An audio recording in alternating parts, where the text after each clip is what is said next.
stop really craving it again. Well, and it's like I don't even like it. Like when I drink it, I'm like, ugh. I used to drink those all the time. Now I'm like, I don't really like that anymore. It's the sugar. Like once your body There's is no used sugar to in that. consume in that. Really? That black tea is unsweetened black tea. Oh, okay. Don't know what to tell you. We don't do that stuff around here. What's going on? What's up? Hello. Scrumbly Dumpus. Scrumbly Dumpus, first person in chat. Hello. No, he's he not. Can't hear us. Paint Liquor was here.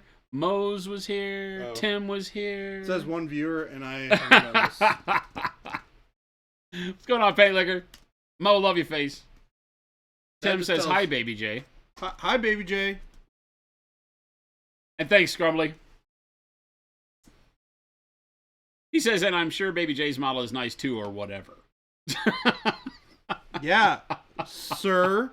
I got a nice looking model, okay? Well, that's really zoomed out. Zoom back in.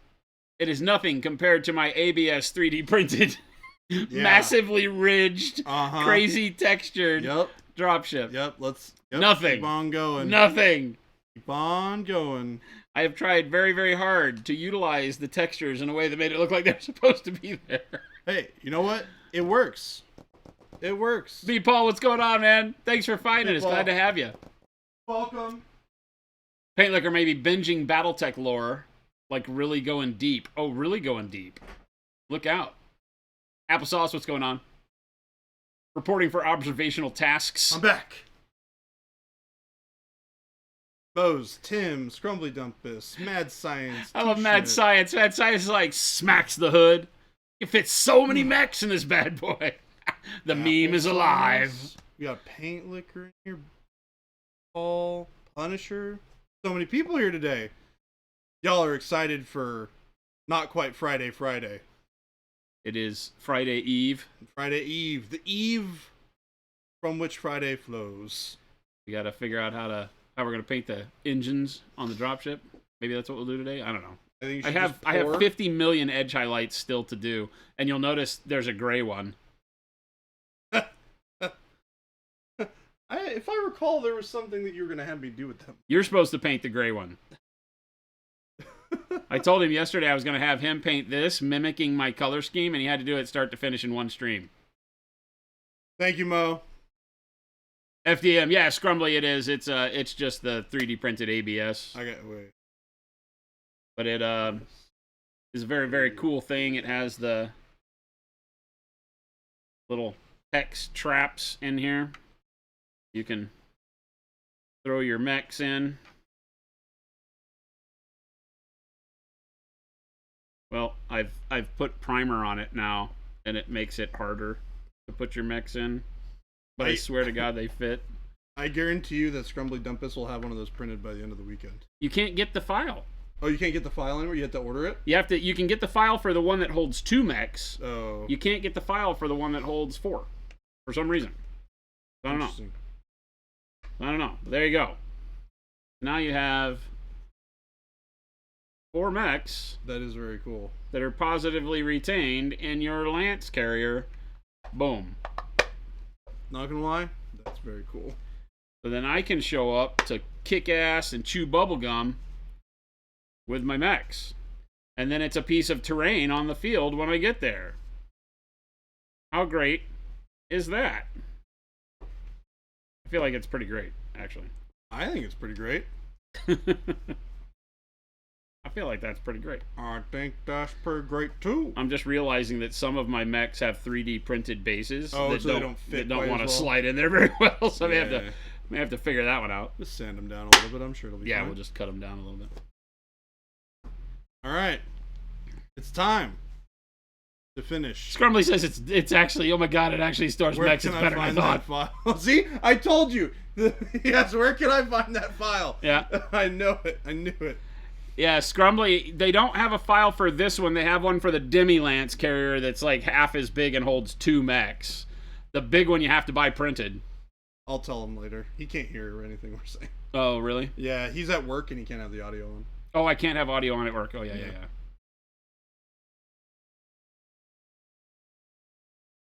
I'll give him the lowdown later. Because, he's lazy and doesn't want to listen to us in our... Paint Liquor says, definitely haven't already bought a Lance pack. Well, so it seems like with my BattleTech painting here, I've convinced a lot of people to get into BattleTech. But on the flip side, has everybody gone out and bought a Morgan? Because you're doing it wrong if you haven't gone and bought the Morgan. I agree. That Baby J is painting. But welcome, everybody. Hope you're having a wonderful Friday Eve. Friday Eve. It is Friday Eve. Woo, Friday Eve. So yes, so I'll be doing something with all these guys. I'm very excited for... But I didn't use the restroom before the stream started, so... FP. All right. Goodbye forever. Wait, what? Oh, chat, how y'all doing? How are y'all doing? I am excited to get this Morgan done so I can start using paints that are not just 5. I've been working on some video content and I'm like, ooh, there's a lot of other colors that I'd like to be using right now. Wait, Paint Liquor, which ones do you have? That's really cool. Also, why is one of them not the Morgan? This seems like a problem. Paint Liquor.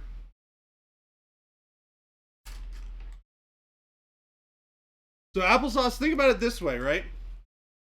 You have a lot more surface area to work with, so it's a lot easier to get the blends to look nice. See? And you could get the 1/10 scale one, which is gigantic. I mean, the thing is like literally like this tall. It's huge.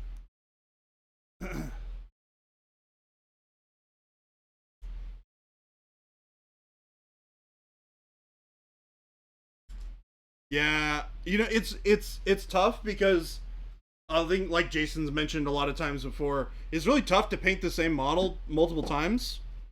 And I've like put a lot of effort and time into painting the Morgan already, and I'm not sure that I want to paint the bigger one now. Like I like the idea of doing it, but I'm not sure I'm like prepared to do so. Maybe we come back around to it next year sometime and paint the bigger Morgan. How dare you speak to me that way? Oh hey, he showed up. He returned. I was here already. Yeah. You never truly left. I was here already. I was just down the hall. In the pier. In the pier. Well, I wasn't technically in the pier. I was in the room where you do the... Ooh, Tim. Paint the big Shinobi? That would be fun. Yeah, the 1/6 Shinobi is amazing. I almost bought that So amazing. at Adepticon the first year that they showed it off. So amazing! When I met them for the first time. Oh, yeah? I was like, I really want this model. Really bad. Quad Tomato, what's up? I have a Mr. Tomato on. filthy clan mech here. Why do you just keep on adding more models to the thing? It's great. Well, this one replaces a model I'm not going to use. This is the first of the replacement mechs.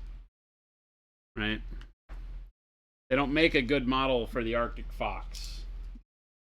But the Arctic Fox is the Wish.com version of the Kit Fox. The wishes. And so, I love that. and this is a Kit Fox. So, I feel like I'm okay using the Kit Fox because it looks like a janky Intersphere mech anyway. It doesn't look very clan-like. I feel like I'm legal to use the Kit Fox as my Arctic Fox.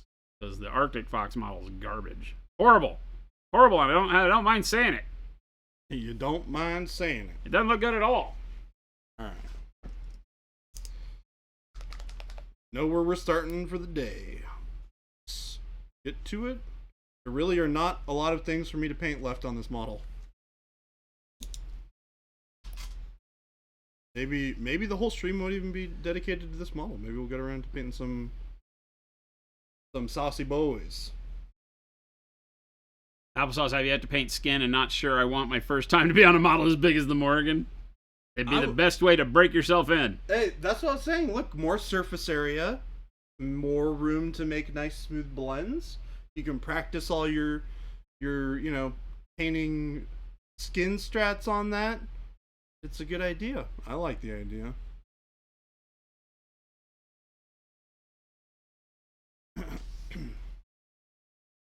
Alrighty, let's do it. We're gonna paint a little bit of shine on the tops of these handles. Throw the gray mech over there. The next step. Gray mech goes over there. We're gonna do some more green on mechs I've already done. Kit Fox is a fun little guy. Clan are cool though. Whatever, dude. Hipsters. Hipsters. Wrong way. This way.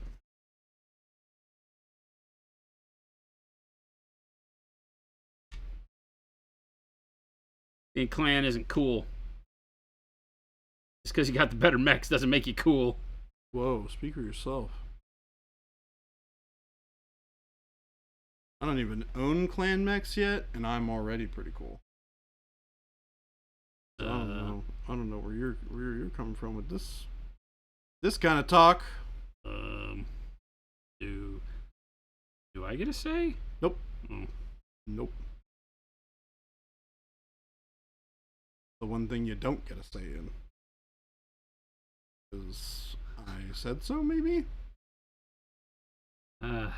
Chat. Since it's Therapy Thursday, can I have chat help me out a bit? Because you know what? I'm suffering here, chat. I'm suffering around the office these days. You want to know why? Let me explain to you why. I have wonderful employees, chat. Tremendous, wonderful human beings work at Monument Hobbies. Every single one of them. There's not a single one of the people that work here that I would not go out and dine, have drinks with, talk about fun stuff. Every single person that works at our company is great like that. But lately, we're suffering from a problem of cockiness.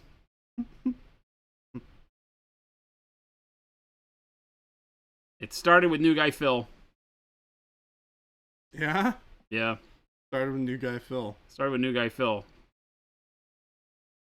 Probably about, I don't know. I don't want to put time on it. A while back.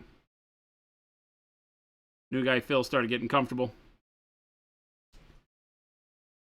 They start mouthing off. Start talking back. The chat, what would you do in this situation? Oh, these are going to be good answers, by the way. Yeah, I thought you weren't supposed to ask chat for answers. Yeah, I forgot that until just now. All right, chat, why don't you impart all of your wisdom upon the main man over here.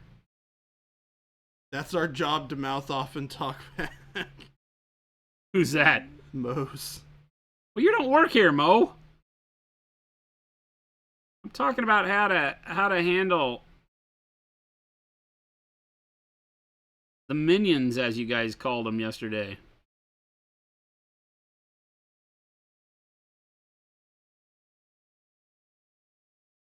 Do it. I do in spirit. That's nice, actually. I pay you in spirit, too. Oh, Paint Liquor is suggesting that I supplant you as leader. Oh, my God. What did I tell you? Never ask chat for their opinion on anything that's important. knock them down a few pegs. Beat them in games. That's Applesauce Mouse's suggestion. Beat them in games. I typically walk around while they're hobbying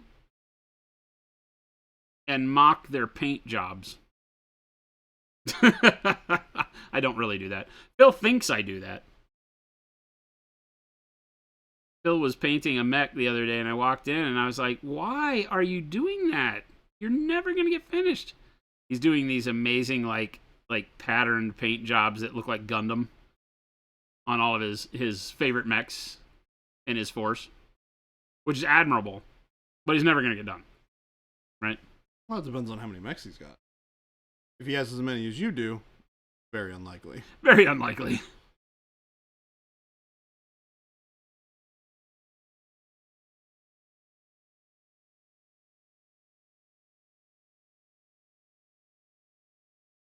Crush the spirits of the Digimans. I'm not a good enough Digimans player. This one's gotten all cocky with Digimans. We've got Jacob, 111th ranked player in the nation after Nationals. I got a long way to go.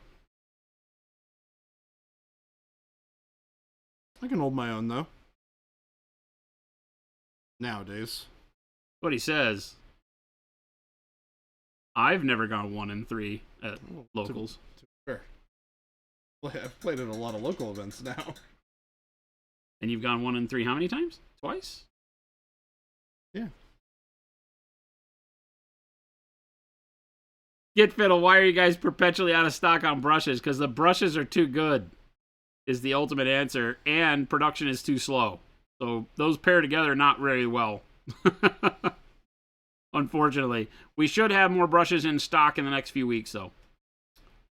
They have seen ridiculous delays this time around, so we do definitely apologize for that. Hopefully we will see good stock here in a couple of weeks, but make certain that you are paying attention, because if the last restock was any indication, they will not last long at all. Yeah, sign up for the notifications on the website for the brushes that you want. Yep. Because if you don't, you may not get some. It's literally like that, gang. We can't be more honest with you than that. When we ordered all of this stuff in before Black Friday, the idea was that they were going to last us until now. They were supposed to have lasted us until March. Late February, March. That obviously did not happen. They did not. We need, what is it, Morgan Friedman? In fact, they did not last until March.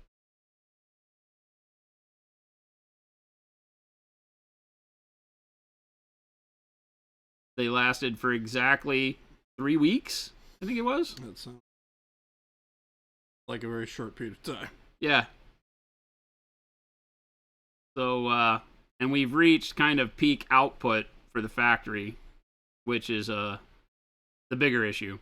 There's no way to make more in any given 90-day period than we already are without doing what we're doing, which is bringing manufacturing stateside, but that's not going to produce reliable results until probably June, July, at the rate we're going right now. It takes time. Lots of training. Yeah, we have to... Lots of equipment. Get our entire organization trained on making good to paint the brushes, but you will have, at the end of this, U.S. made paintbrushes. So Exciting. I'm super excited about it. I am as well. I know it's nerding out, like in a big way, but we have a lot of people that are very excited about it too. A lot of our customers, a lot of our dealers. Nice to just be able to like go and like, hey, we need some brushes. Cool. I'll just go make some real quick. You think Baby J's beard is almost ready for harvesting the new brush line? Mm. Is that what we're doing? I had no idea. It's Baby J brushes. No, it's not a signature line. Why do you ask? They're made from Baby J. Sounds pretty signature to me.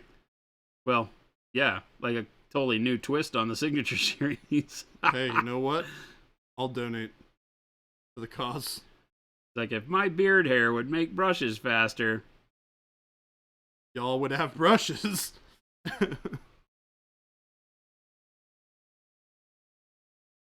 Hey, One Tomato, that popped up for me on Netflix last night, and I definitely laughed out loud to nobody in particular in my apartment. What's that? There's a special on Netflix from John Mulaney called Baby J. Oh, really? Yeah. Yeah. I didn't watch it. I just saw it, and I was just like, that is hilarious that exists. Interesting.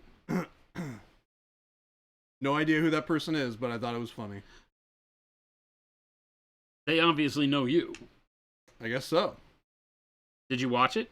No. Was there any inflammatory Defamatory Can you statements? sue them? No. Aw. I didn't watch it, though. How would I know?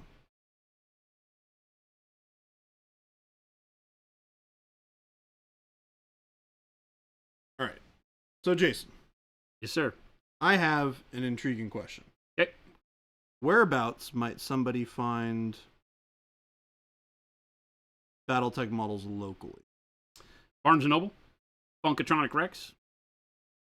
Funkatronic's close.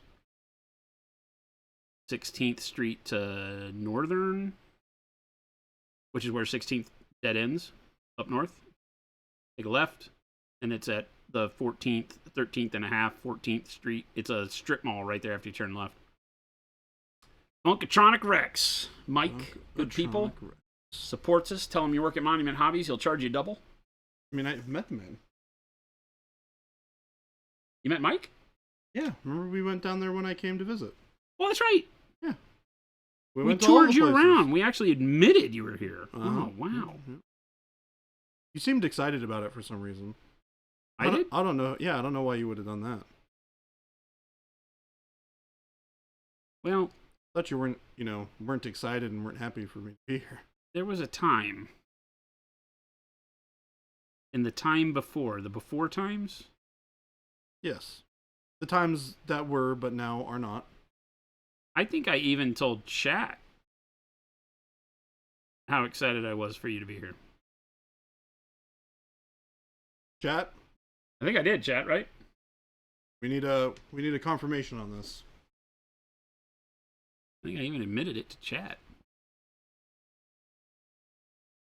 Chat, I need you to come in clutch with the answer here. Can we confirm or deny Jason's excitement? Maybe? Oh, Mo is not helping you out today.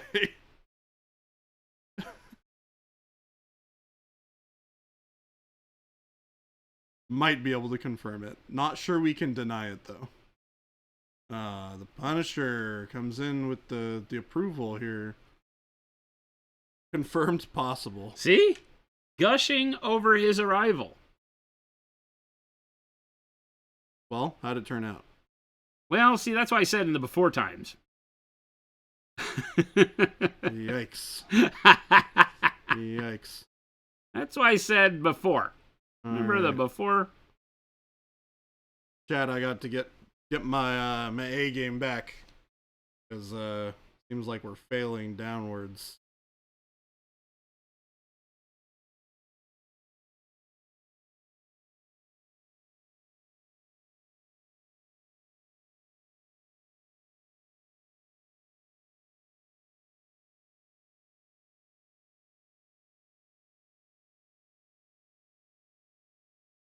He kept saying he can't wait to have a new guy to give grief to and was all giddy with excitement. Hey, shush, I didn't tell you to go into detail there, chat. That sounds a lot more similar to what I know. My question didn't ask for details, chat. It implied. It was a simple yes or no. Oh, it implied. Chat. Simple yes or no. It implied a request for details. Simple yes or no, chat. No need to get everybody all in a tizzy.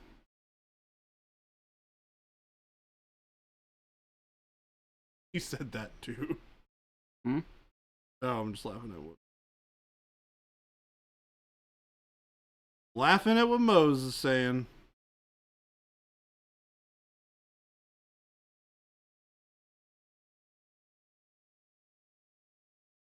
Mo's real name is Harold, so you should just call him Harold. I think I like Mose better. It is not Mo. He'd be back in your good graces if you called him Harold all the time. I don't think that's the case. Are you saying you don't trust me? I wouldn't go that far. But Chad, he doesn't trust me. I don't know. Harold, tell him. Rex for the win. How's it going?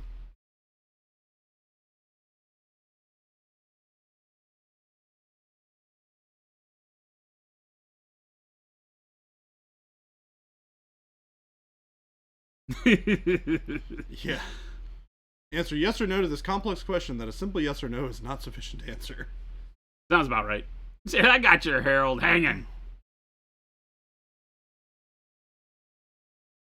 I really like this catapult.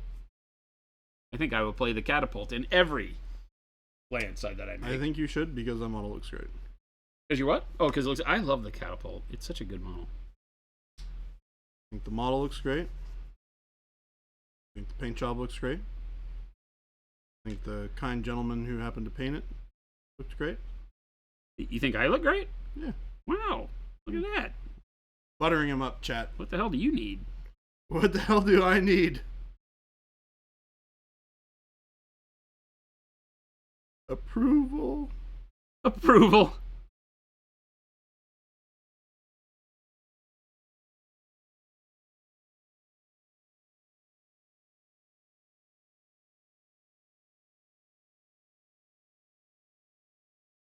The Archer's a pretty good damn mech too, though.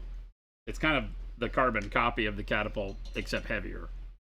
There's really no other way to put that. Do you like the catapult, but want to be able to have just a little bit more armor? Go a little bit slower? Lose your ability to jump? I don't think Well, have we want got any the of those mech for things. you? I don't think we want any of those things. Can we not have those things? Literally, the only reason I have an Archer in there is because I don't have more catapult models. Do they make multiple iterations? Of the catapult? Yeah. Oh, yeah. I think I literally, like, chat, somebody check for us real quick. How many variations are there on the catapult? Like 16? Not that have rules, that have models. Oh, Official models. no, official models, there's only one. There may be two. There might be, I don't think there's a hero catapult, right? They haven't made, like, Butterbee or anything, right? Or whatever it's called, the big laser one. And they haven't made a K2 officially. There is a K2 3D print one that I have. And the K2 has, instead of missile launchers on the ears, it has PPCs. Okay. Particle projectile cannons. A railgun. It's more of a skirmisher. Isn't that just a railgun? No, the railgun is not the PPC. It's a plasma. The PPC is not a plasma. It's a particle projectile cannon. It's basically a Isn't plasma that rifle. Technically, what a railgun is, though. No, Well, I guess technically that's a just a railgun gun. shoots solid rounds, right? So a railgun is the why am I forgetting what it's called right now? The one that can shoot 2x4s at you. Yes. Yes. No, the particle projectile cannon is an energy weapon, like a big blast of lightning. The Jester alt paint job, Gauss rifle. That's what I'm talking about. Gauss rifle is a what you're talking about. Railgun. Railgun. Yeah.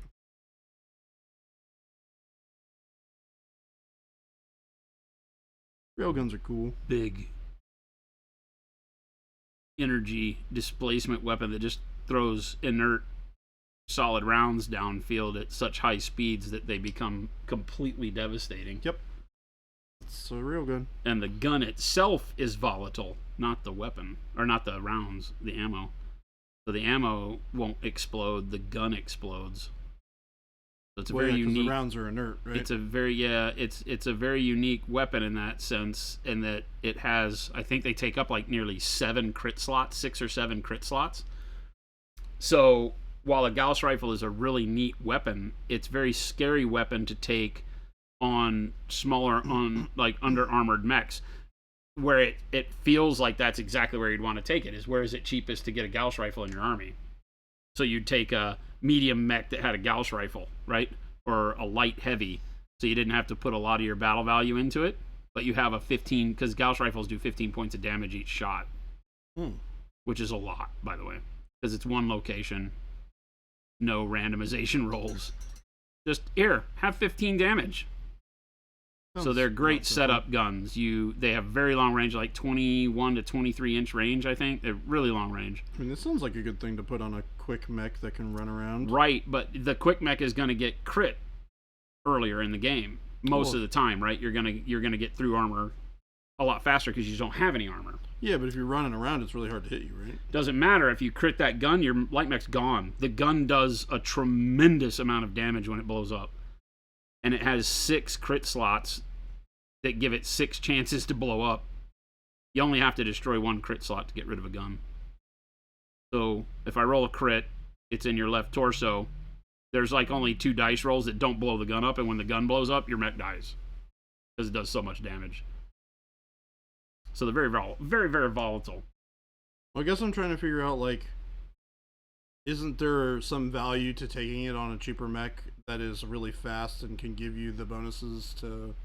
Well, that's not going to be a cheaper mech, right? If you can stick a Gauss rifle on a mech that can speed tank because it can go, like, 8-12 with a Gauss rifle, you've just paid more than the heavy mech. Oh, really? Yeah, because remember, the battle values are really coordinated in this game around all of the potential benefits that a mech can offer via speed, because speed equals how hard it is to hit you in this game. Yep, exactly. So that's what I was thinking of. Yeah, right? you can't do that. No, slap one of those on a really, really fast mech that can move fast enough to make it basically impossible to hit, and then you just run to places where you outrange stuff, and you just sit and you plink off. Sounds like a great choice. Yeah. But your opponent is also going to have long-range weapons, so there is no sit and plink, right? You're going to have to run to a location and then remap and run to another location, which is not hard. That's what light mechs do. But you're still getting shot at the whole time. And you're going to pay a lot for that mech. You're going to pay a hell of a lot of points for a mech with a Gauss rifle on it, period. And at some point in time, it doesn't match the value. You'd rather have the armor so that your Gauss rifle stays in the game longer. Because all it takes is that one lucky hit to kill that light mech, It makes sense. It's always a trade-off. Yeah. Doesn't mean that mech isn't worth taking. Just means you have to be careful. You hit a light mech with a PPC. Generally, yes. If you hit a light mech with something that does 10 points of damage, you've rolled a crit. Now, you may not get the crit, but that shows you how few times you have to hit a light mech to just delete it. Right?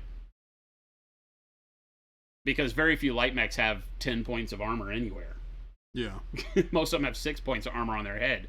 If you get a lucky headshot with a PPC on a light mech, you just deleted it in one shot. Because it'll go through armor and blow the cockpit up because you have 3 points of structure in the cockpit, and then your pilot dies. Got it. So 10 points of damage just erases your pilot mech. Is dead. A normal mech only has 12 points. It has 9 points on the armor, I believe, and then 3 on the internals for the head. Everybody's got 3 internals on the head. Can you have pilots hop out of their mechs into different ones that have been, like... There are rules for that if you play that way, but that's really advanced stuff. You would never... You might do that like if you're doing like a full-on like RPG style. Yeah. But no. Not generally. In other words, unsurprisingly, there are rules for it that you will never use. Yeah, that you will never use. Yeah. Rex says, this sounds like thinking that leads to losing games. I think it's pretty normal thinking. I think it's just applied to a game system that is a little different. Yeah, Punisher it is. Ta-da. Especially when the launcher bay doors flap open like that, right? Then it has like the bunny ears. The big ears that in MechWarrior Online are so easy to shoot off. Because they're just huge hitboxes on the side of the catapult's head.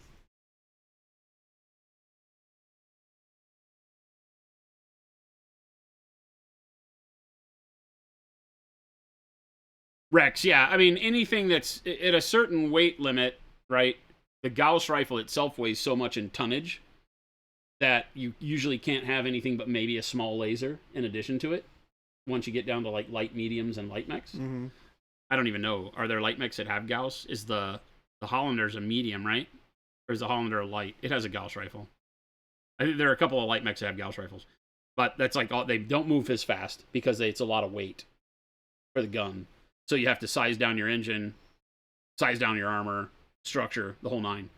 So you wind up with a mech that just doesn't have enough evasiveness. So then, again, like I said, if you wind up with mech, it's a neat list building game. Because, when you wind up with a mech that has such a niche use case, like an expensive light with a Gauss rifle, that's not fast, not a lot of armor, so it has a lot going against it, but it has a Gauss rifle. So it could literally, if you can keep it safe in the background, plink 15 points of damage each turn from 23 hexes away. Right, yeah. Right? So it can definitely be a thorn in your opponent's side, because 15 damage in one location for one hit roll is nothing to scoff at. Now, if the mech has to stand still to really make that work, which makes it very vulnerable to being hit back by long-range weapons. Right, because you still have to be able to hit the thing, and when you're moving really fast, you... Right, so you have to think about, are you building your list around that as a tactical advantage? Because then you need to keep that mech alive. Well, how do you keep that mech alive?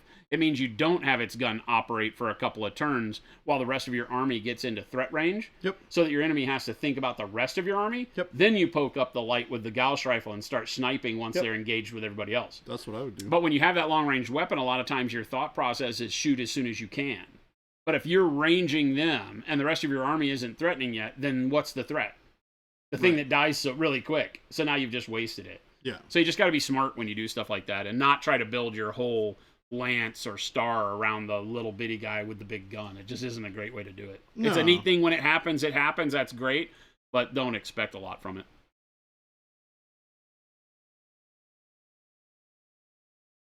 Yeah, like 20 cannon variants on the catapult. Yeah.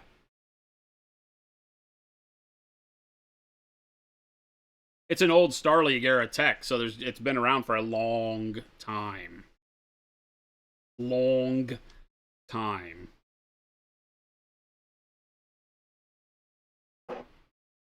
I believe the catapult is one of the first original designed mechs for Battletech, or battle droids,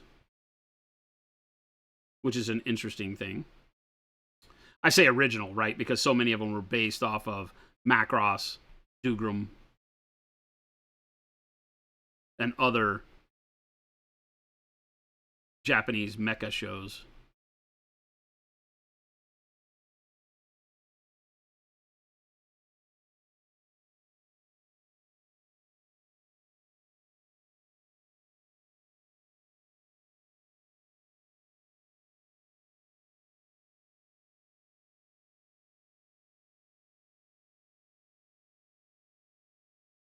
So unless I'm sorely mistaken, I think the catapult was an original design, though. And one of the more recognizable ones long term. Because the Archer is Macross. Battlemaster, Wolverine, Griffin, Shadowhawk, all of those guys are Dougram. The Marauder, Wasp, Stinger, Crusader, Rifleman, Longbow, Warhammer, maybe, all Macross. I can't remember if Warhammer was Dougram or Macross. I feel like it's Macross. So many of the early mechs were all from Japanese mecha anime. But the catapult was right there in that same book. Unless somebody tells me I'm completely wrong.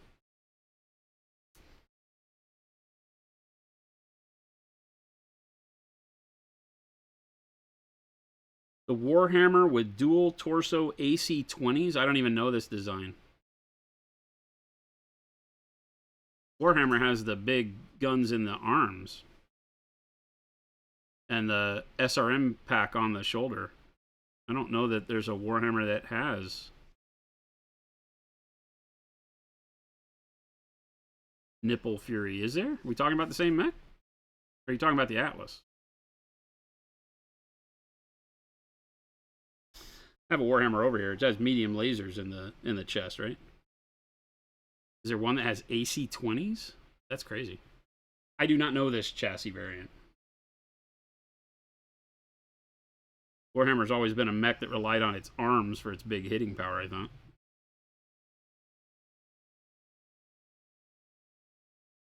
Oh, the 2C. Gotcha. Well, that's not iconic. That didn't exist for a long time. The real Warhammer is iconic. Because it was on the first box for Battletech in general. Was this bad puppy. Was on the desert red cover for BattleTech. I think it was the first BattleTech box was the Warhammer, right? And then the City Fight one had the Archer.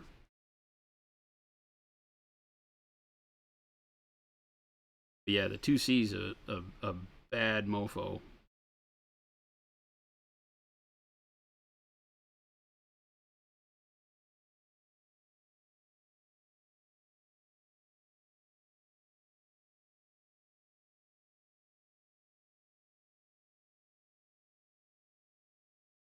Most of the Clan 2C variants are really, really good.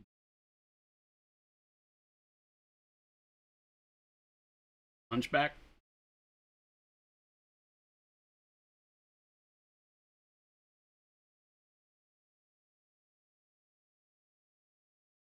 Marauder. Although I think I'd always take a Marauder 2, the assault mech, first.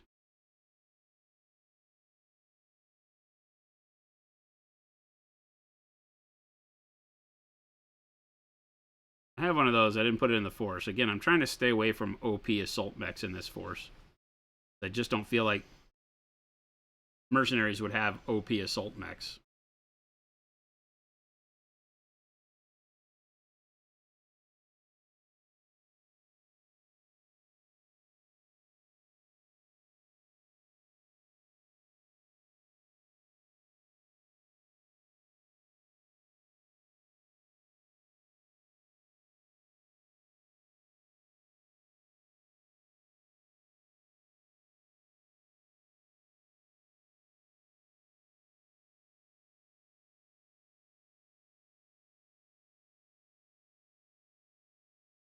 But it also may be because I've just now started, after Mo contacted me, I've just now started re-listening to the Grey Death Legion stuff, and like everything's a Wasp or a Locust or a Marauder. I think there's a Warhammer in there, or a Shadowhawk, right? Everything's like that, or the original stories in the fiction only pulled from like those mechs that were in the game at the time, and there was like a dozen mechs. Oh, you know? So there's just not a lot of variation. So it's like 9 million wasps, and some stingers, and it's just like, not a lot to play with in the books. So of course nobody had, big assault mechs. They talk as a matter of fact, in the first books, they talk about the biggest mechs being like the Marauder, 75 tonners. They mention that there are mechs up to 90 tons, but they're not in the stories at the beginning. So they're not even traipsing out atlases and things like that in front of you in the books early on.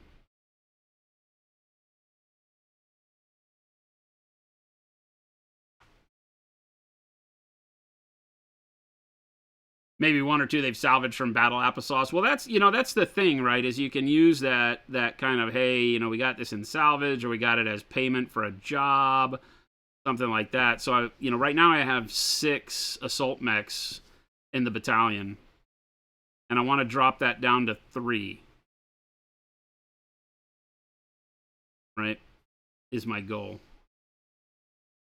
So I got to figure out which 3. Right now we have a Battlemaster, awesome.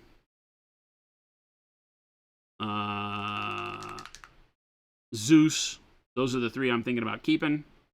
Then we have an Atlas, Highlander, and Banshee. I'm most definitely dropping the Atlas. My leader for my mercenary force isn't a medium mech. She pilots a trebuchet. So, I'm not doing the ubiquitous my leader's in an assault mech kind of a story. And so that alone kind of cripples my ability to have a really bitchin' assault mech and have a reason for it, right?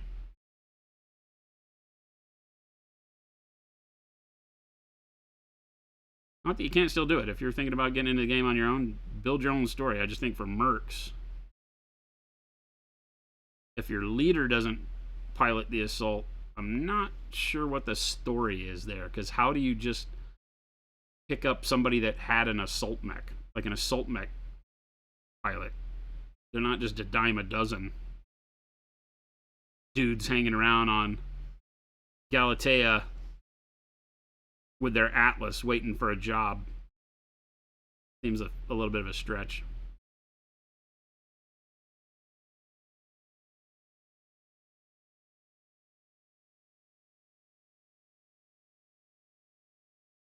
Yeah, that's my guilty pleasure mech in my army. It's the only mech that would not have been available to mercenary groups.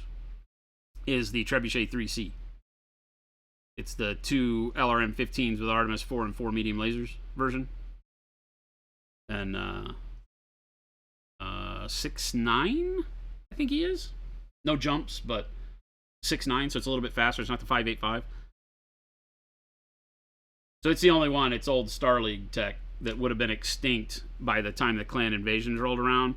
But I'm doing it as family heirloom, passed down through the generations for the On family. This is like great, how many it takes. Grandpa's 3M that's been in the family forever. I like that story.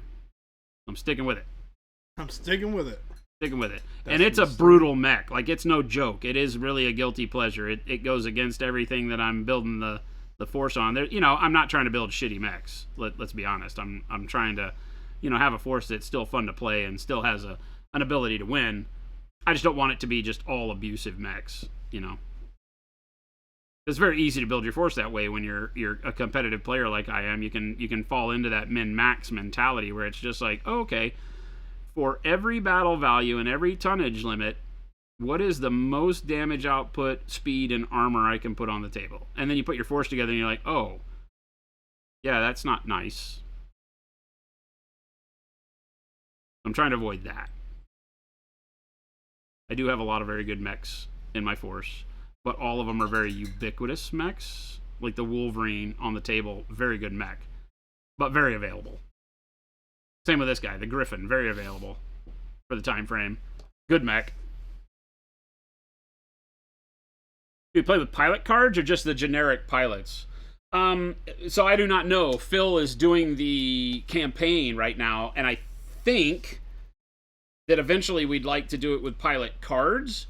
But I think initially it's just that per mech you just buy into your battle value for better pilots, and as you get experience, you can divide that experience out amongst the mechs that were on the field to increase their pilot skill and gunnery skill. That's my thinking, to keep it simple, because we have a lot of players that are new. So rather than doing the full-on RPG pilot cards, we'll just do it as it's built into the mech.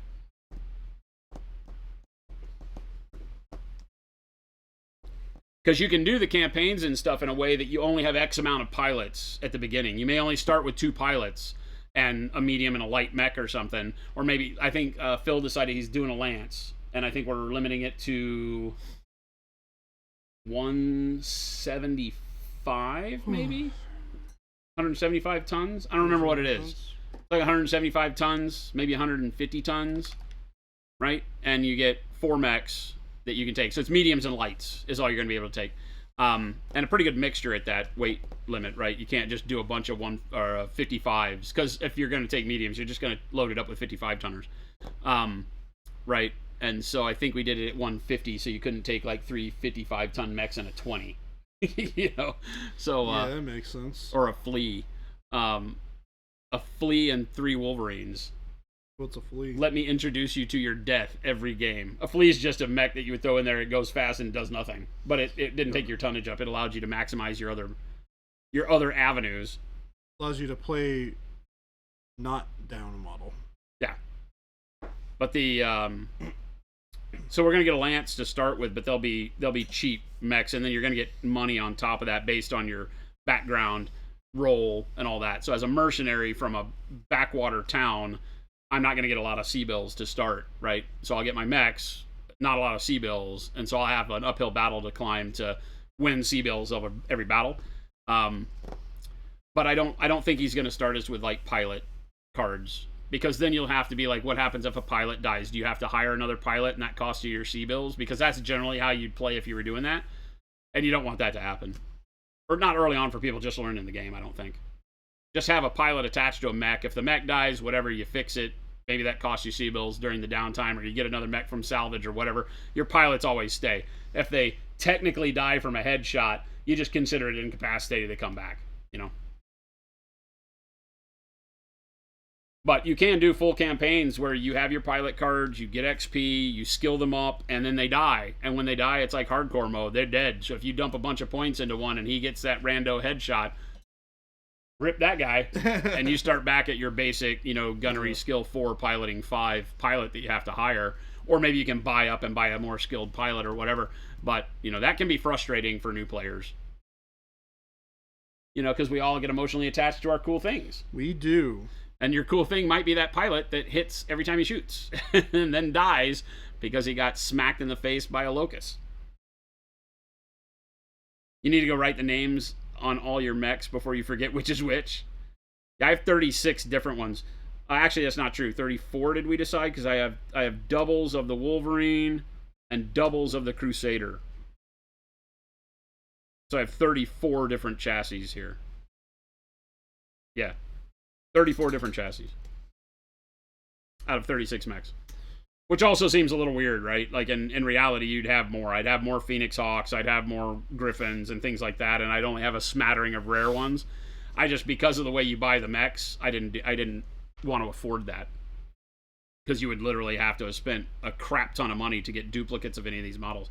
The only reason I have 2 of the Wolverines is because they used to have them in the starter box and the beginner box. They changed that. It's now no longer in the beginner box. They replaced it with a Vindicator. Oh, I remember you saying this. Yeah, because I think people were bitching about the fact that it kept them from buying both boxes, because the beginner box is the only place you can get the Griffin. Mm-hmm. So you wanted to buy the beginner box, but it gave you another Wolverine. Yeah. Which I don't think is a bad thing. The Wolverine's one of the best mechs in the game at its weight class. It punches way above its weight class. But not everybody likes the design, right? It's not the... it's not the most pleasing. It's one of the Dougrams. You can tell. All the Dougrams are very similar.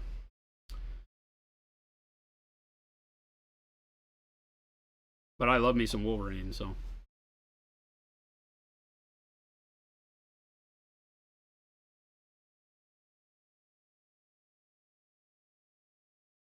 Alright. I think we're just about done. Done? So, holy crap, that's awesome. So, just a boot. Just a boot. In before the bell.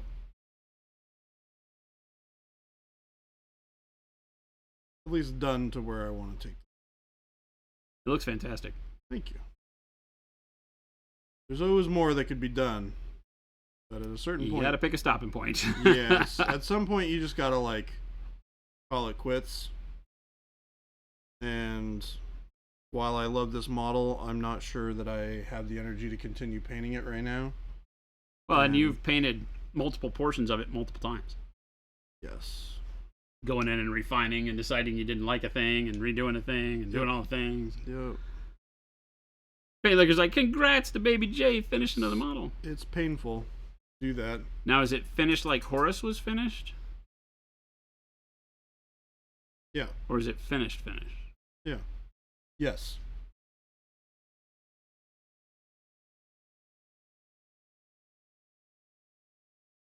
Yes. Is my answer. I noticed when I was taking pictures of the models, you still didn't paint Horus's dagger. After all that. What do you mean? Didn't paint the hilt of his dagger. Like in the nice photos I took. Did I really not paint? You didn't paint the dagger. You never went back and fixed the outside. Yeah. But on his main show me the money shot, it's the inside of the dagger hilt. The part closest to his body is still not painted. I probably did. It's so little that I didn't think anybody was going to know, so I didn't bother it.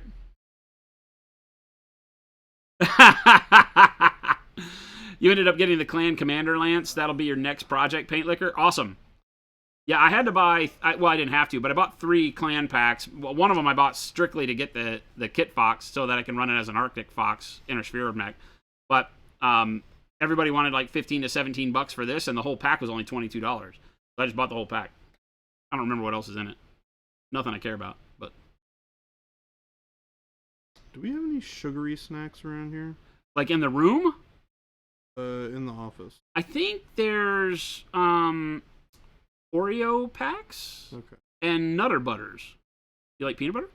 Yeah. There's Nutter Butter cookies in the cabinet. I'm pretty sure. I might be lying to you, but I'm pretty sure. If I go snag one, I'm fine. I don't need anything. Thanks. Okay. I need a little bit of pick me up. I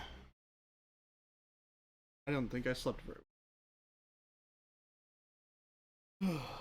Haven't you been not drinking coffee too? Yeah. I think I'm gonna grab a soda. Because I need a little something. Mind if I run and grab that? A little something. Do you think, man? I'll be right back, chat. I'll be right back. Steve Schmidt, what are you lolling about? Him needing sugar or me buying clan packs to get a kit fox? I now have a bunch of clan mechs I didn't care at all about. I say that's a lie. Like I said, I do want to make sure I have a solid clan star that I can play with. Should somebody, because Phil plays all Inner Sphere, and a bunch of the guys are going to play all Inner Sphere, and sometimes it can be cool thematically to go ahead and have Inner Sphere versus clan in the scenario. So I will paint some clan mechs, dang it.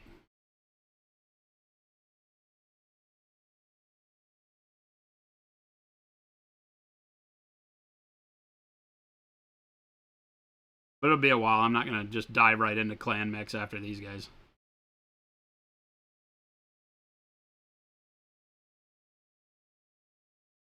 Quick, move his models around. All two of them? All two of them? I probably had snacks in here, though. So...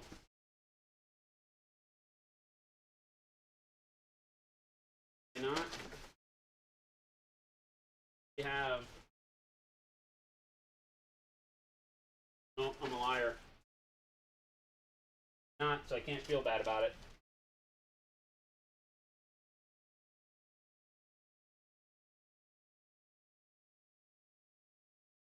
Yeah. Which, the big ones? They've been there for days. I hadn't seen them before. Oh. Yeah. I knew that they were here, I just hadn't seen them. Because I don't usually look at the rack. Oh, no, one of them's on the table. I laid it down on the table. Is it not hex marked? Yep. They're very light. I like them. Oh, interesting. Yeah, you could use them for regular games and stuff, as long as it wasn't like a no pre-measuring allowed game, because you could obviously see the hex when you look.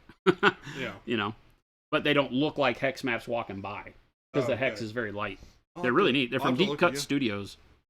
Now, Deep Cut's over in, like, Poland or something like that. Yeah. You know, chat. But I got them in, like, a week. When y'all decide to be a little, you know, suspect, I can see what you type in chat. He's on to you, chat.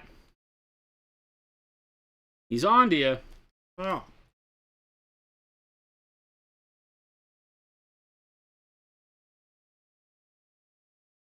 Hey, Quad Tomato.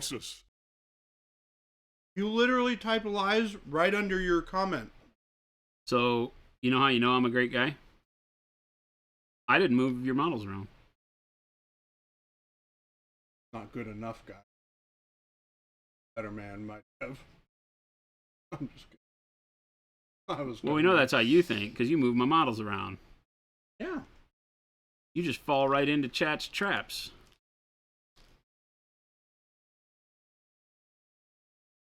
They begged. They bribed. They offered me $100 to move your models around. Offered me a hell of a lot more to do worse with yours. What? Is that why I've been feeling weird? Damn it.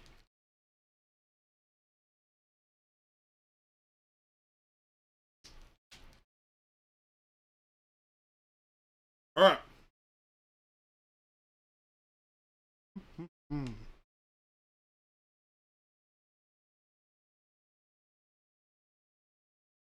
Your loyalty is always in question. Dang it. All right, Jason. What'd I do? Take a look at this. I didn't do it. Tell me if I missed anything. Wait, no, I missed stuff. You already see it? I remembered it right as I was about to pass.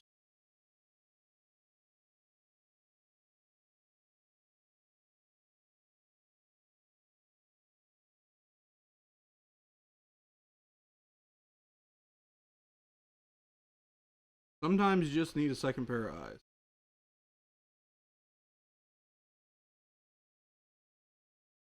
I'm getting to the age where I could use a solid first pair of eyes. I'm sorry, eyes. I don't mean that. You're doing great.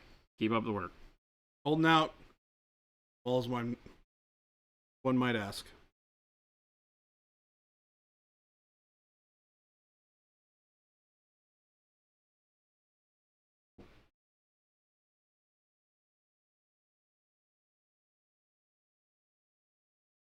You may not need therapy. I think I have it figured out. Tim, what'd you figure out? Wait a minute. That's like vague booking right there. I don't know what you're talking about. Did you post something and ask a question about it, but now you figured it out so we don't have to look at your post? Is that what it is?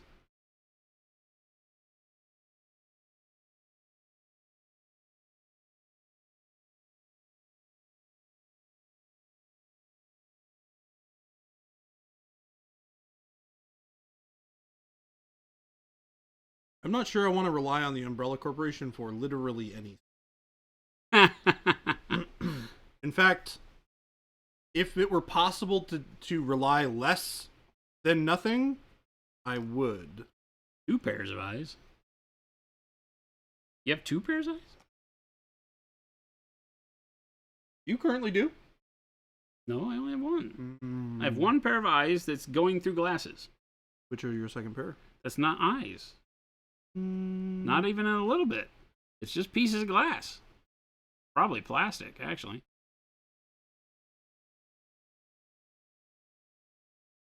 Can't fool me. Oh no. Mom didn't raise no fool. I moved your models the other day and you didn't ever notice. I did notice, though. I came in immediately and said, why'd you move my models around? No, the other time. Oh, that I probably didn't notice. Yeah, you were like... I came in and I just started working on stuff and I never noticed. Oh, no. I said I recognized that they were all turned around backwards. Likely. I did. I said that right away. I said, you just turned around backwards. I didn't understand why.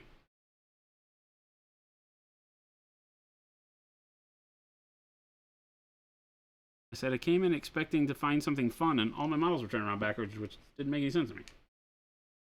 Started painting. Gotta try harder next time, chat. Try harder.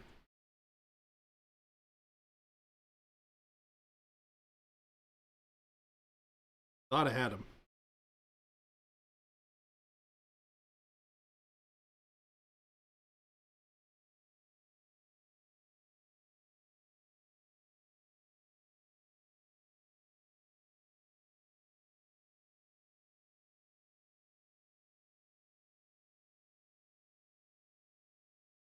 All right.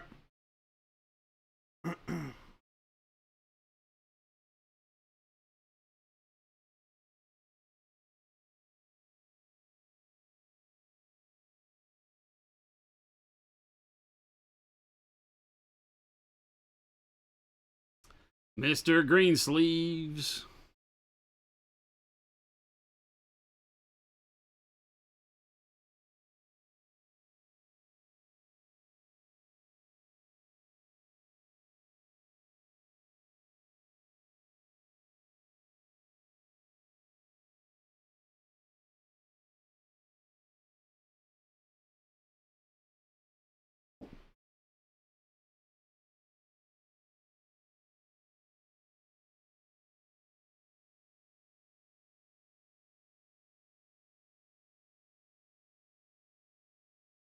Venom is a very strange mech.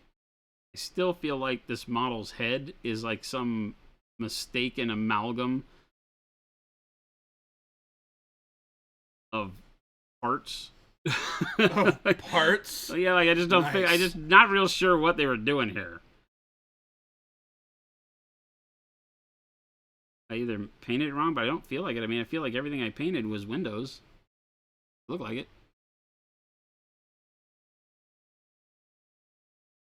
I don't know.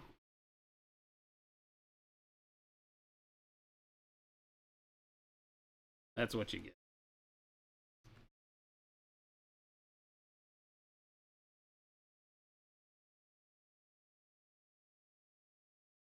You think you know the direction you want to go, Tim? What had you been asking about? Was it the base question? I didn't know that was in Therapy Thursday, or was I looking in the wrong place?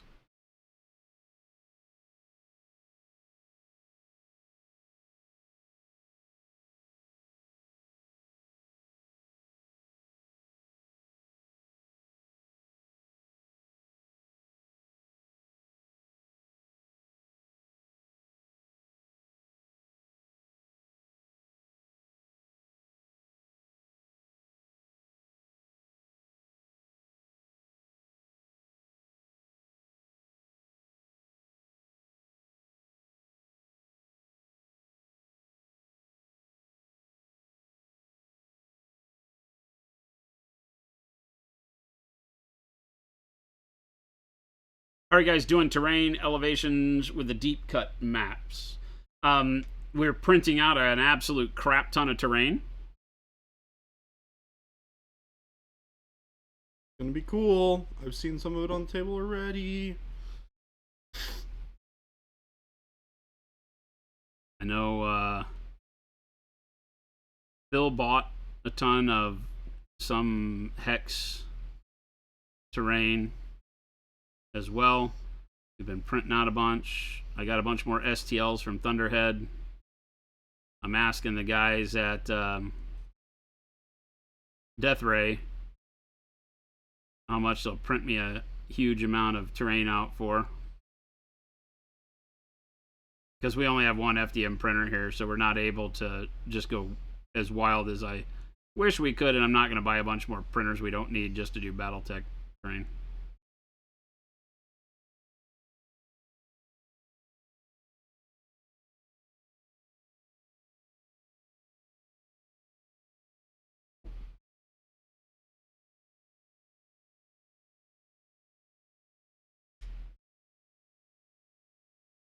The hexes are a little small on the mats, which I found frustrating.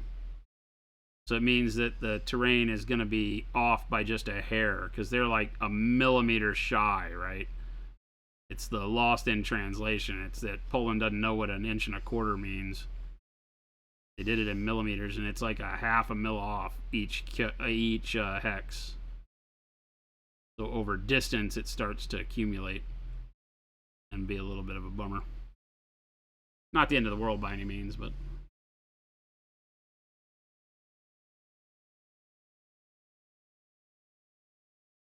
Time for us to order some millimeter-based versions of this game. Well, nobody really does hex maps, you know? Mm-hmm. I see a lot of people that do them, and we did 4x4 mats, too, which is bigger than standardized play for Battletech. By a long shot. Alright. Done? I think so. Huzzah! You want to take a look? No. Make sure that I didn't miss anything? No. I guess I should, right? I gotta take pictures of this thing. It's going up on the next ads we're doing for all the Journeyman stuff. Oh, God. That's scary. That felt like it was gonna fall right off of there. I need to clean up her headdress a little bit. Because it's all basically nothing.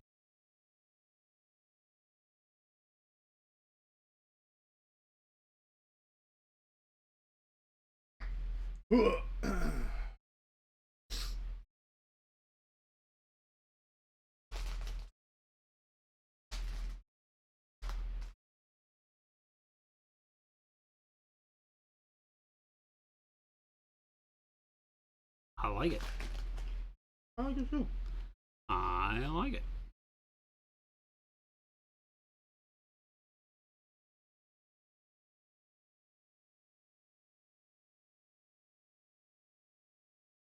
Very, very nice.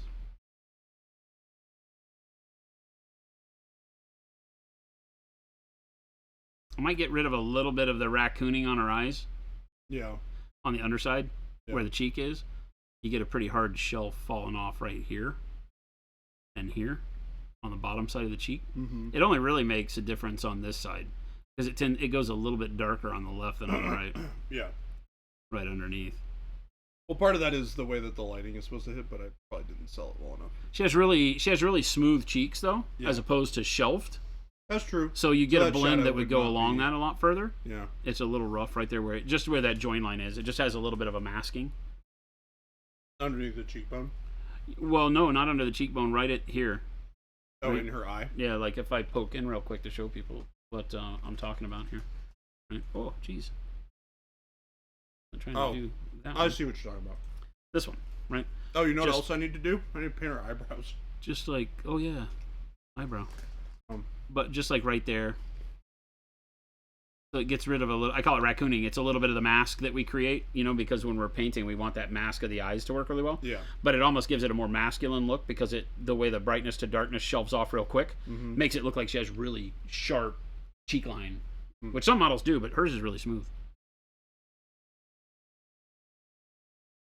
Did you use, is beige red one of your colors? No. Red gray. Oh, red gray. Yeah. You can make beige red by mixing red, gray, magenta, and a little bit of khaki. Yeah. Make something that's very similar. Yeah, I really like the stone and everything else. The birds are exceptional for what you had to work with. Yeah. The birds are one of those things was just like, I'm happy that I managed to make it work. Why, do you have one of the official Catalyst mats? Oh, yeah, definitely. Yeah, they're not stitched and they're double-sided, so they tend to split along there if you have the neoprene ones. We have one of those here. Hex roads will blot out the sun. Xenobot, exactly. Ubers, what's going on? Good to see you.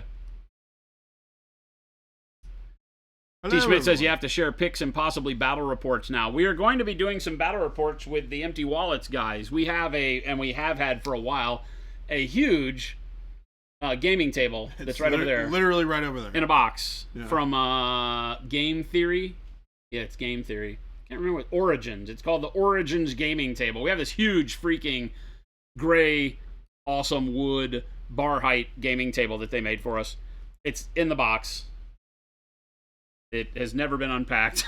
We're horrible humans. But yeah, so that's over there. And we're going to set that up. And Chris, who you know, Christmas Sushi, in chat, is going to be helping us. We're going to start looking at all of that this weekend, as a matter of fact, I think. Tomorrow. Or not tomorrow, Saturday. And I'm hoping that we can cajole them into doing more battle report style stuff with BattleTech. I know they want to.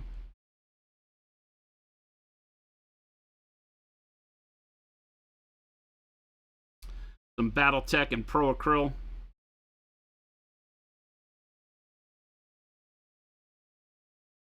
Classic BattleTech, sponsored by Monument Hobbies on the Empty Wallets channel. Obviously, all the things I wish I could do personally, like if I said, hey, Jordan, you want to film a battle report? It doesn't really fit Monument Hobbies to do that. We would have to really work to go get the partnerships with the companies we did the games with and all that stuff, because as a manufacturer, we wouldn't want to say anything to piss off another company.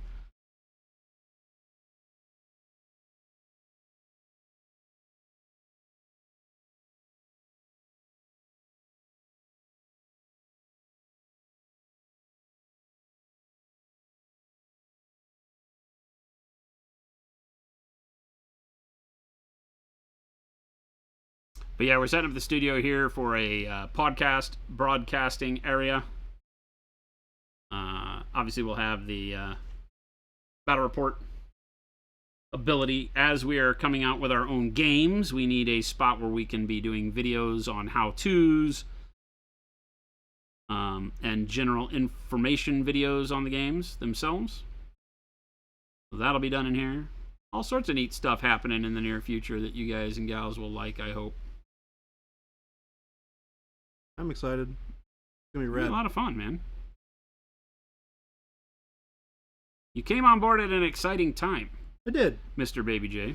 I definitely did.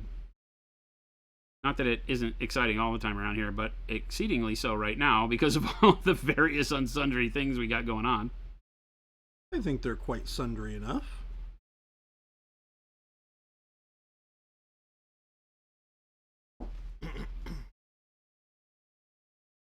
Wouldn't necessarily call them unsundry.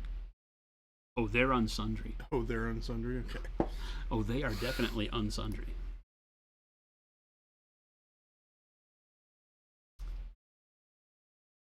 When are we seeing the one-page rules bat rep? I wish I knew.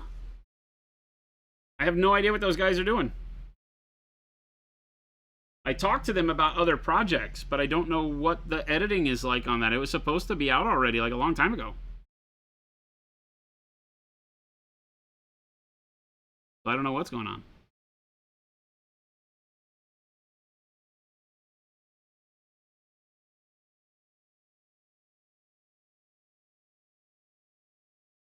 Good group of guys, though. I think that I think they got in further in over their heads with the amount of editing that has to go in to create the battle report.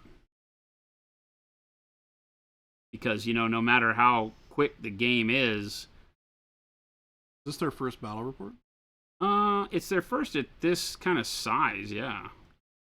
They're doing it with Mini Wargaming Dave and Brent from Coopertown Hobbies. Oh, wow. It's a big deal using the one-page rule set. Hey, somebody We likes painted up all the models with our paints, and we sponsored it. They got a bunch of really great footage, and now editing it down to 15, 20 minutes because they want it to be a fast one, when it's hours and hours of footage, is just a little more than I think they thought it was going to be. But like I said, amazing team, great videographers. I know that when it hits, it's going to be exceptional. But I do not know when that is going to be.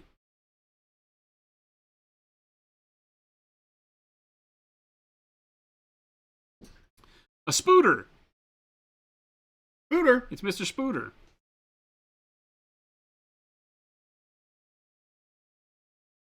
It's Zeus.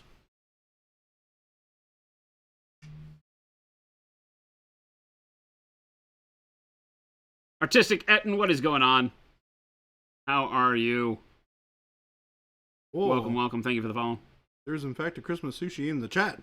Never heard of him. Wait, I think I just advertised him a minute ago. You did. I reserve the right to backtrack.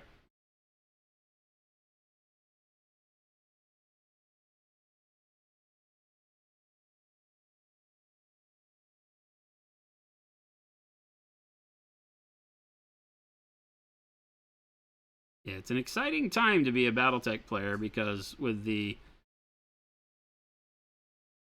finishing up of their recent Kickstarter, I think you're going to find a lot of people come, June next year, and probably even before that, because people that, bought into the Kickstarter are probably not going to wait for their Kickstarter stuff to show up, since there's so much BattleTech stuff they can buy right now to start getting back into the game. I saw a tremendous amount of people talking during the entire Kickstarter for the mercenary stuff about how, yeah, this Kickstarter brought me back into the game. I think it's great, yada, yada. And then, I just went out yesterday and bought all of the Battle Force boxes, and there's still so much you can do before the Kickstarter comes out. I did not back the Kickstarter. Just let it be known. Monument Hobbies has no tie-in with Catalyst Game Labs as of now.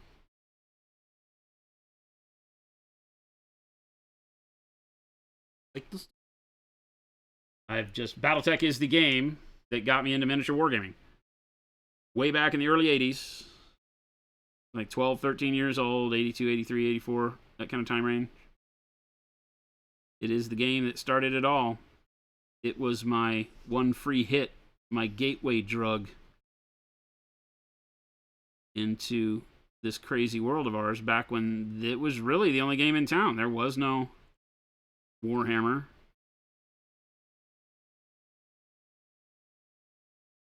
To speak of. D&D. Citadel Miniatures was making D&D models. And campaigns and stuff. Campaign info for D&D.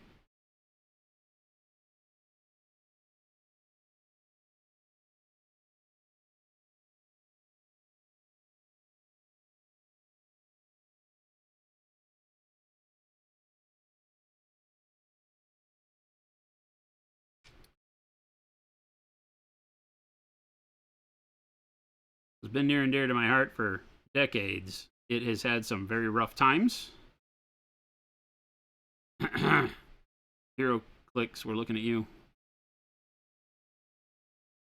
Mech Warrior Dark Age, we're looking at you.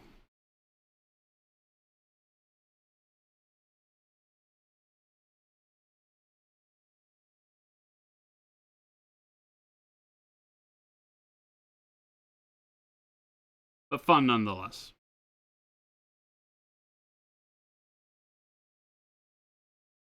And to see this resurgence where Catalyst is bringing back some of the grand old fun stuff, I think it's great. And we've got a rabid assembly guys here at the shop that are all ready to jump on it. I think Chris and New Guy Phil and I are going to play with Jordan tomorrow night. We'll do some 2v2 edumacation. Yeah, because Chris is also very has a lack of knowledge when it comes to the game. Right? He has not really played it. Yeah, he and Phil have all not had many reps in it. And I'm just getting back on the horse. Somebody likes us. But it's coming quick.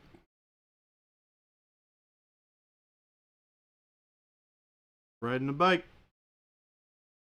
Yeah, that's a nice thing, is that the modern classic rules are the same rules with slight variation changes that Catalyst has done for quality of life, but not anything that interferes with what you already knew and loved about Battletech if you played before.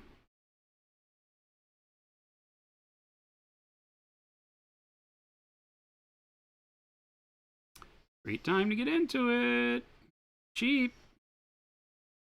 Is that an inexpensive game? You know I love inexpensive games.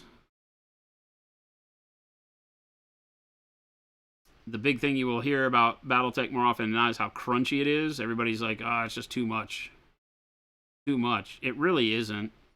I feel like it is much less abusive in its crunchiness than games like Age of Sigmar and stuff, because it's all laid out right in front of you. Age of Sigmar has a tremendous amount of accounting. They just don't have it all laid out on one page, which makes it harder to remember it all. You forget more during a game. Battletech has it all laid out in front of you, but because the accounting for the game is laid out right in front of you, it feels like it's more in your face, right? It shows you everything right up front that you have to remember. And it's like, wow, that's a lot. But it works so well.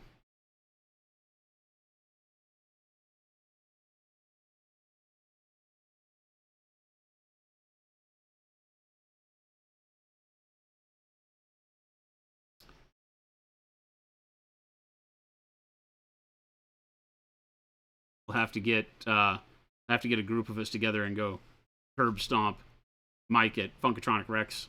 Yeah. Just get everybody to practice on up, because he's big into it. He plays Alpha Strike though, so a little bit different. A little bit different. Nothing to knock him. It's a game I don't know as much about. Obviously, if you know the mechs, you know the mechs. They're the same. But the Alpha Strike cards and abilities are very different. You don't care about weapon systems. Alpha Strike just gives you a damage amount at short, medium, and long range. So it kind of takes all of the weapon systems that would normally be on, like, say, this Warhammer, and throws them all into one damage value.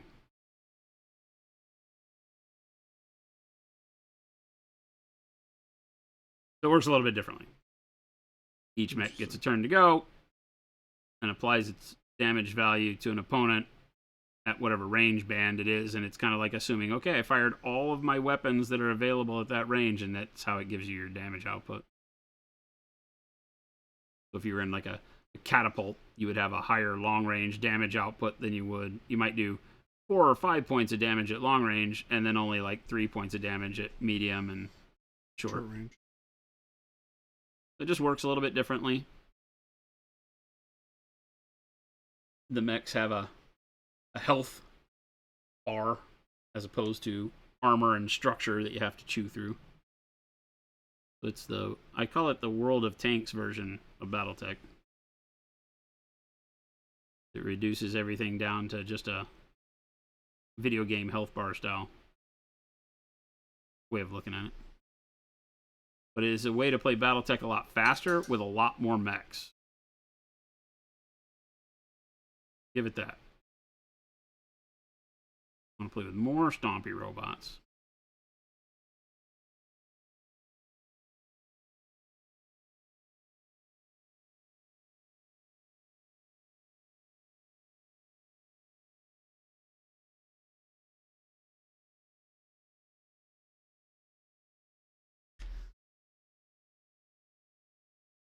Soken92, what's going on?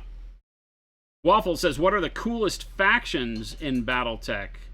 So, if you pull out like 10,000 foot, depending on the timeline that you're playing, right? It's treated like a fictional historical game, right? There's a bunch of timelines in its own narrative arc. But Clan and Inner Sphere are going to be the two big overriding factions, and then there are sub factions within each of those, but you got to understand those first.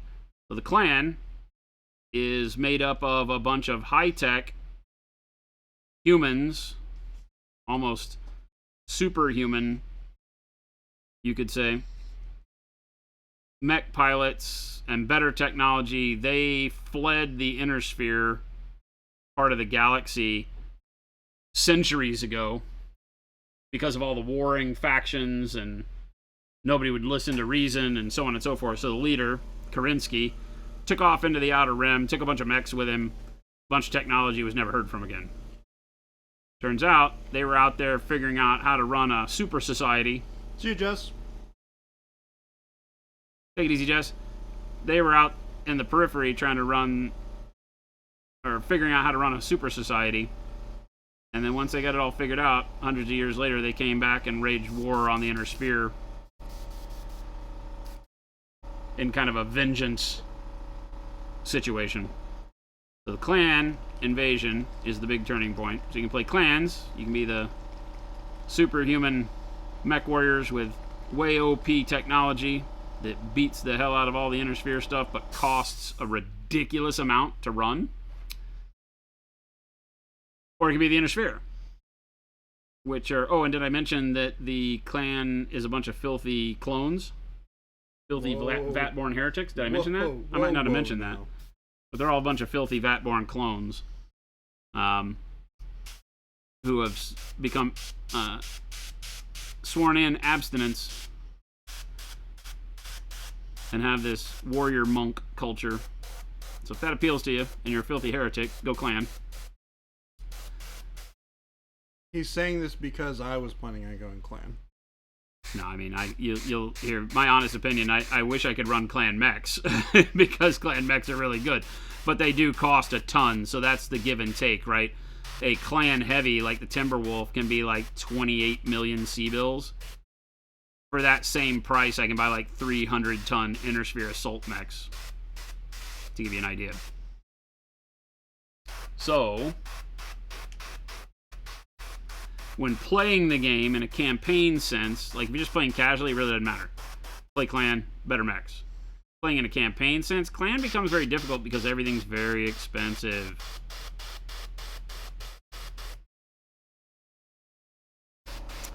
Inner Sphere, which is what I play, I'm an Inner Sphere mercenary company. The Inner Sphere has a lot more mech chassis to choose from that are not as good. That are not as good. Your piloting skill in-game is not as good. But you have a tremendous amount of variation, a tremendous amount of differentiation in your factions. You've got the 5 major houses, if you will, very Dune-like, you know.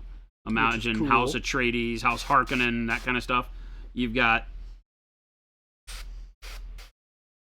houses that rule parts of the galaxy, and you go through and have access to certain mech chassis from certain houses that have the manufacturing facilities that they created versus other factions that have different types of mechs and ways they look at things.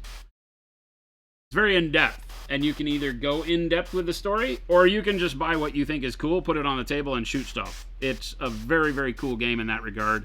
You do not have to follow any of the things that I'm talking about. You can mix clan and inner sphere technology in your games. Do whatever you want. But it does give you, if you're more of an RPG style player and you like to go down that rabbit hole, it has an amazing world building that'll let you do, however much you want to, however far you want to get into it, however much you want to pay attention to lore and narrative and all that, you can.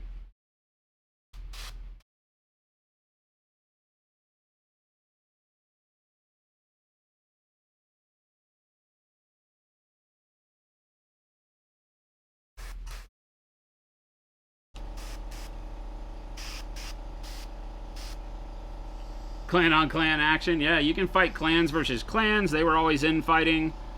Obviously, Intersphere versus Intersphere. So it has like some of the best variation when you choose a faction. You can choose it because, hey, I like the look of those guys. You can choose it because, you want to be the bad guy. You can choose it because you want to be the Ultramarines of the universe. House Davian. You can choose just about any reason you want to play whatever faction and go as deep into it as you want to. They are all at their roots. There are no aliens. So they're all, the clans are as alien as it gets, and they're really just, vat-born cloned humans that are better in every way.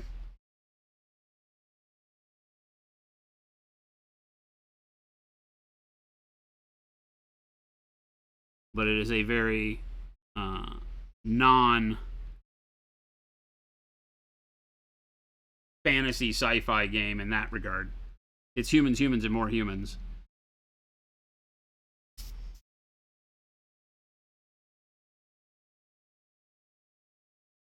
There are rules for space combat.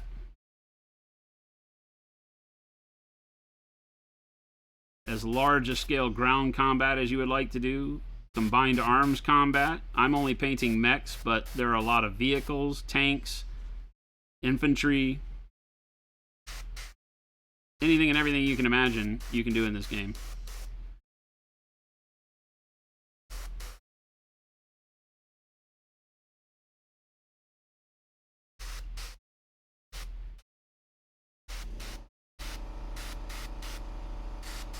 It's got it all. You might think I like this game, the way I talk about it. Yeah, just a little bit. I'm stoked. I'm like a kid with my, my whole childhood back intact here. Yeah. Any chaos? The clans. I would say yes. Heresy, clans. We got chaos right Traitors, here, boys. clans. We got chaos right Traitors, here. they gave up. They were too weak to stick around and solve the problems like men, so they ran off and hid and came back when the world was weaker, so that they could show off. Take that as you may. Interpret that however you like. I interpret it as lies. All true. I interpret it as lies. All true.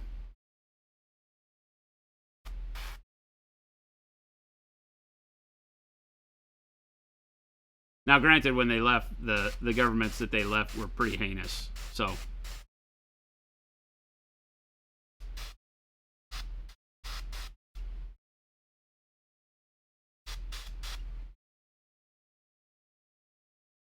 When who left?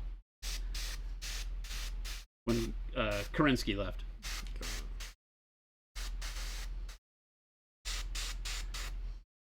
He was the founder of the clans. And probably the greatest military genius in the inner spheres.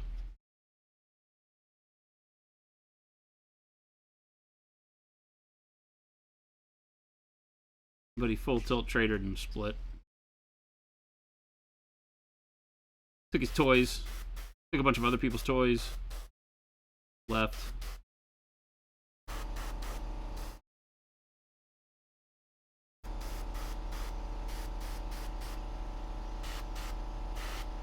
His descendants came back and wreaked havoc. There you go. That's all you need to know.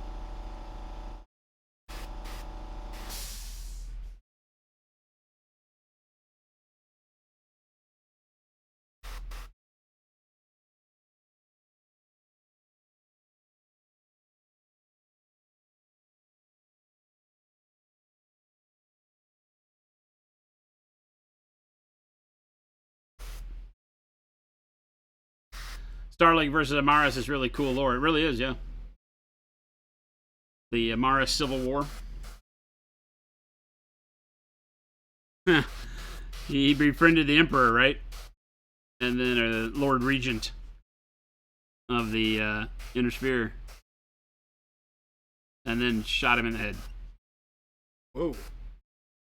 He put in his time, man. He such violence. Oh yeah. He walked up, brought a custom needler pistol for the Lord Regent on like his name day, his birthday, you know, as a gift. He was such a trusted advisor, he got into the Lord Regent's chambers, the throne room, without anybody guarding him. Gave him the ceremonial pistol, and Lord Regent was like, "Oh, this is fantastic!" And he pulled it out to show it to him, and blew his head off. Sat on the throne, started a war.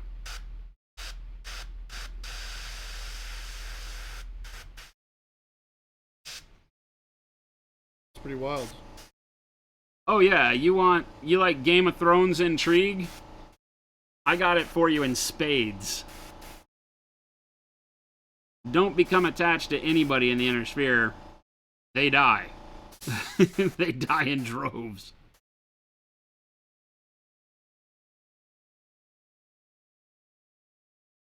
Yeah, it's really neat lore. It is a lot of political intrigue. If you're looking for big stompy robot battle action, most of the books are not that. Most of the books are all of the political posturing and muscling around and then big stompy robot porn.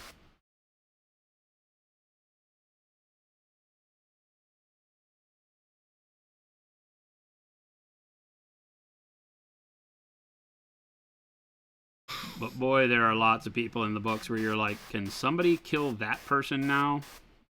Lots of Cersei Lannisters. Ooh. Lots of what was her son that was so horrible in the series? Joffrey. Lots of Joffreys in the BattleTech universe. Lots of Joffreys in BattleTech. I'm dealing with that in a book I'm reading right now. I'm like, can somebody please off that guy? You can tell, like, within the first couple of chapters who the douchebags are going to be. And it never ceases to amaze me. I'm always right.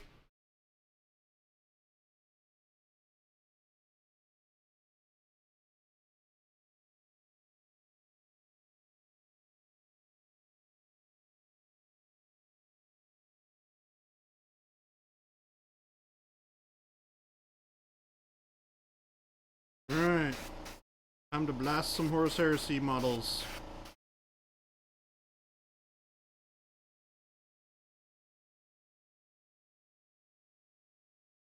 Oh, the Blackguard. Yeah.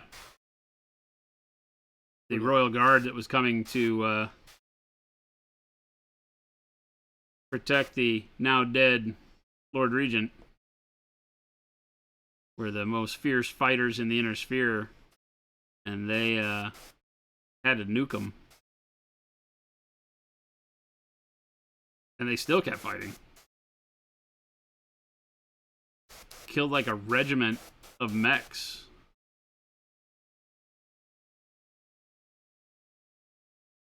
As they went down, and a few of them escaped. Oh. You guys must have been pretty badass. Yeah, they were like the Scottish Highlanders. They were like a true Scottish descent, the Blackguard. And were the most highly trained. I think they came out of the, what did they call that? The Star League setup. It was called like the Pistolier training, or I forget what it was. Train the baddest battle mech pilots in the universe. And they got the Blackguard out of it.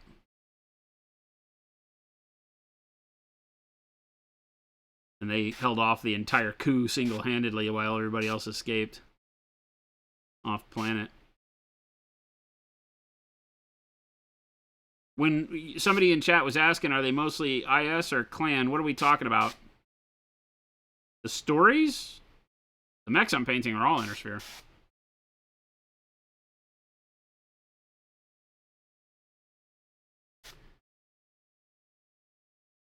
Yeah, tons and tons of lore if you want it. And you can inject that lore into your games, like I was saying, which I think is really cool for people that enjoy that. Depending on the setting, I don't care one way or another. I can just throw mechs down casually and have a great time, play a scenario, or do a campaign where you have a little bit more crunch and lore going on. It's all good to me. The world allows for it. It's one of the reasons why we love 40K so much. The world that they've done and built for 40K allows so much variation, so much creativity and imagination to take place that if you want to run a campaign, run a campaign. You want to just throw down, throw down. Right? They really masterfully wrote that setting in such a way where everybody could have their little slice of it. Yeah. And it be totally fine and make sense in the overarching story of the... Yeah, and leave enough of the story untold from all ends that if you chose to like one faction, you could write your little part of the story. Yep. In it. So while it's frustrating from a I want to know what happens point of view, which is why I'm very surprised that we're actually getting the end of the Horus Heresy in book right now. Yeah. But I'm not arguing with it. When is that supposed to come out, by the way? I have no idea. They've been releasing them like 2 a year, I think.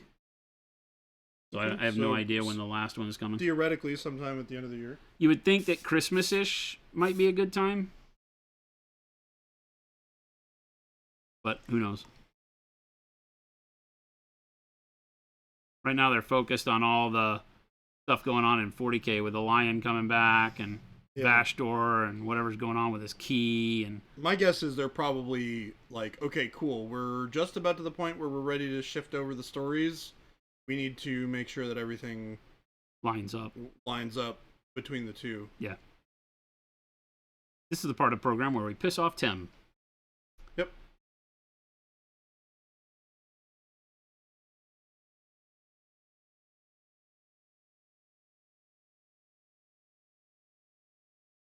I like the Banshee, though. I don't know that I really want to get rid of the Banshee. It's a good-looking mech. Jack-o'-lantern head. Waffle says, is Clan Ghost Bear cool? Yep. Out of the clans, if you wanted to play a clan, I would always suggest Clan Ghost Bear. Kodiak. Yay. They do have the Kodiak. And lots of Timberwolves. Yeah, you can't go wrong. They have lots of firepower. If you want to be straight up ultra-violence, play Clan Wolf. If you want to die and throw all your mechs in the trash, play Clan whatever leopard, snow lion, whatever the hell they are. Snow leopard sounds right. They die. they die.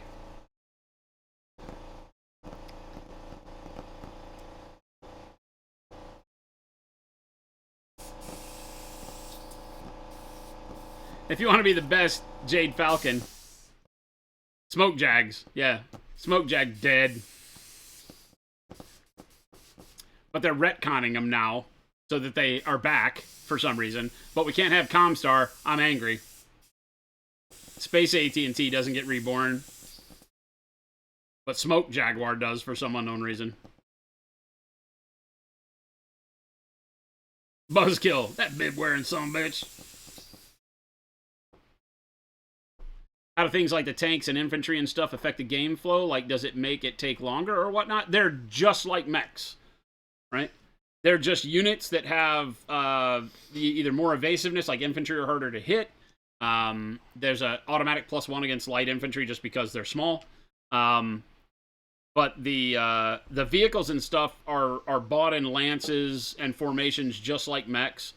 tonnage and battle value just like mechs. You may get more vehicles, you know, sometimes you get 2 or 3 slots, you know, in place of, if you're, depending on what methodology you're using to build your forces. Sometimes you might get 2 tanks for every mech, up to a particular battle value. But no, they play just like everything else. They tend to move further. They're lighter armored in most cases and carry a lot of firepower. So vehicles can be really deadly, especially SRM carriers. Probably the worst thing. The Shrek PPC carrier, the SRM carrier, the Behemoth with the AC-20s. There's some badass vehicles. But they're tougher to keep alive because they just don't have as much armor. In most cases, there are like 100-ton tanks that are literally like assault mechs. Like, they are very difficult to get rid of. But they're ponderous. They can't go over certain terrain. So they become strategic hurdles depending on the scenario. VTOLs, so you got helicopters, right? So you can use the helicopters like the Hunter and things like that, which are okay. They're great at, like, you know, holding points and harassing. They die quick, though. Squishy glass cannons, a lot of times, is the best way to describe those guys. T. Schmidt asked, do you think the end of Horus Heresy will have ramifications in Eisenhorn? I think it will flesh out where the Inquisitor series is going, in my best case in my head. I would say yes. I think we'll get more Valdor fleshing out to kind of let us know what's going on in the Bequin end. But yeah, like Mo and I have been saying out loud in chat a lot, is that I think that in a perfect sense, the Horus Heresy ends, the last Bequin novel comes out on the heels of the last Heresy novel and shows you much of what has gone on to tie the two worlds together. Because there's some big players involved that, you know, pull it all back into focus. That would be my want. If somebody were listening to my wishes in the universe, that would be what I would want.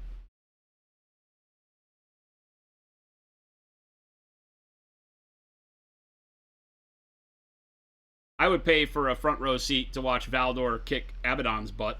That'd be cool. Probably do it too. He'd mess his butt up. You're painting, so you're only half paying attention. You only pay attention when you're driving because you got nothing better to do. I see, Tim. I see how it is. What, Tom? You were asking if the crappy Lannister types are more IS characters or clan. They both have them, right? If you read the Blood of Kerensky novels and the clan novels that are focused more on the clan and why they're coming back and things like that, they're great novels. They have their crappy characters in there that you're like, could somebody please kill this person? When you're reading the Inner Sphere ones, it just flips to the Inner Sphere. It's a great world of showing you there are no good guys, right? It's basically a 40K. Think of it like this. If 40K were only the Heresy, but it was with normal people, that's kind of Battletech, right? There's no Emperor and his sons necessarily. There's just factions. But they're all part of the same why can't we get along world. There's no aliens, right? They have traitors, depending on which side of the fence you're looking at. The other side's the traitors. And everybody's got bad and good traits. So. And every now and then they get along. And actually fight for the betterment of mankind, but very, very rarely. So don't get your hopes up. Very, very rarely. Like, I think of the timeline where we are right now, Clan Wolf Reborn, or whatever they're called, is now, because we're in the Ill Clan, they have become the leaders of the clans as well as the leaders of the Inner Sphere, because they've conquered Terra. So right now is an interesting period, because there is technically no differentiation. It's all ruled by Clan Wolf. They were Clan Wolf in exile, and they're like Clan Wolf Reborn or something like that. I don't know fully. I haven't paid attention to all that.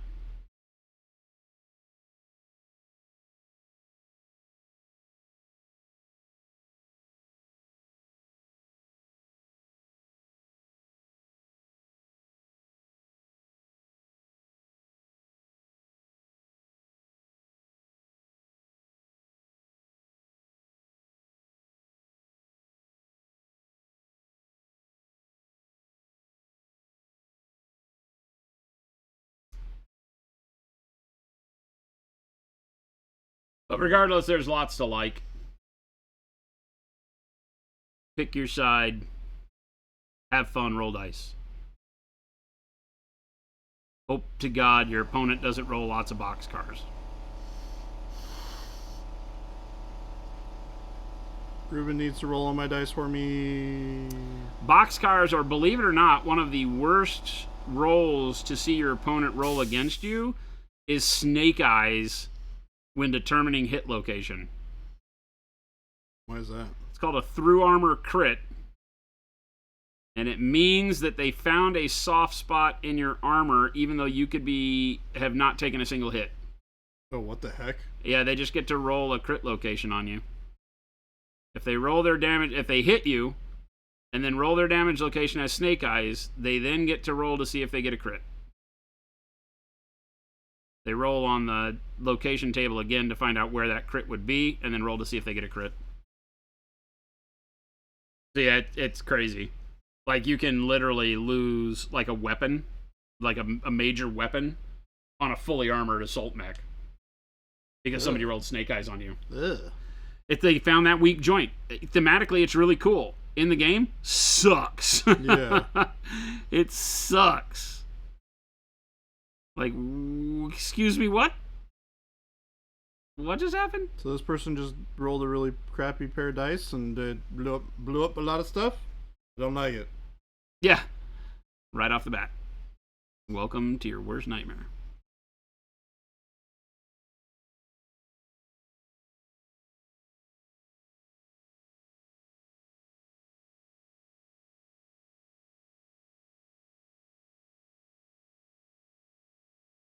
I like that he doesn't have a lot of green. I really like the Orion with just the head. That works really well.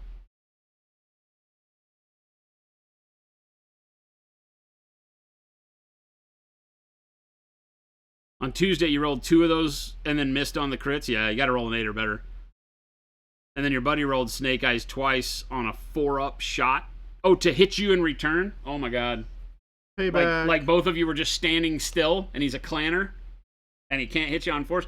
That happened with the guy I was teaching the other night. I mean, he wound up taking me to task because I basically stood still, and he shot the crap out of me. But there were a couple of times where he needed, like, hard 5s, hard 6s to hit, and it was like 2, 3, 4. But he, like, shooting, like, here, I'm going to fire all 6 of my medium pulse lasers at you. Miss, miss, miss, miss, miss, hit. He hit, like, 1 out of 6 at, like, point-blank range. It sounds like and something I had stayed would do. still. It's like, ooh, that feels bad.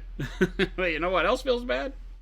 What I'm about to do back? Yeah. Well, no, but then in return, he got lucky because I had point blank needed like 5s or 6s and missed every single one of them. Oh, well, there you go. In my Thunderbolt. In this mech right here. This mech right here. You did me no good, buddy. Fired. Painted a different color. Lost its opportunity to be great. It's lost its opportunity to be great. No room for greatness for you. Nope. None whatsoever. I love me some Thunderbolt, though, so can't be too hard on him. Well, I mean, I could, but yeah. I choose not to be.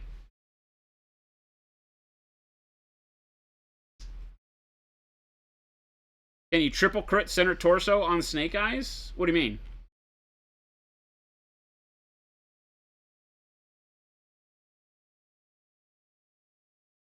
Can you triple crit? I would have to look at the rules. I believe a through armor crit just gives you the 1. But I could be wrong. It might be able to give you 3.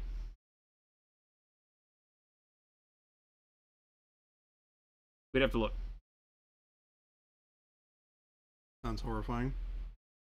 Yeah, because when you roll for a crit on an 8, 9, you get 1. On a 10, 11, you get 2.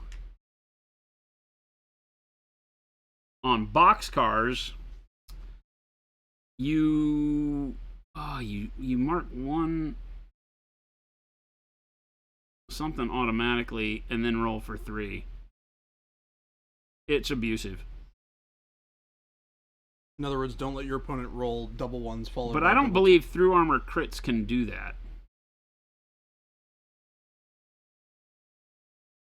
Might be somebody in chat that knows.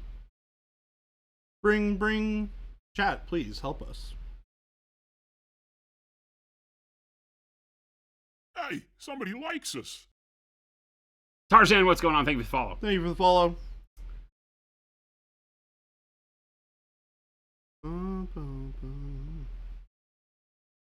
The Thunderbolts is what he wrote the Snake Eyes on. Figures. The Thunderbolt doesn't have like 50 million weapon systems, so it always feels bad, right? Because you're rolling like a handful of medium lasers and usually one big weapon. I say big weapon, like a large laser. My Thunderbolt, I don't remember what, it's a 5S, I think. So it's 3 medium lasers, LRM 10, a large laser. So if you miss, because once you're in close band range, you're not firing the LRM anymore. You're 3 medium lasers and a large laser, which is a ton of damage output, right? That's 23 damage you can pump out. Nothing to scoff at. But if you miss one, or God forbid, miss all your medium lasers, that's like all your damage output. You're just kind of like, well, that sounds not. That happened. But it can be a very frustrating game like that because of the fact that it gets so hard to hit things that look like they should be easy to hit. It can be standing literally 2 hexes away from you in plain sight, right? You didn't move, and it can be nigh impossible to hit. You can have to have boxcars to hit that mech because it moved 12 hexes. Is it cumulative for like how far you move and how much harder you get to hit? Or to be hit, rather? Yeah, so your to hit number is based off of your movement, your opponent's movement, your gunnery skill, obviously, is where it starts from. Yep. And then intervening terrain.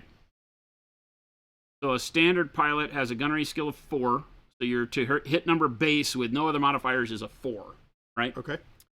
And then if your opponent moves 3 to 5 hexes, it adds +1 to hit him. Okay.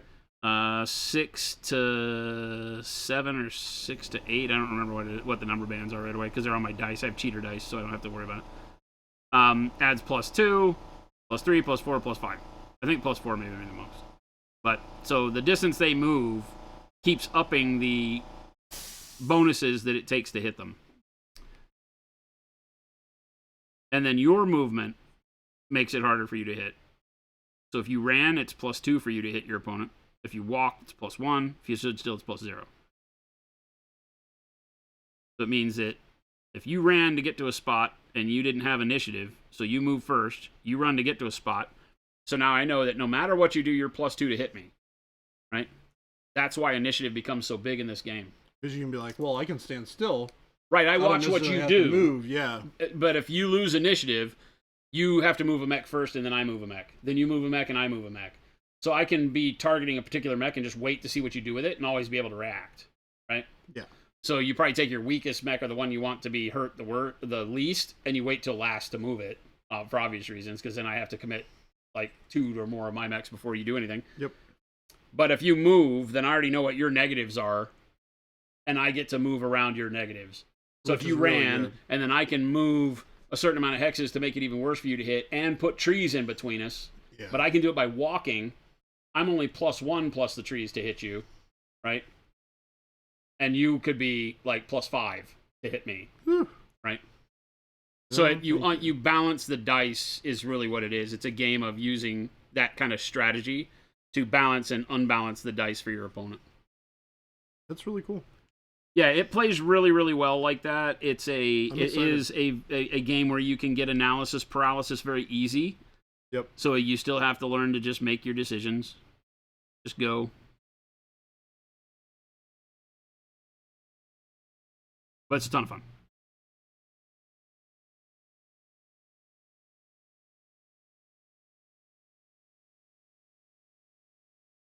using terrain to block line of sight and stuff is really good. Everything has a vertical height and scale to it, so you can't just shoot everything.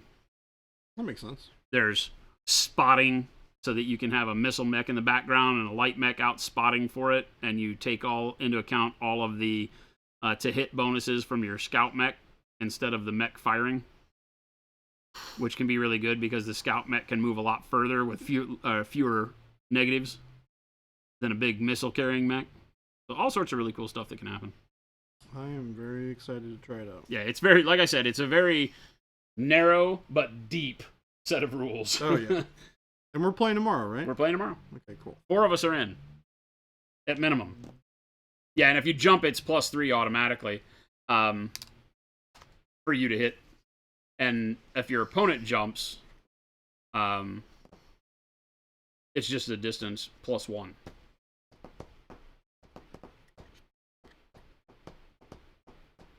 Do you recommend the Battletech video game? It looks like it functions like the tabletop. Paint Liquor, it's a lot of fun. It functions similar to the tabletop. It doesn't expose all that data to you. It's all hidden random rolls in the background. But yeah, it's a lot of fun.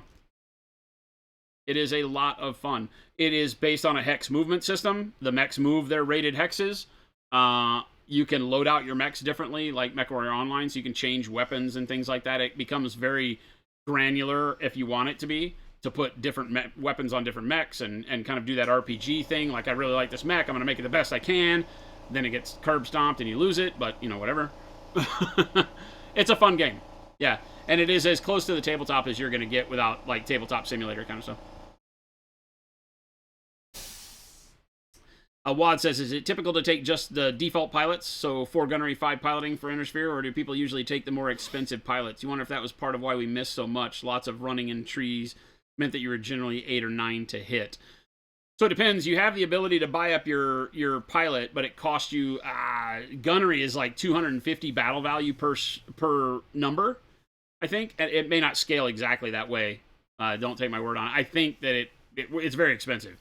So if you want to go to gunnery 3 on an Innersphere guy, it bumps your battle value up by like 250, 275 on that mech.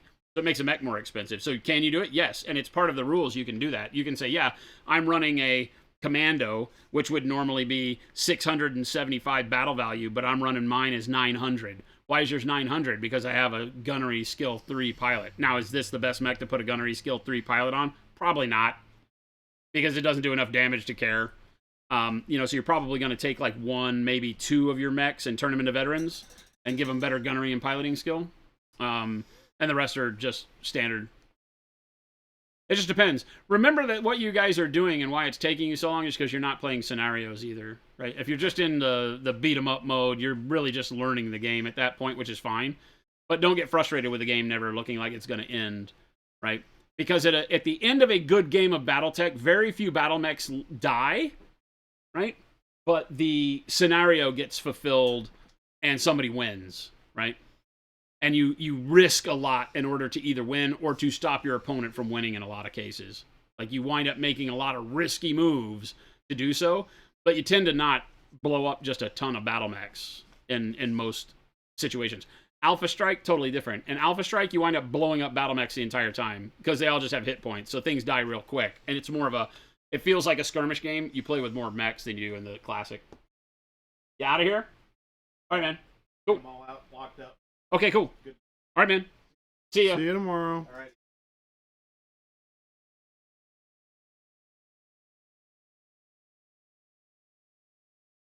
Go see what's going on.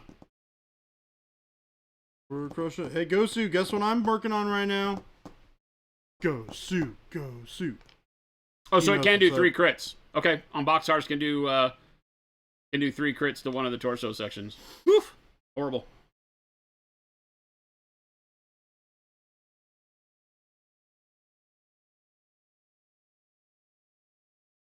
Finally settled on the recipe for the gold, and I'm going to do non-metallic metal. And I'm just going to crush through these things. That's what I Whoa. said. It's taking forever.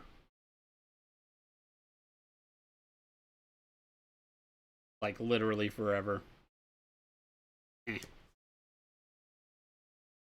The funny thing is, like, almost as much metal on those as there is on these, which is the funny part. Metal? What do you mean? My guys are all metal. Well, for non-metallic. Oh, I see what you're saying. Yeah.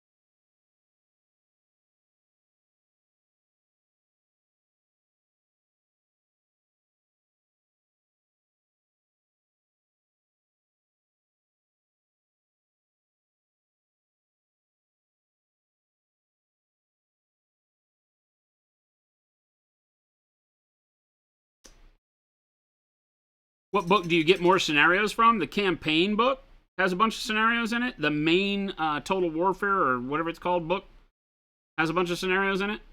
You can look on just Google scenarios. You can take Age of Sigmar scenarios. I honestly tend to look at other games that I like the scenarios in, and you can adapt them to Battletech in no time at all. Bolt Action is a fantastic rule set to adapt scenarios from, and you can find a lot of those in PDF on the web.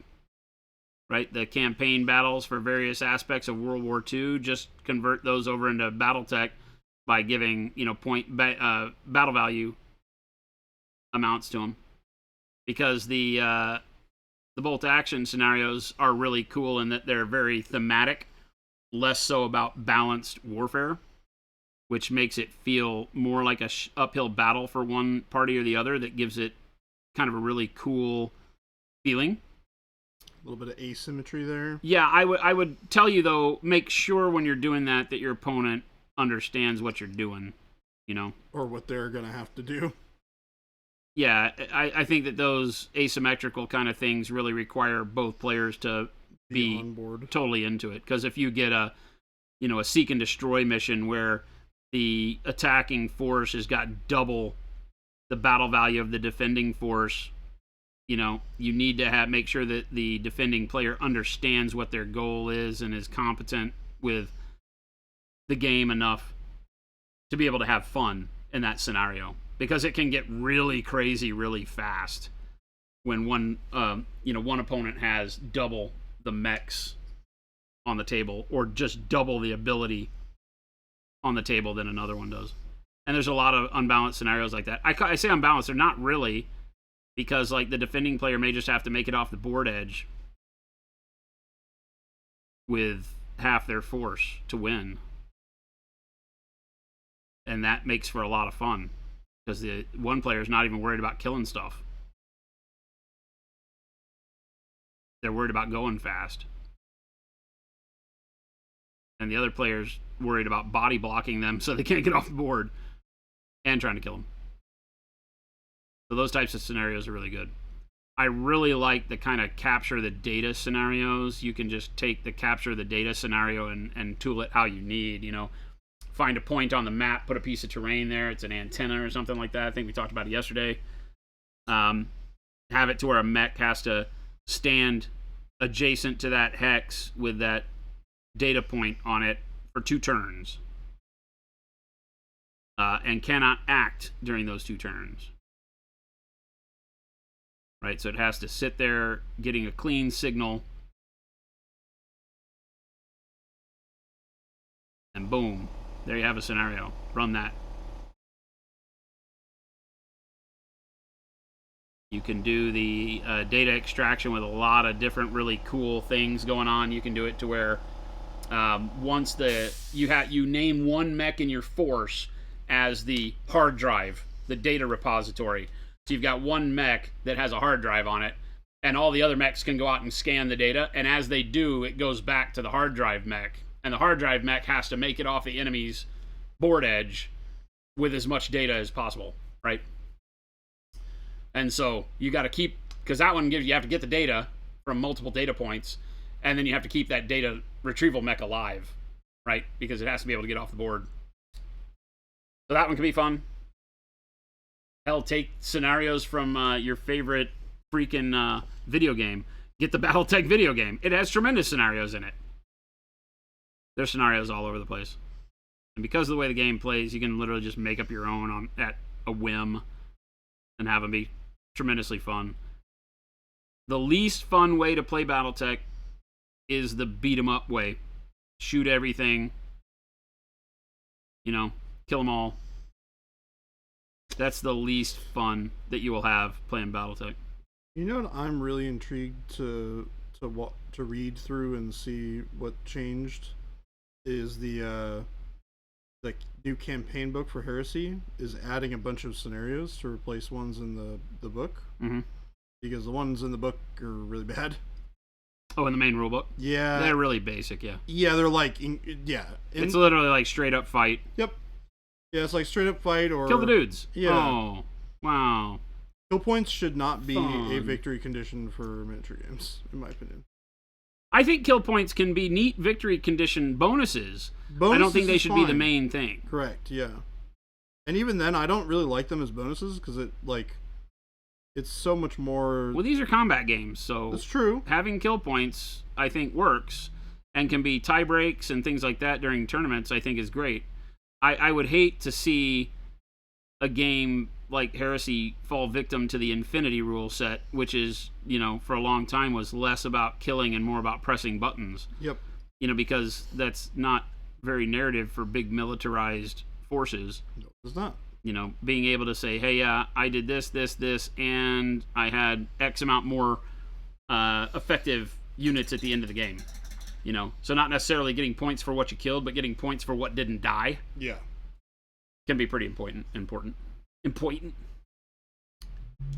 But yeah, I'm with you. I don't like games that are just like, hey, I won because I killed all your stuff.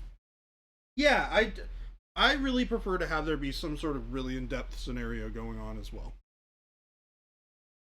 It definitely makes the game a lot more interesting to me and feels much more worth it.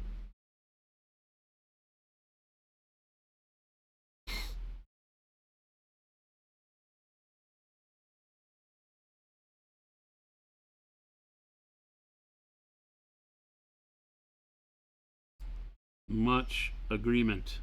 Much agreement. How's everyone in chat doing? Thank you for the follows, Snarky Gob 84. Hope you are enjoying your fine Thursday.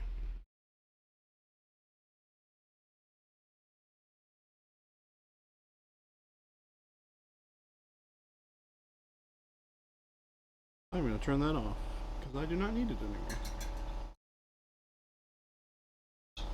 Return of the Jedi is in theaters. Hey, somebody likes us.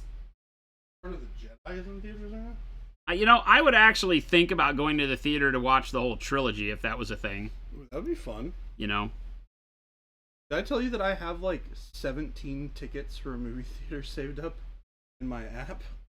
Oh, like ones that you've earned or something? Yeah. Oh, wow. Crazy. Well, because I had this subscription for a local place that I started before COVID. Uh-huh. Because we used to go see movies like a couple Sure. times a month. Oh, yeah. And I never stopped the subscription. So I was just like paying $10 into this thing forever.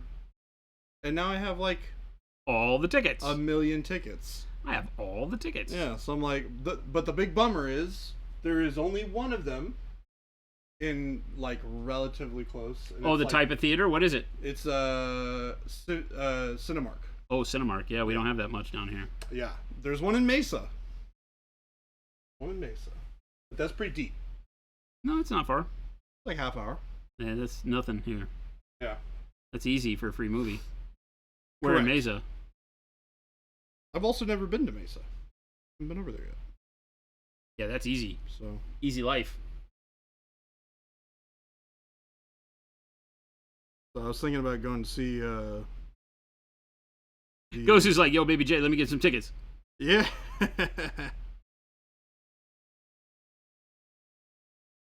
Baby J just made all the friends. Hey, Babe J, are these transferable? So T. Schmidt, I used to drive an hour and change every day one way to work. That was my commute before coming here. And it turning into like less than 5 minutes. Oh, yeah.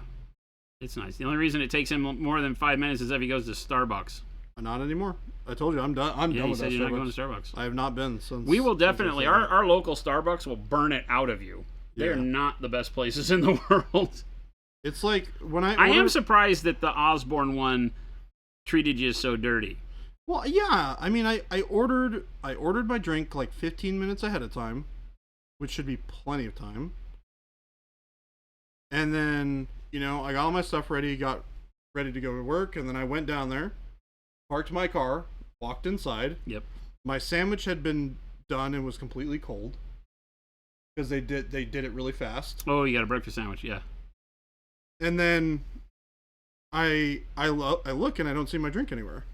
And I look at the queue and I don't see a hot drink anywhere. So I'm like, okay, what the heck? What is going on? So I wait a minute to make sure that it's not hiding behind one of the other things. I'm surely this is going to come out any second, right? Nope. Yeah, and I'm sitting there for 3 or 4 minutes. I'm like, okay, I'm getting to the point where I just need to leave. I need to get a refund and leave. Yeah. So I asked the person, I'm like, hey, do you have a drink back there for Jordan? And they're like, not printed out. And I'm like, I ordered this 15 to 20 minutes ago. Why is it not done? Oh, sorry, we're busy. Yeah. I'm like, this is insane. And he's like, I don't know, it must not have been printed out yet. And I was just like, that's actually insane. Right? That when you make the order on the app, it says it'll be done in 5 minutes. Yeah. You know what I mean? It's 12 for us. And at the Starbucks over by our house, if Jen's in chat, don't get her ranting. She'll start ranting. But this isn't even the worst part of it. So I get my drink. They're like, okay, hey, it just printed out. We're going to make it for you right now. And you take it. Because I asked them for a refund. I was like, hey, can I get a refund? Because I need to leave. I have to go to work. And they were like, no, hey, it just printed out. We're going to make it for you right now. And I was like, okay. And so I get my drink and I walk outside. And somebody's parked in front of my car. Or behind my car. So I can't leave. I was not happy that I was not happy. I found that if you want frustration, go to Starbucks in the morning. So I was just like, you know what? I don't need to spend $10 every morning for a cup of coffee and a subpar breakfast sandwich. I'm just gonna not do that. So I haven't. And it's been great. I haven't, and it's been great. Yeah. Because it makes me feel a lot better about going and spending $10 on lunch. Yeah. Because if I'm not doing both of those things, it's not so bad. A half-hour wait at Starbucks is nothing in Houston. Need to fire all the Starbucks people. I think part of it is I'm so used to Washington, where there are so many Starbucks. Yeah, there's literally one on every corner. None of them are busy enough to be that busy. Yeah. And 2, they make drinks wicked fast. Wicked, he says. Wicked fast. Because they just churn through drinks. Down here, there's been a large amount of turnover at the shops. Because the one by our house, we used to recognize everybody in there. Oh, really? And then all of a sudden, it was everybody's gone. So I don't know if ownership changed and the whole squad left, or everybody, revolted and quit, or because management was horrible. You never know. But yeah, it was bad. Probably a combination of all of those things. It was bad. You'd go in there and be they wouldn't even talk to you. You wouldn't even be able to get somebody to recognize that you were standing there to have asked the questions you asked. Huh? At the one that I'm talking about, you wouldn't have even been able to get anybody to recognize your existence to have asked those questions. Oh, I would have gotten. Yeah. It was at the point at one, that it's all right, I'm gonna start throwing things. Yeah, I'm incredibly polite until you're not. Well, until like things become to like so bad to the point of like insanity, and I'm like, all right, Look, chat. Jordan ridiculous. is closet serial killer. Yeah. Why do you think I left Seattle? You brought me here. Jen approved it. I made the invite. Jen did approve. But yeah. Because I get it, like service jobs like that, they can suck. Well, yeah, because I can't imagine who you have to deal with working at Starbucks. Yeah, you know, right? Like I have had to deal with some pretty crazy people in my time working retail.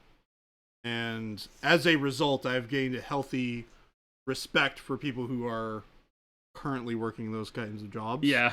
Because like when I worked at T-Mobile, I literally, my job wasn't to sell phones, which sucks because you're on like commission, right? My job really? was to fix other people's problems. Oh no. Yeah. Ricky, thank you for the Prime. Welcome. Oh, whoa. But yeah, like it was just the weirdest thing about it is I worked at like the Microsoft campus. Oh, you told me that. Yeah. And everybody would go home to their families at night, and then they would go out to like a local T-Mobile store. Not yours. Not mine, because we were closed. Because we only operated during, Business hours. Which was great because I worked a 9 to 5 at a retail shop, which was super cool. Unheard of. Yeah, and I had weekends off. The commute was. I knew somebody in horrifying. California, not to interrupt you, but I knew somebody in California that worked on the EA campus. And Yeah. same thing. Yep. They were only there like 9 to 5-ish. Yep. And so it was like a fast food joint that they had on the EA campus. Yep. And she loved it. Yeah, it's great. The problem is when you're working a commission job and most of the things that you're doing is sitting on a phone call with customer care for like an hour trying to solve somebody's problem that you can't solve in the store. So, a lot of that kind of stuff. And so yeah, so people would just come back and they would go to another store. The other store would inevitably screw up whatever they were trying to do. Because I don't know if you've experienced this, but every time I go to a phone place, they always mess something up. Jen says, am I hearing that the only halfway decent Starbucks is no longer halfway decent? They mistreated Baby J. Yeah, I'm I have not really had pissed any about problems this. with them, although I make all my hot chocolate here and have for a while. But last week I was out before we got more milk, so I went there and I didn't have any problems. It was actually very fast, like through drive-through and all that. So I don't know. I may have actually seen him the day he's talking about because I was in the drive-through and he drove past me. But I don't know. I didn't see him after that. And he wasn't here when I got here. So that might be that day. Yeah. But it was not me that parked behind you. So No. It wasn't somebody who had like parked behind me. It was somebody who was like waiting in the line for the drive-through. Ricky Suezo, any tips on glazing with your paints? I love them for everything, but I've been fighting them on this. So chances are, and this is a generalization that I throw out there when I hear that people are having troubles glazing with Pro Acryl, chances are you're thinning them too much. What happens with our paints is that we formulated them to need less messing around on the palette. So you can get to a lowered opacity that's really perfect for glazing at multiple different levels for almost any technique without having to have much more than just the water on your brush. Okay, so I'm glazing right now with the bright yellow green, as a matter of fact, right? So everything I'm doing right now is glazing, right? I'm wicking all my paint off. So depending on how you have grown accustomed to glazing, right? Just the moisture on my brush, and I'm using a number 1, which is a pretty small brush, right? Take most of the paint off, so I don't have much left on here, right? And then just work my brush towards my area that I want all that color to be. Bam. Now I'm glazing a more mid-tone greenish yellow over a darker green, so I'm not going to see any kind of weird inconsistencies immediately like this, but you can notice how fast I get the color in just one pass, right? So I don't have to do 15 layers. In our hobby, the unfortunate thing about glazing is that a lot of people teach it in a way that shows you that you have to do like 12 different passes with the paint. glazing is a fantastic way to get color on the model, but not if you have to do 15 passes. Nobody wants to mess with that, right? So we built our paints to get your color glazed on there really quick and not have to worry about it. So that is probably the issue that you're seeing. It could also be glazing too bright of a color over too dark of a base. That's just a general glazing issue, which when combined with maybe too thin could be causing problems. But help me understand what it is you're seeing, and we can talk specifically. Those are kind of my general ballpark statements that I throw out there that I find handle about 80% of people's issues.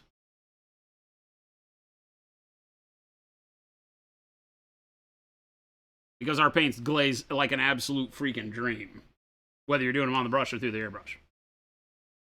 You usually glaze low lights, but it doesn't really matter at this point. Smaller passes, smaller area, I would assume. I don't really know, what you consider to be smaller passes, smaller area. You can glaze over very large spots. You want to, obviously, the larger of an area you are trying to glaze on, the bigger of a brush you want to use, so that you're not, moving a lot of pigment in little swilly patterns across a big area. Like if I were glazing the side of a tank, I'd want to use like a number 6 brush, right? So I'm assuming that that's how you're approaching it. But no, I'm using a small brush here to show you that, because normally I would say glaze with a much bigger brush. Number one, so you have more body of paint accessible through your brush strokes. This small brush isn't going to hold enough material to glaze forever, but you can see I'm getting pretty good out of it. Not killing me. But the key is only the moisture on my brush, right? And this is number one, so it doesn't have a lot. But I'm working with bright yellow green, which is already a fairly translucent color because of the pigment that we use. And then removing most of the pigment off so that when I go over to the model, I don't have much paint, so it doesn't like glom up and give me big droplets of paint. That's just a standard glazing technique.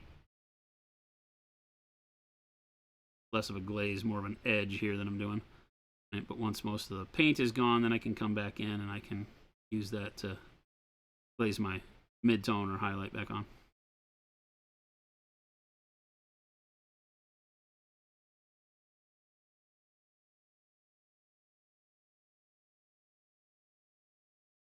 I honestly try to glaze my colors in 1 to 2 passes, sometimes 3, depending on what it is I'm doing. Obviously, the technique you're trying to achieve will dictate a lot of that. Some people use a lot more, but our paints are based around giving you that smoothness in your glaze with much less hassle. But in order to do that, much less thinning than you're used to with other paint lines.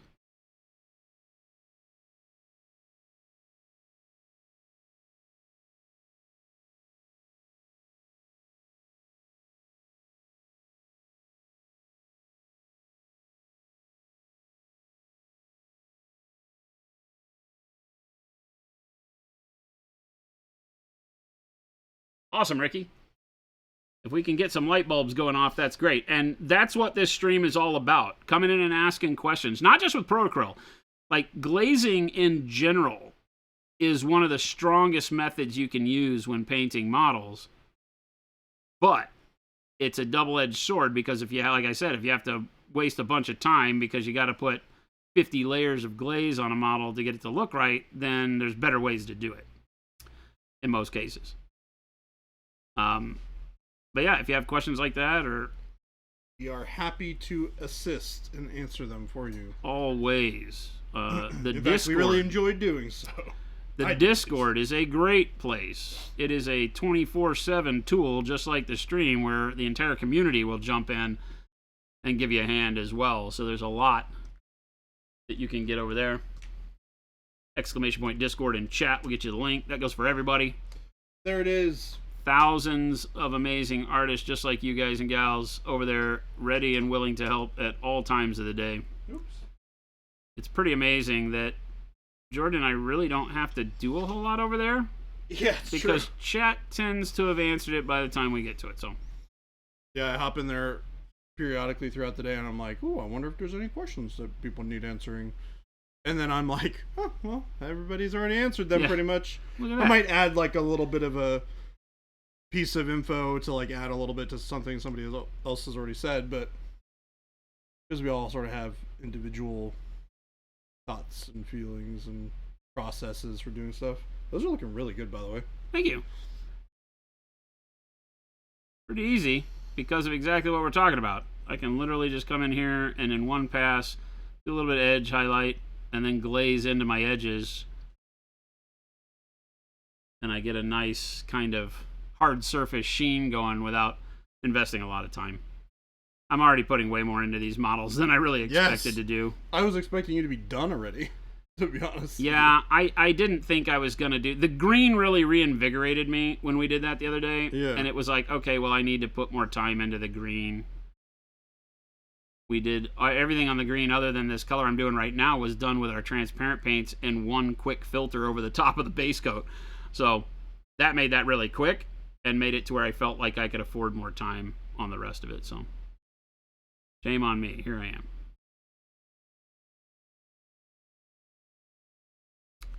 But I'm okay. They're going to look really good. As I stomp clan or butt.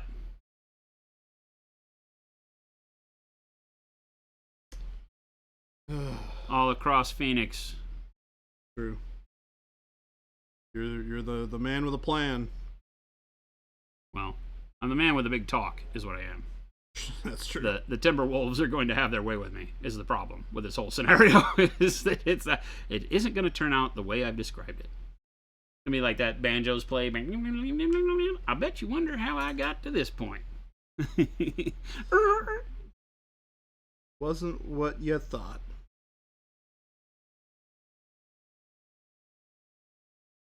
You may be wondering how I ended up like this. No.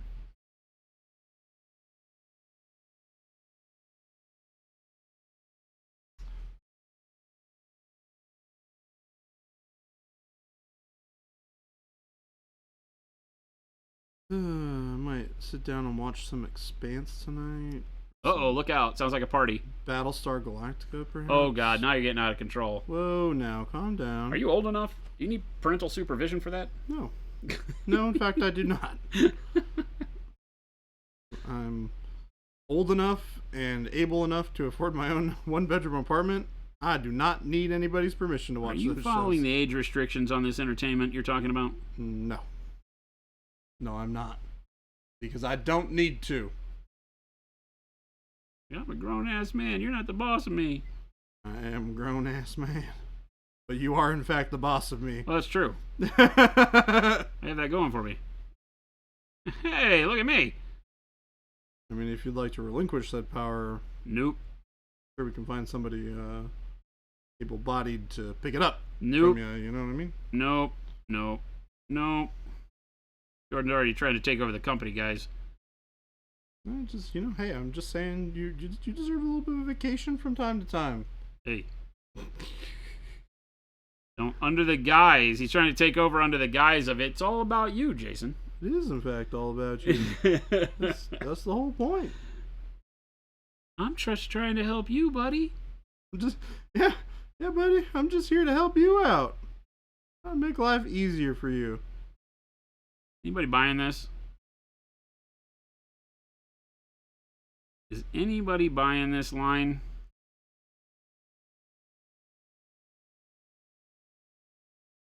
Oh man.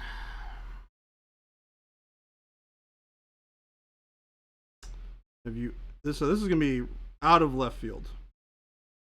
But my brain, since we were talking, I was mentioning TV shows, hopped back to a conversation that we were talking about yesterday about For All Mankind. Uh-huh. Have you heard? You haven't seen it because I know you don't have.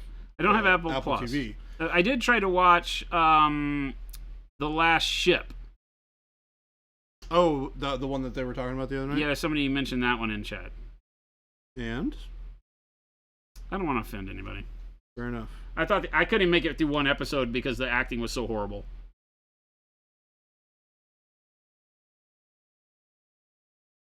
And the special effects were really bad. Acting was worse. So I couldn't give it a go. It was frustratingly bad. So, well, there's another show on Apple TV Plus or Apple TV or whatever that is really interesting that you might have heard of, but definitely not seen yet. It's called Severance. Severance. See, now you're talking about all these things that keep popping up on my feed. I don't know what they are, though. So Severance is a TV show about a just a normal guy who works for a company that has a employment program that, and this is only for like just a part of the company. It's for like a particular floor or whatever that deals with like whatever they deal with.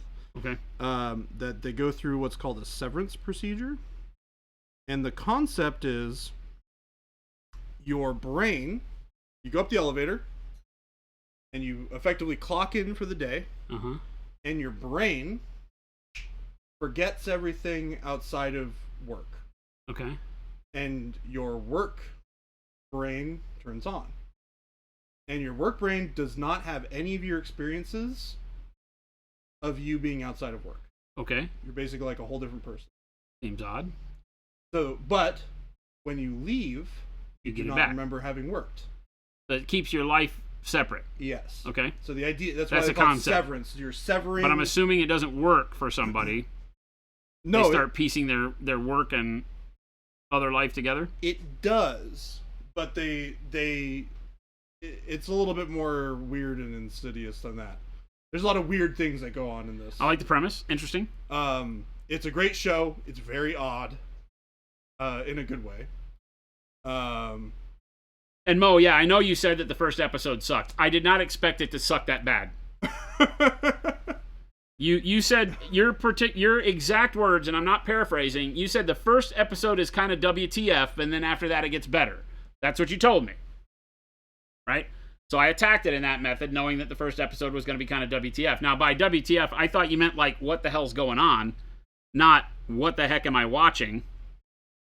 But I understood. I really did put an effort and try to stick with it. It was just too bad. My brain couldn't handle it last night. I may try to revisit it. I may skip right to episode 2 since I now have the gist of it. I don't think episode 1 had anything left to deliver other than more bad acting from the horrible British girl and the confident but bumbling naval commander.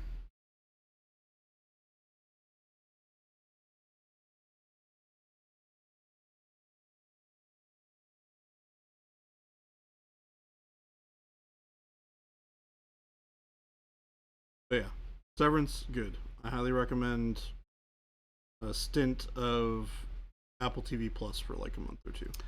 Jen said we can't do it. Can't do it? Nope. I found something else on Apple TV Plus that I was like, "Ooh, I want to watch that." She said, "No."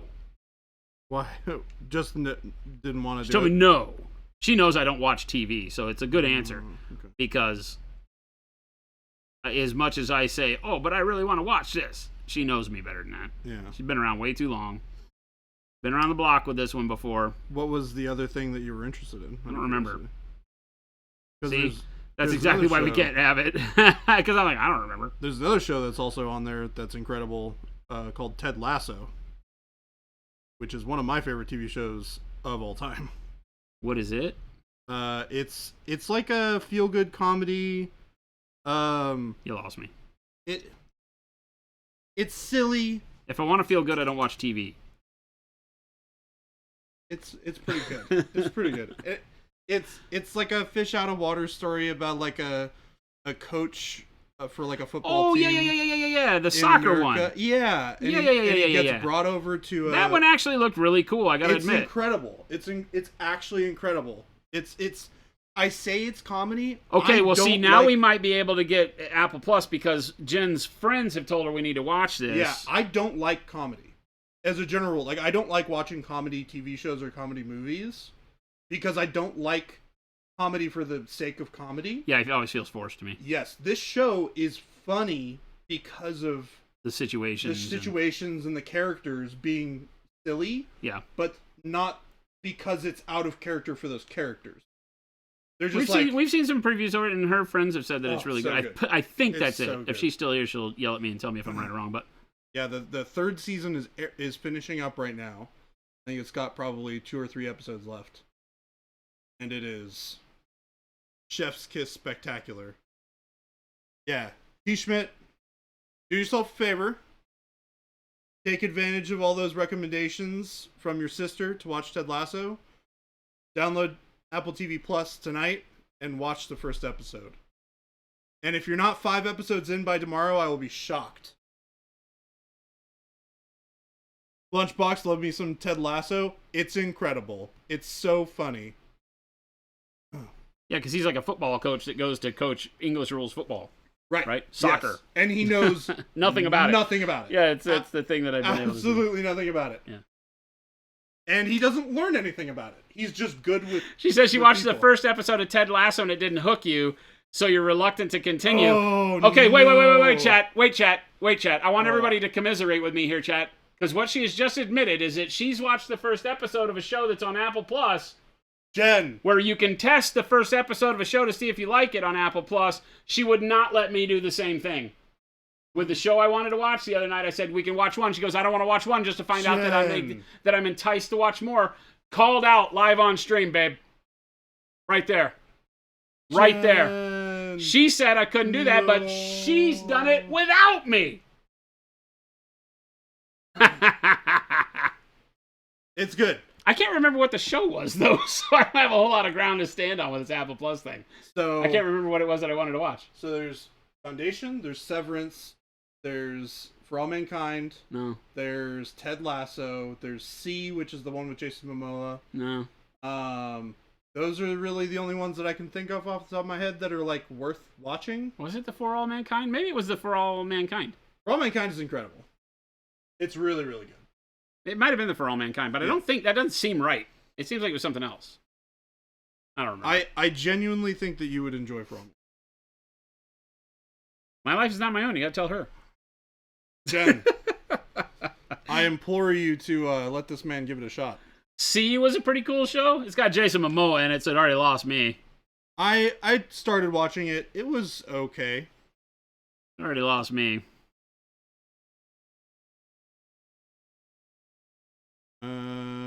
Maybe? I don't actually know. What's that?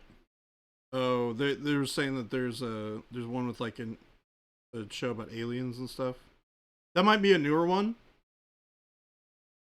I can't remember what it was. Like, Jen and I I was roaming through, and I don't even know how I wound up on Apple Plus. I must have gone to it on Roku. Yeah. And looked. So it may have been the show that you told me to go look at. I just feel like I found something else that I thought was going to be cool. I was like, ooh, you want to try one?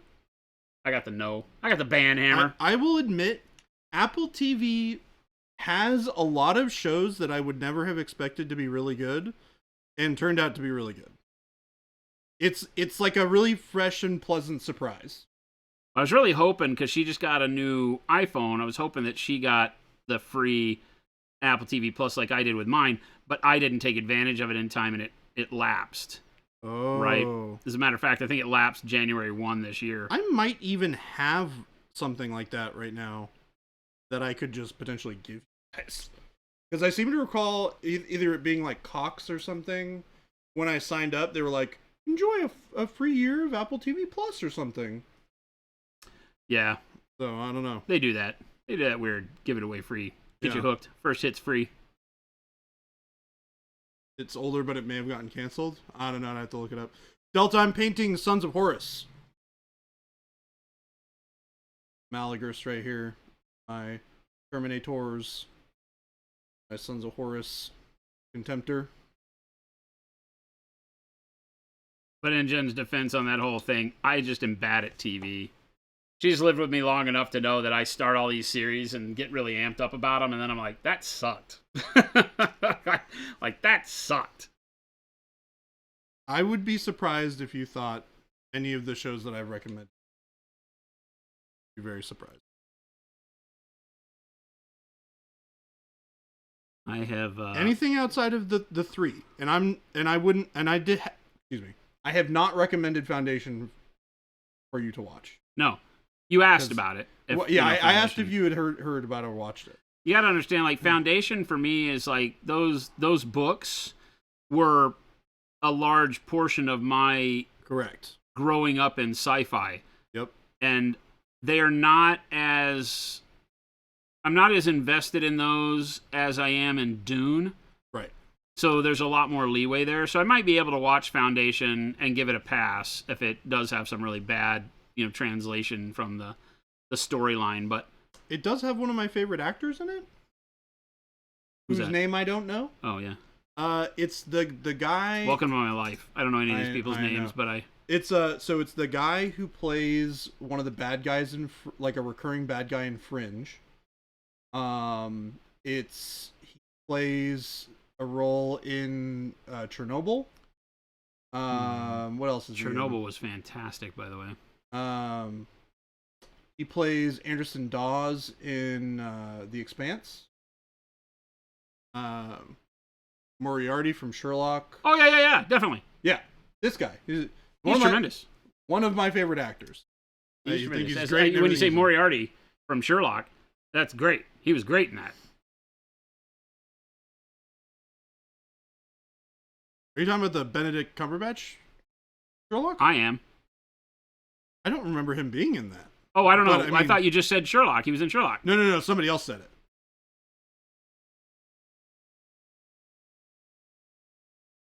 Oh, I thought that was you saying that. Because I like the guy that played Moriarty in the No, BBC. the one with Robert Downey Jr. is the one that they're talking about. Oh. And yes, now that you mention it, I do remember that. Jared Harris. I'm just taking a second. You got me all excited. I like the Moriarty from the BBC Sherlock. I don't recognize the Robert Downey Jr. as a Sherlock Holmes story.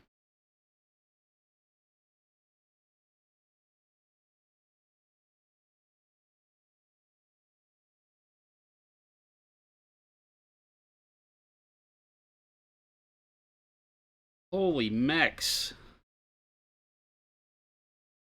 Yeah, Jared Harris. The name of the actor. No idea who that is. I can't remember Moriarty from the Robert Downey Jr. thing.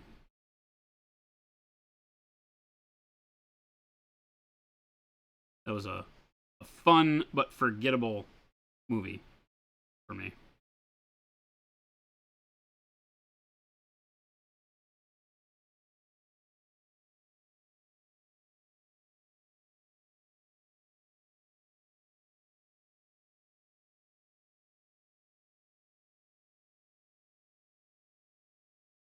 This guy. Oh yeah, he's great. Yeah. He's in like everything, but you don't ever really remember what his name is. Yeah. Well, I'm horrible with that Hollywood pop culture, so that described everybody in everywhere. Yep.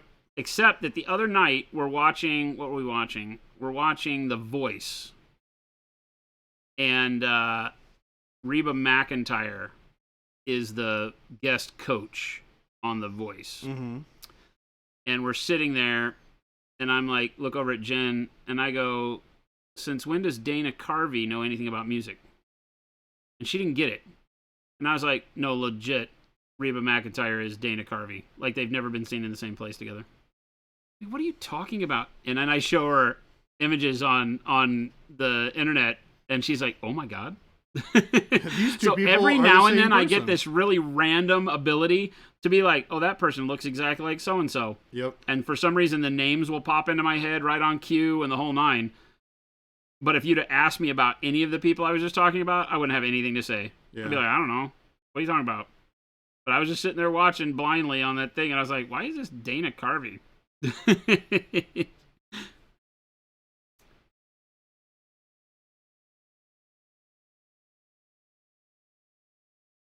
His dad is Marcus Aurelius from Gladiator and the original Dumbledore. That actor that he just showed me? That's cool. I remember the original Dumbledore was different and he passed away, right? Yeah. after the third one, I believe. Because then it was Gandalf. No, second one. Right? Huh? Because then it was Gandalf, wasn't it? No, it was no. No. Somebody completely different. Yeah.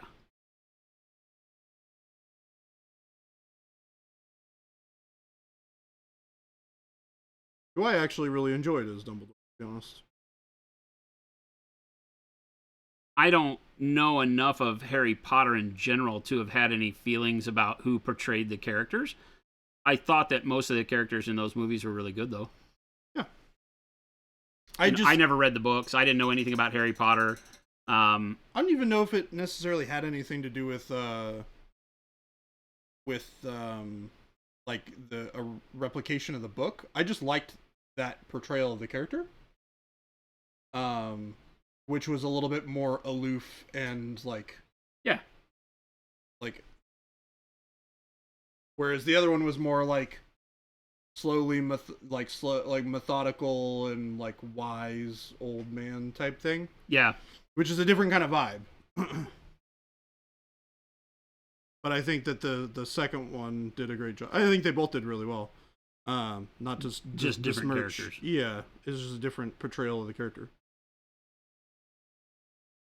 which was more to my.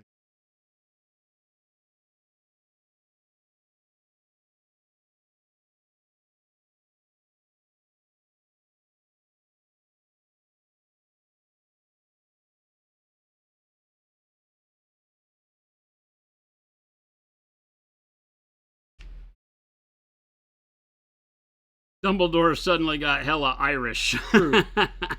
True.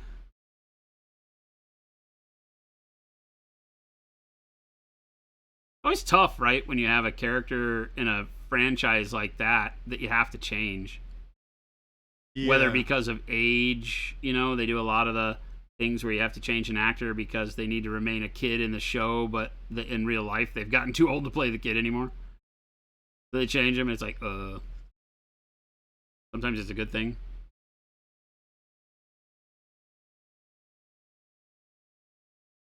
Yeah, those changes don't bug me as much as they used to. I used to get really bent out of shape about it. I don't know that I've had anything that I've really felt invested in that's happened in a long time. Somebody would have to convince me otherwise. Maybe Game of Thrones, right? I can't remember. Did any of the characters really change? They changed the mountain. That one kind of bugged me. They changed. Who did they change? They changed some other characters. I can't remember who else off the top of my head. The mountain was an easy one to change. Yeah. Because he didn't really have a whole lot of roles, but his first edition felt more horrible. Yeah. The guy that they had play him in the first season felt more horrible than big, overly bloated muscle dude. Yep. Right? Because he was super huge and unforgiving, like the mountain was supposed to be. Yes. Yeah. I think the first iteration was a good portrayal of the character. Richard Harris, yeah. Was a good portrayal of the character, like, as a person, not so much as, like, the actual stature. Because I don't even know how to pronounce the other guy's name. Thorn Bjornsson. Yeah. I don't know. It's like half Thor Bjornsson or something like that. Thorn Bjornsson. He's huge. That dude's like 7 feet tall. It's crazy. Yeah, he's gigantic. But, okay, so here's the problem. When you go height, but you also go width like he is, you lose the impact of the height. Correct. In a lot of cases. Yeah. Because it becomes comical. Right? Yes. The other guy was huge. Yeah, the other guy was very large, but he wasn't, like, insane. But he was definitely a scarier character. Because I'm pretty sure he was the one that got out and hacked the horse's head off, and yes, right? I believe so. Yeah, he was just a unit.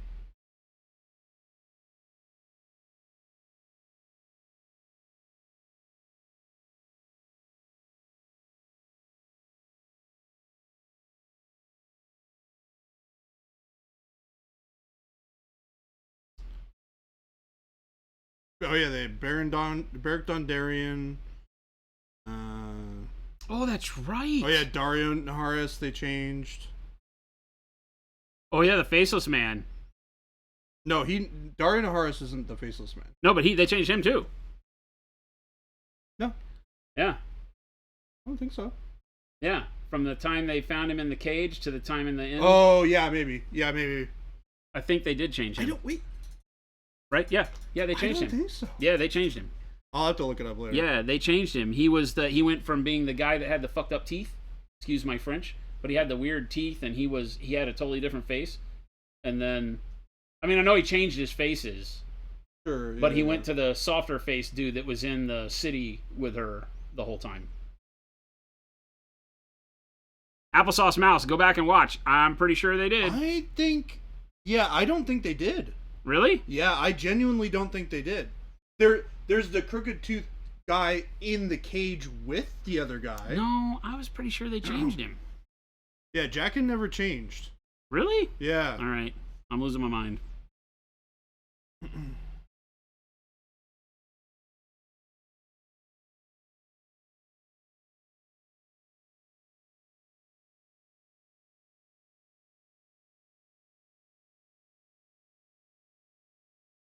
Yeah, I think for me the most jarring one was Dario Naharis. He's the desert guy. Yes. That wound up being the concubine for Daenerys. Dany, yeah. Yep. Yeah, because he had screwed up teeth too. He had big buck teeth, I think. The first guy. And then it was the dark-haired guy, right? Yes. Yeah, so they changed him quite a considerable amount. I do remember that. Definitely a big change. I think they both ended up being good. But yeah, they look totally different. Totally different. Totally different personalities. Yeah. Yeah, some of that can be really jarring. When it changes season to season, I think the thing is like it comes back up and you're like, who is this? Who is this character supposed to be? You have to go back and watch and be like, where did this guy come from?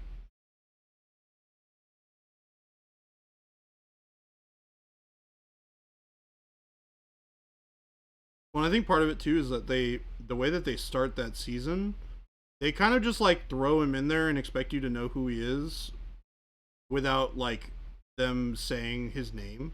So you can just be like, oh, okay, they changed the actor.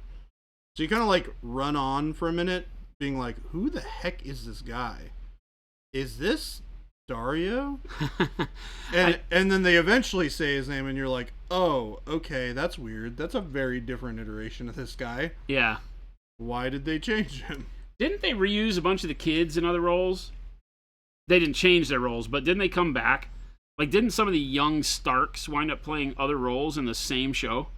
Oh, later on? I don't know, actually. I feel like they did. I feel like Jen and I sat around and go, hey, isn't that Tomlin from the beginning? Chat. Somebody out there's got to be a big Game of Thrones nerd. Be the font with which wisdom flows. I feel like I saw something where they were like, yeah, they reused a bunch of the child actors. They certainly would have changed enough to do so.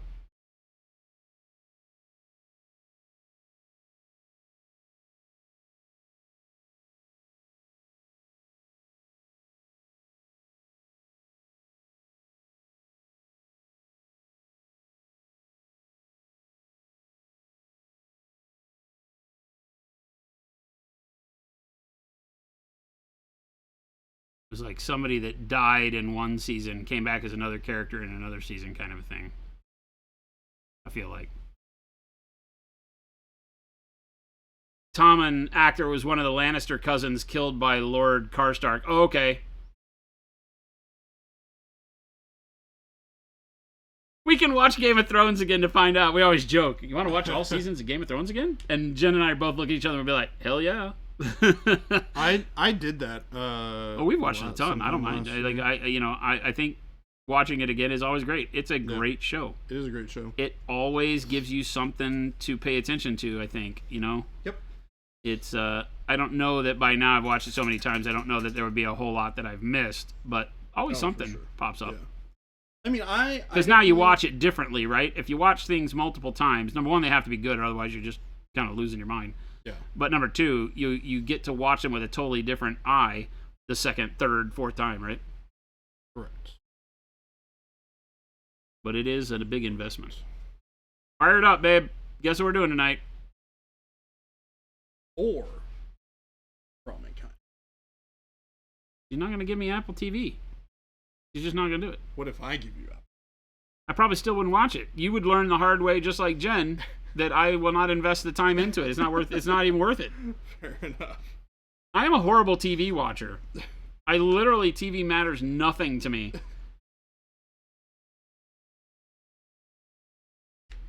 One day, perhaps. One day.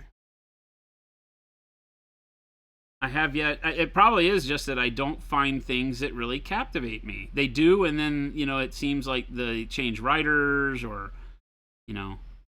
directors. They lose their charm. This is why Jen knows.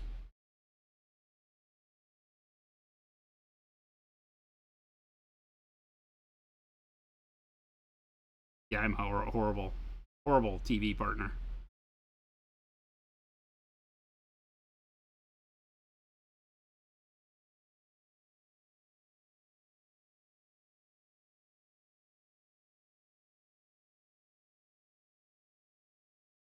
You don't remember much from the show. Let's talk about the actual lore, and you're down the actual lore. The actual lore that never completed, so it's not really actual. Which one are we talking about, Tim? But you mean the books that never got finished and the writer will never finish them? That actual lore? I mean, it doesn't have an ending, so what are we talking about?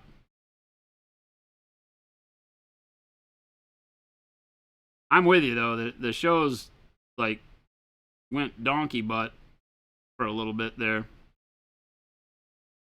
It didn't really end on the best of terms. No, and I think that when the showrunners, whatever the hell those guys' names are, they don't deserve to be called by their names. Basically went out and said that all their fans were stupid. In a Comic-Con interview, I kind of lost faith in all of them. Stupid for not liking the show? I think...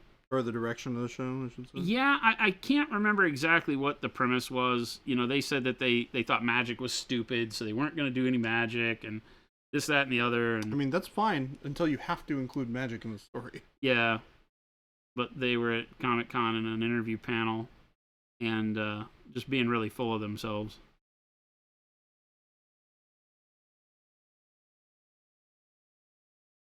Which, I mean, they were part of a great show.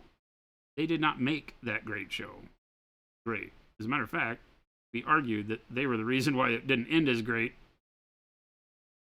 as it started. Although, What's-His-Nuts has to take some responsibility for not actually writing the end. So yes.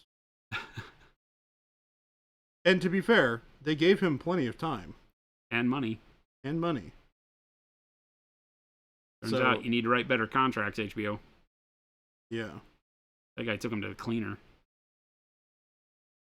Yeah, they should have put a clause in the contract that said that he had to finish writing the books. I wonder if it was because they didn't know if it was going to be a success. Right? That's very possible. I always wonder those things. How do you make that kind of a mistake as a company like HBO? And they may have never thought it would go 8 seasons, Well, and I think even if so, let's say that they did everything the right way. So let's say they did an initial contract that said, "Hey, we're going to pay you this much. We want to do this. We're going to review the contract after the first and second season to see how well it does." By that point, they're like, "Okay, well, the show's doing really, really well, to the point that I don't really care whether or not he finishes the show, because we'll just write it in, and he'll tell us how the story ends, and we'll figure it out." Yeah, because that's what everybody says, is that they would just, he's a consultant at that point. Correct. And he's guiding it by saying, this is what I had in mind. Yeah. Yeah. I get it. I understand. Wheels of Time was finished by a different author, yeah. It was finished by the guy Brandon Sanderson? Huh? Sanderson. Brandon Sanderson. Who apparently did a great job. Yeah, everybody said they like it. Said it was a little bit different, but Yeah. Dumb and Dumber. Your conspiracy theory is that the books are complete and George won't release them while he's alive because he doesn't want to deal with the inevitable wave of hate regardless of what he does. All right. I had not heard that. I could get down with that. That seems good. The Lannister twins in House of the Dragon is the actor that played Hey, Sir somebody Hugh of likes the us. Vale in the tournament in the first season of Game of Thrones. Oh yeah, so I know they reused some in the House of the Dragon stuff. Man, that show was I like it. It doesn't do for me what Game of Thrones does. interesting. I actually think It's too narrow in its breadth of storyline when I expect Game of Thrones from it because it's part of that world, but Game Sure. of Thrones was way wider in its breadth of I all think encompassing. House of the Dragon as is a too narrow. whole, I enjoyed House of the Dragon more than I enjoyed Game of Thrones Mhm. as a complete package. Mhm. And I think part of it is because the story is so narrow. It's more focused in, so you can focus more on the characters and their specific interactions. You can do it over a shorter period of time. Okay. But I really enjoyed it. I thought they did a really good job. Yeah, I Especially think it's a with the good time show. skip, which is a scary thing to do in a TV show. It's a good show. It's not very epic. No, and that's okay. I don't need all my TV shows to be epic. So I don't mind that, personally. It's Game of Thrones, so I want it epic because Game of Thrones is epic. That's the only reason that I felt like it just kind of missed. Generally likes it, and I really like it. I am going to watch the next season and I enjoy it. But Game of Thrones I like because you could have episodes go by where you just didn't even know particular characters existed because there was so much more to tell. In Game of Thrones? In Game of Thrones. Yeah. This story could take you to King's Landing and stay in King's Landing for 2 episodes and forget that the wall even exists, right? And I like that because it would sink you into exactly what it wanted you to focus on right now and then whip you away someplace else. And I really dig that. That makes the world building feel really strong because the world is big enough to just alter your focus whenever it needs to. So I was a fan of that. And I just felt like House of the Dragon was all kind of right here, right now. Which is good in its own way. Yeah. But just not Game of Thrones. So it wasn't what I expected.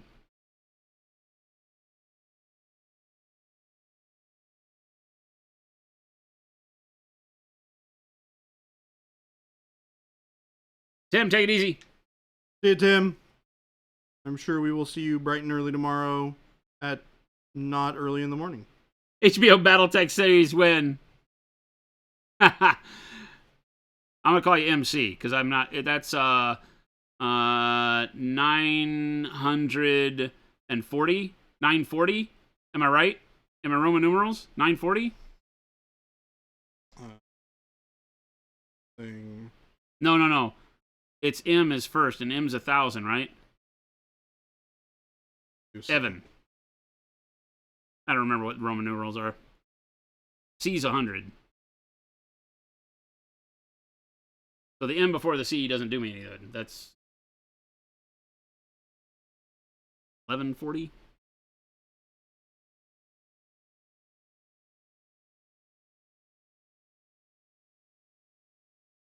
Now I need to know what that number is. Somebody tell me what that number is. Where is the number? I don't even see it. His name, MCXL, 1950. Oh. No. Oh? No, because XL is 40, right? This? Yeah, it's 40. Yeah, it's 1140. Yeah. Okay, yeah, that's what I said, 1140. All right, I got it. I said 940, but I got the C and the M mixed up. It's 1140. Yeah, because XL is 40, because L is 50, X is 10, small number in front of big number, subtract, small number after big number, add. M is 1,000, C is 100, that's 1,100. Boom.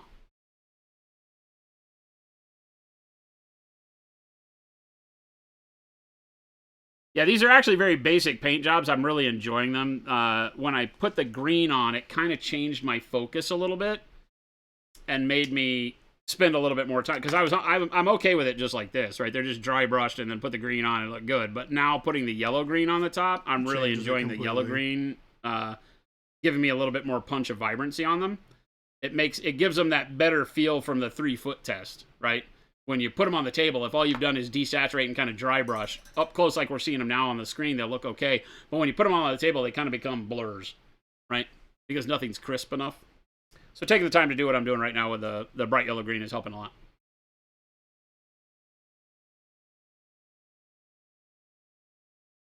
Along with my Wish.com non-metallic metal.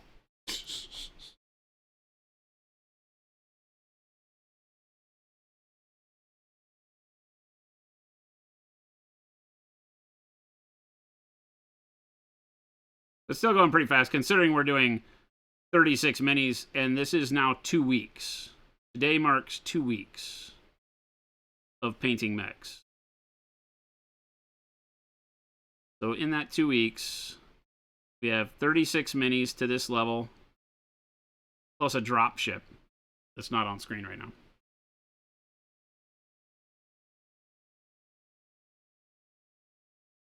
And I'm okay with that.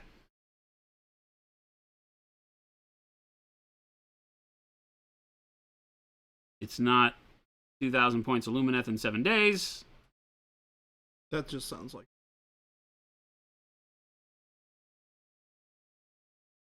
Being honest.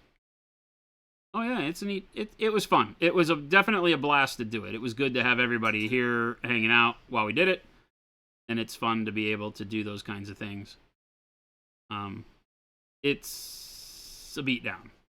Oh yeah. I mean, no lie, it's a beatdown.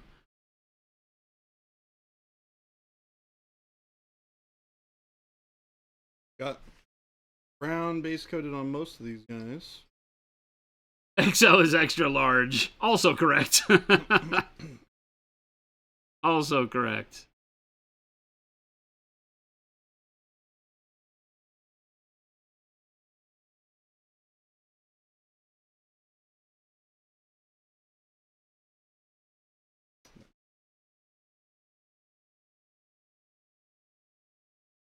There's a quick 1-layer glaze on the arm. I'm not messing around.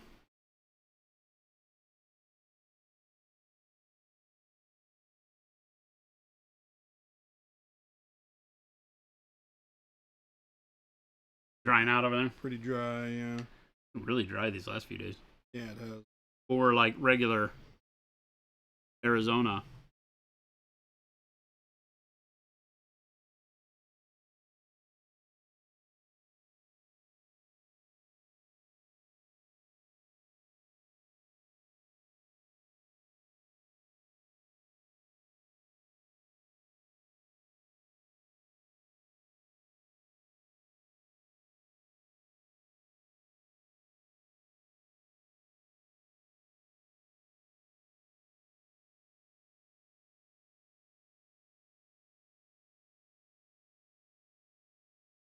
You just got to trick Scott. Scott who? Miniac Scott? Into becoming a Battletech nerd? We're talking about Miniac? Guy's got a lot of things he likes to do. Yeah, I don't know if that's easy. I wish I had some pull there for you. Scott and I have really good conversations, but I don't know that we're at the point in our relationship where I can force him into painting particular things and playing particular games, unless I were to buy a ticket to come up to No Man's Land and challenge him to a duel. A ticket to where? No Man's Land. What's that? Where he lives. Fair. That's fair. You do that. Say, hey, Scott, I'm bringing my battalion, whether you like it or not. We're throwing down. Let's do this.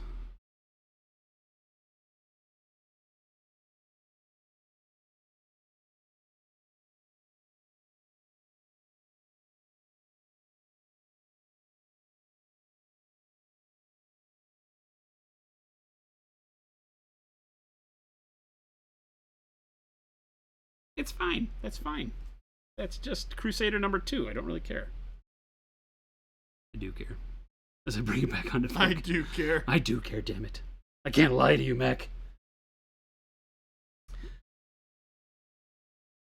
Malev! Hello, Malev. It's always Other Games April from now on. What's going on, my man? Oh, look at this freaking nonsense of mine. My brain hurts. I got a lot of mechs. And a drop ship. So, Yes, you do. This is the last one I got to do the green on, though. Oh, really? Then you're done? Yeah, this guy. I need to go back on the Thunderbolt, I think. Snap. You do all the green today? Yeah. Yeah, except, I think we did like 5 mechs yesterday. 4 or 5 yesterday, so I've done like 31 today. That's a lot. Yeah. About that. About that. Makes you want to assemble your Steel Rift stuff right now! I'm gonna be honest, I'm kind of feeling Robots. building some models tonight. I might. The nice thing about Battletech is you don't have to do anything with them. Prime them and paint them. I like that they come pre-built because I'm a lazy bastard. Oh, I like building models though. I hate building models. So guess who gets to build all my models now, chat? This guy. That guy, because he said it live on stream. I like building models. I do like building models. I used to. Mod, tomato, and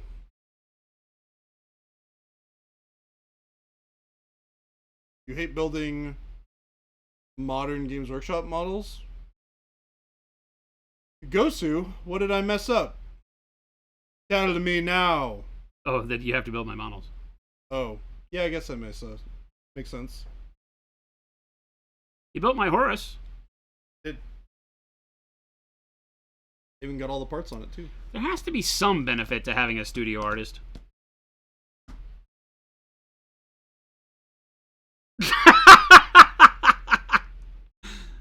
How long was that, chat? 5 seconds? 3 seconds? How long did I get out of him that time? Unlike all of the rest of the work that I do. Ugh. Oh no.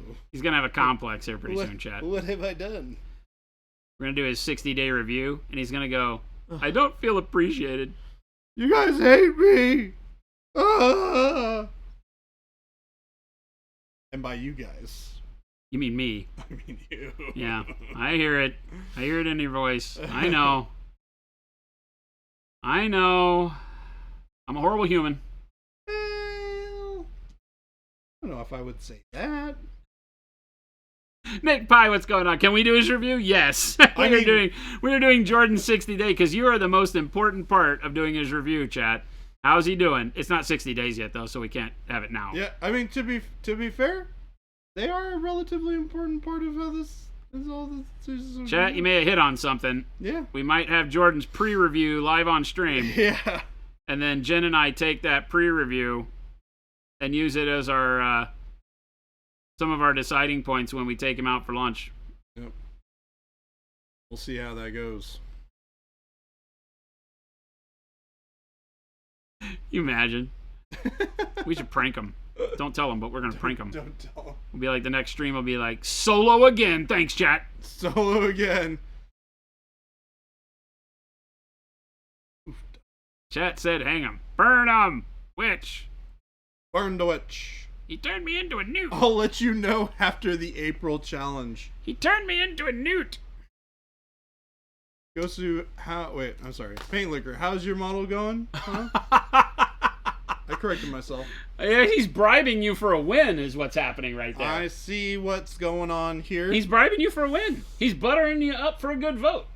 Well, you can butter me up all you like. My decision is my own. Totally not because I want lunch. Wait a minute. I'm supposed to take chat out to lunch now for the review? That's not how that works. It's you, me, and Jen in a restaurant. And chat. And then with chat silently in chairs surrounding us. We'll bring chat on a tripod and FaceTime with chat. We'll live stream his review. Oh my goodness. From whatever. Amazing. You get to pick the restaurant at least. That's how reviews work here. Oh really? We didn't tell you that, but you get to pick the restaurant.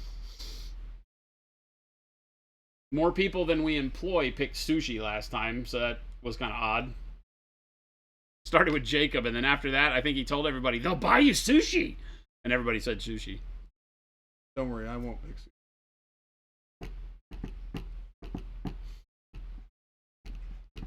It's in Discord just saying I got a fancy 10 out of 10 if the price is right. I like your style, Paint Liquor. Free sushi. Oh my goodness. Free sushi's the best sushi, right? Well, that's not always true. If they're giving it out on a street corner, not good free sushi. If your buddy or someone you trust, respect, and know very well is buying sushi for you, therefore the sushi is free, I'm all on board. Like handout sushi, totally different deal. So we got to define free.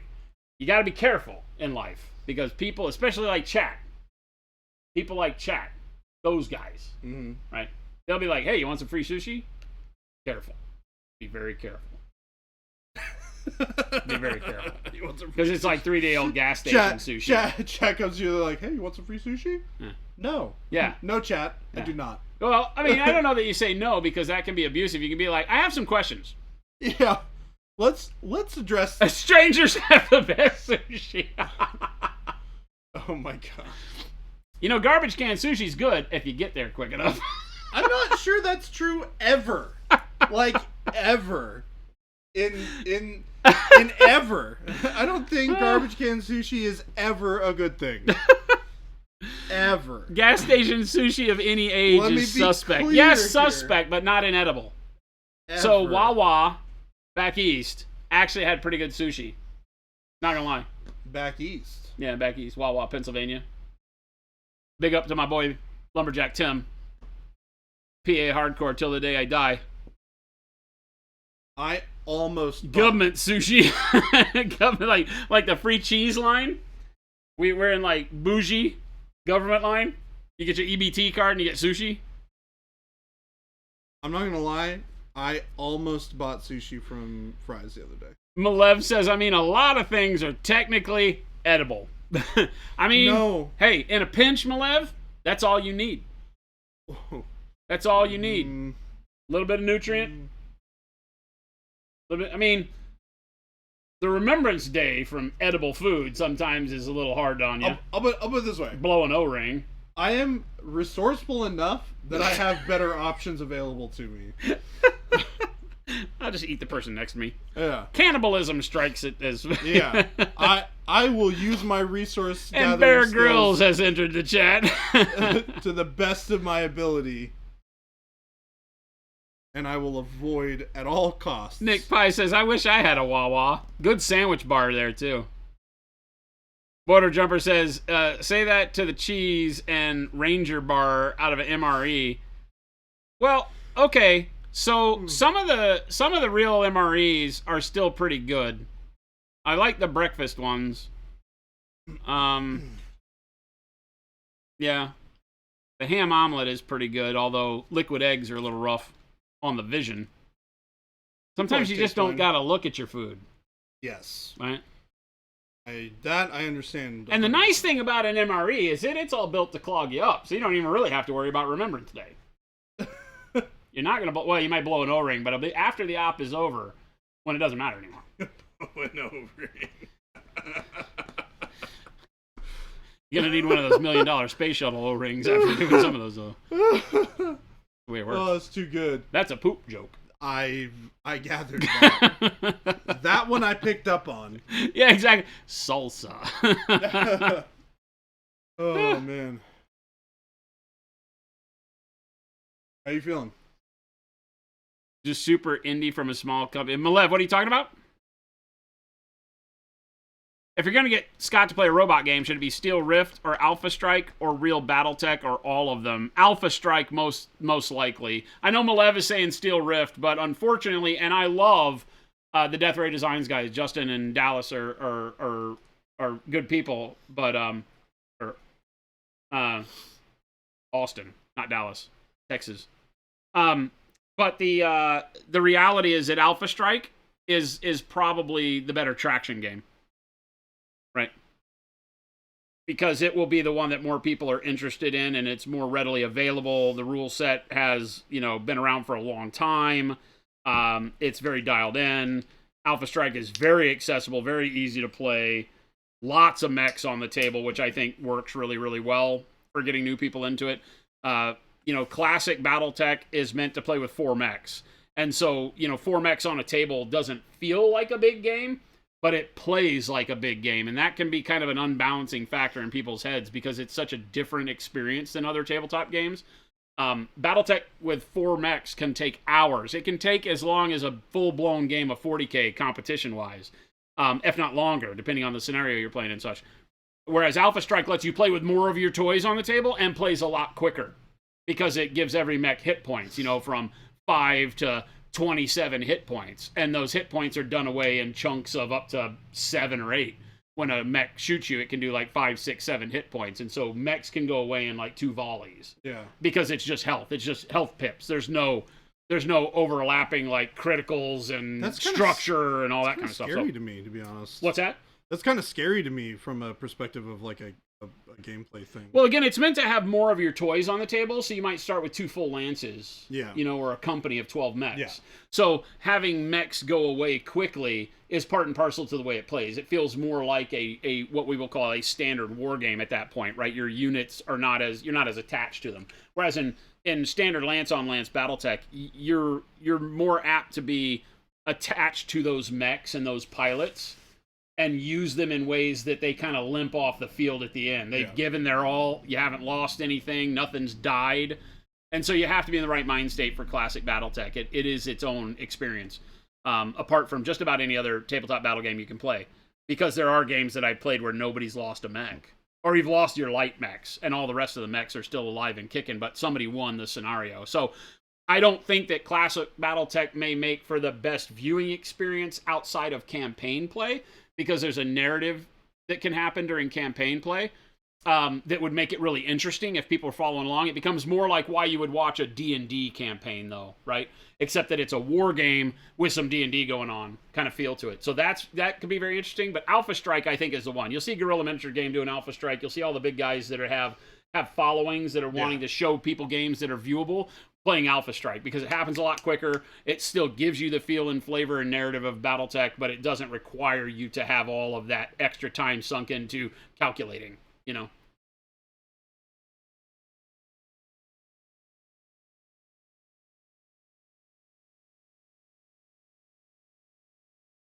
Yeah, but Malev, remember, simple rules doesn't mean anything, right? As a matter of fact, when we look historically, simple rules don't make favorite games, right? And I'm not bashing Steel Rift at all. Don't get me wrong. Like I said, they've made a great game, and you should try it out. But I feel like simple is a slippery slope, right? You want to be able to have a game be simple to learn and complex to master. In my opinion, those are the battle games that we enjoy as tabletop hobby nerds that gain the most traction. The ones that are simple to play and put a period at the end of that don't last. That's just the God's honest truth right there. It's not interesting enough. It's not interesting enough. Why would you play it multiple times? Yeah. And when you paint and invest in miniatures, you need to have that game survive multiple playthroughs for multiple reasons in multiple ways. Simple doesn't tick any of those boxes. It does one, it gets you there quick, right? BattleTech is super simple, but it is so deep that you can play with the 4 mechs you paint forever and experience a different game every time. And it can get as crunchy as you want it to. Overly so in a lot of cases. I'm not going to say BattleTech is the best game ever. It's one of my favorite games ever, but not for any reason other than it was, the first game that ever really got me into painting miniatures and such back in the 80s. So it has history with it. The simple is it's a dangerous slope. It creates games that go in between the lines, right? It creates the games that you play, that you want to go quick. with friends and stuff, and I have a hard time with that in miniatures because we invest so much in our miniatures, time-wise, money-wise, paint, emotion. You know, you fall in love with the stuff you paint sometimes, right? And so you want to be able to have that kind of duality to it, I think. We delve into the psychology of gaming in that arena, you know.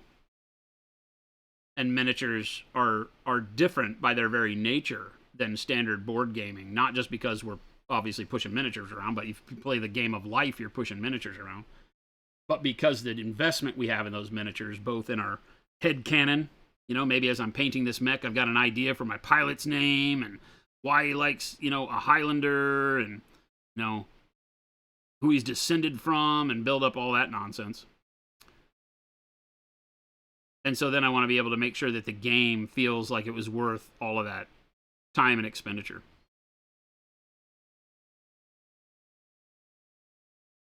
That's why, as frustrating it is why 40K continues to be the king of the castle, right? It did the best job of it. Yeah, they've done the best job of it. You can invest all your time and emotion into it, and there will always be something else to experience in that game. You may not like it all, because the rules aren't the best, but...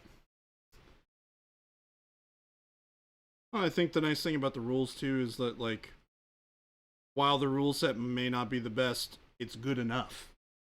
Yeah, yeah. And it is, again, it is simple to get into and then very deep. It's kind of notorious for being very punishing and unforgiving in its depth, though, in some aspect. I think that this next edition will get better, but again, I don't know that I'm going to invest any of my time in it. I'm intrigued enough to give it a shot. Yeah, and I just like the models, so... Yeah. That's just kind of the way it goes with 40K. So I just like Space Marines, so it's cool. They've been around forever. I love them. Let's paint them. That's great. But they sit on a shelf, and I don't do much with them. I have avoided picking up 40K models because I just genuinely don't care for the game. 30K is a little different because it's a different edition, right? It's basically like an older edition. Oh, yeah, totally different gig. Right? Which is the version of the game that I enjoyed back then. But, you know, 40K has kind of always been that, like, I don't know if I want to be in this spot sort of situation. You can't actually think of a miniatures game that fits your description of simple? I don't understand. You just did it. You said Steel Rift was simple. Right? I just said you got to be careful about simple. Right?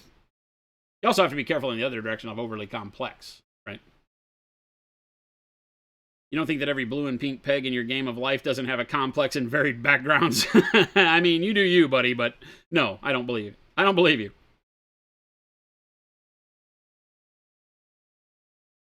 Warcry 2.0 action reactions and added that layer of simplicity that made Warcry 1.0 almost boring. Yeah, Warcry 1.0 was interesting but boring, and didn't have the replayability.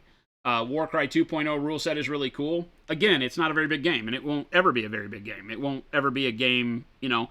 You look at games like Blood Bowl. They have very fervent followings. They're not big games. You know, they're not big moneymakers. So I guess we got to talk about, like, you know, commercial success versus, you know, is it fair to say community success, you know? Because you get, like, cult followings for things, and that makes them successes. Sometimes beyond your wildest dreams as an independent developer, which I love. There, I need to brighten that guy up just a bit.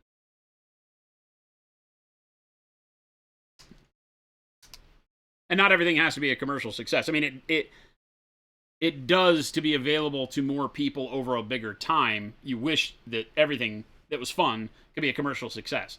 Warcry is a fun game. It can be a success because GW can drive it to be successful regardless if somebody has it as their pet project internally, right?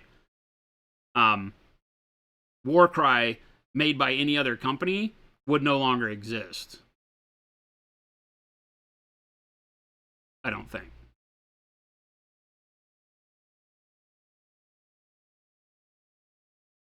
And you wish that wasn't the case, because you'd like to be able to have every fun game be on the shelf for you to get your friends into, right? Because if you sit around and you say, dude, you need to try Warcry, it'd be great to be able to make sure that your friends could always get the stuff they needed to play it. You know, Battlefleet Gothic was a great game. Way too crunchy for most people to work through, you know. But you can sit here and we could talk about Battlefleet Gothic all day. It's really hard to get into these days. You know, to the point where, you mean, you got a 3D printer, you're good to go. But you're not going to find a whole bunch of people playing Battlefleet Gothic very often, or Epic 40K. All great games. Games I really wish would have gotten more support. Lasted a long time. Funny that they're all GW games I'm talking about.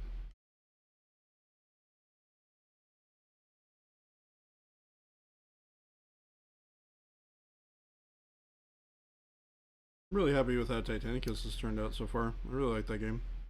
Simple as every mechanic is used in every game. I think that's a good way to put it. I think that's a great way to put it, actually, right? Is that, you know, because there's a simplicity of getting up and ready to play and being able to you know, put models on the table, roll dice, and have everybody understand it. And I think there's a value to that. You can't discount that. I think if every, like you said, and I think Malev said the same thing sort of with the Warcry 1.0, that it became boring because it was. You just did everything every game. And so there was nothing new that could pop up, right? Sometimes that can be because there's not enough factions. Sometimes it can be just because the way the gameplay is. It's too, you know, shallow and doesn't give you enough depth to deal with. So that's a good way to put it, I think. Yeah. Complex games are ones where there's an edge case for every force or scenarios and so on that require way broader system knowledge than just what's happening in the actions of each game. Correct. Battletech on its own, when you think about it, is a very simple game because no mech is really that different than any other mech. They all have movement, speed, they all have armor, they all have structure, they all have weapons, right? They all have pilots, right? So if you take the stats that they have, they're all the same, right? Everything is the same. They all have they basically all pull from the same guns, you know, blah, blah, blah, blah, blah. So it's all repetitious, which at its face value could be like, oh, that's really boring. It doesn't matter which one of these I pick, they're all the same. Not true, right? Because you have to put them together with other ones, and then you have to play scenarios. And those scenarios call for you to maybe take all fast mechs, you know, because you can't win the scenario if you can't get off the side of the board that your opponent's on, and you can't do that in enough turns with big heavy mechs. So there's a lot of nuance to what is very simple at its face value. I call it narrow and deep, is the way I look at that. Narrow, because my focus can be right here to learn the game, right? I don't have to do a lot of looking around to figure out how to play the game. It's all right here, very narrow right in front of me. All those rules are simple to get. Then the rules have layer upon layer upon layer upon layer of how far do you want to go, right? How good do you want to get? I don't know that that really has a definition to it, get good. But how competitive do you want to be? How much do you want to add to your experience? There's always more layers and nuances that can be done, you know? We were just talking about it earlier. If you want to take Battletech and you want to take this mech versus this mech, right? This mech's going to lose. But if you want to just play 1v1, you can. It's going to be a very disinterested game if there's not a scenario or a campaign around it, if you're just playing beat 'em up, right? Because it's literally just going to drag on and on. The game is not built to be either fundamentally quick, unless you play Alpha Strike, or fundamentally interesting if you're just going to slug it out, right? Now, if you take those same two mechs in a kill 'em all scenario on the Solaris 7 game map, where it's a stadium and you have to play tonnage to tonnage equal like a boxing match, and you do it competitively like that, where you gain ranks as you win matches like you would in a King of the Hill kind of a thing, which Solaris 7 is. It's a gladiatorial combat where people bet on it. It's the neutral. Solaris 7 is the neutral mech combat planet, and there are pilots that are some of the best pilots in the galaxy that go there to just fight for credits. That's awesome. Yeah, and so there's mechs like the Timberwolf that just have so many variations in the Solaris 7 arena, and you do that. So you put that scenario around it, and now a 1v1 mech versus mech with two players can be awesome gameplay when you put the Solaris 7 rules on it, right? So it has that depth to make everything interesting, but it is still just a very narrow focus. They don't play that different than they would when the first day you picked up a mech and started smearing them around. So 4 mechs enter, 1 mech leaves. Yeah, stuff like that, right? Record Sheet and Gator. Inquisitor was really cool, Nick. Depending on when you played it, it's had a lot of rules revisions, but it's like a community revision rule set. And Inquisitor was cool because it is more of an RPG. It had the same flair to me that Mordheim did. So Inquisitor was kind of more like the Mordheim for sci-fi. It was a small warband with your Inquisitor. You gained experience. You lost guys. You had to recruit new guys. It was supposed to be longer over a campaign than just one-on-one. Same with Necromunda to some extent.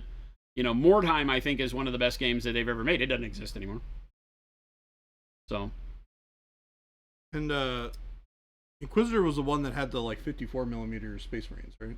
What's that? Inquisitor was the large scale Space Marine game, right? Yes. Yeah, it was 58 mil or 55 mil or something 50, weird 54, like that. 58, something like that. 58 millimeter originally. It had big metal. Yep. Right? Very few models. Yeah. But you could adapt it to 28 mil. I guess the rule sets were just fine, right? Yeah, it worked. Yeah. Ranges and all that didn't matter. So yeah.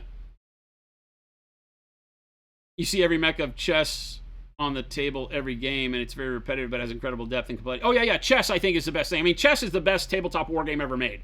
For some people it's ultra boring because it doesn't have any emotional excitement attached to it until you bury yourself in the longevity of chess, right? But it becomes that focus of chess. And the history and the nuances of chess, but it's the best tabletop war. It and Go, right, would be arguably the best 2 tabletop war games ever made. There's just not a lot of visual love for either of those. But that's what we're trying to recreate in games that we do is chess. Right? They're just not as linear as chess, right? The rules are still defined, but not quite as compacted as chess is. And we're making rule sets that have randomness associated with them. Delta asks, do the pilots die? My dropship. Do the pilots die, or is there some type of lore device that prevents them from getting killed? No, pilots can, in BattleTech, pilots can die. Yeah. If you're playing in the camp, so again, it's like any game, it's like your campaign mode. It's like 40K. If you drop your army with your general, and you fight and you lose, and your general gets killed, you still put him back in the case and go play with him again the next week, right? And it's up to you if you decide that you change the name of the war boss in your orcs, or if you leave them the same and you just say you got knocked out. That's up to you, up to the player. In BattleTech, you can play in the campaign style, and we were talking about that earlier, where you can decide that if a mech dies, like gets CT, center torso cored, goes nuclear, pilot's dead if he didn't eject, there is ejection mechanisms in the game that you can say that they always eject before the mech goes. If they're conscious, they can eject. Because in the game, if you get hit in the head, just take damage. Like I can plink you with a shot to the head and do 1 point of damage. You take a point of damage to your mech warrior because you got hit in the head, which jars the cockpit. And you have to make consciousness rolls throughout the game if that happens. As long as your mech warrior is conscious and your mech is upright and not prone, laying down on the ground, you can eject and save them that way. So there's a built-in plot device, you could say, that can save your mech warrior. Then you can get as complicated as did the enemy force win the scenario, then they captured him, and then what do you got to do to get him back? You can go as in-depth in RPG as you want to with BattleTech, which a lot of people do. A lot of people play from, hey, I'm a lowly merc with 1 mech and a dream. I got no money and I'm looking for a job. And you get hired out of Galatia or whatever it is, the planet that's the merc planet. You get hired on a job and you go run a scenario with 1 mech. And if you survive, you make some money. And with that money, you go back and you hire another mech pilot, or you repair and buy another bigger mech for your 1 pilot. And you can go all the way from that to where you command a battalion, where you've got this, 36 freaking mechs of all sizes and tonnages, and you're running, management, and they've got rules in the game for managing the cost of pilots and, micro accounting for what does it take to feed everybody in your group. I mean, you can get as crazy as you want to with BattleTech. That's the amazing thing about it, is they literally have rules for anything and everything you want to do. I'm not even lying. If you want to run the accounting for what it costs to house, feed, and sundries for your entire company, you can do it. And run it spreadsheets like EVE Online. What do you want to do? How big do you want it to be? That's so crazy that you can do that. Yeah, you can do anything you want. And so some people really get down and dirty with that. They really love that aspect of it. I'm not a big RPG player, so for me, I like to just have enough story to give my miniatures a reason to exist. And then once I've done that, let's go smash face. That's kind of my gig. But you can do whatever you want. So I've got, 36 mechs and a dream, and so we can do whatever we want to do. But yeah, you can play in a style that makes your pilots die if you're doing that campaign mode. And when they die, you have to then go get other pilots in order to field. Like if you start your campaign with 3 pilots and one of them dies in your first scenario, you're down to 2 mechs in your next scenario unless you made enough money and salvage and stuff to hire another mercenary pilot or bring on another pilot and pay his wage, right? So it can put you, if you're losing scenarios and pilots at the same time, it can put you in a bad spot. That's where your campaign organizer would give you some cash or make it sure that everybody makes money all the time and all that kind of stuff.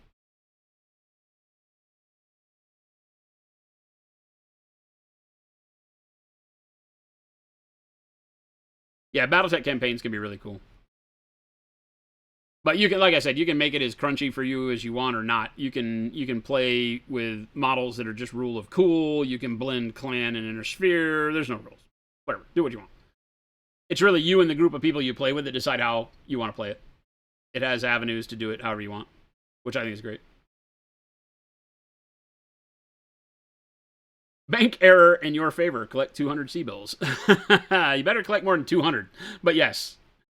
In Elite Dangerous, between both ship combat and foot combat, there is a lore component which prevents death. You aren't killing anyone. You're either destroying their ship or incapacitating them. Yeah.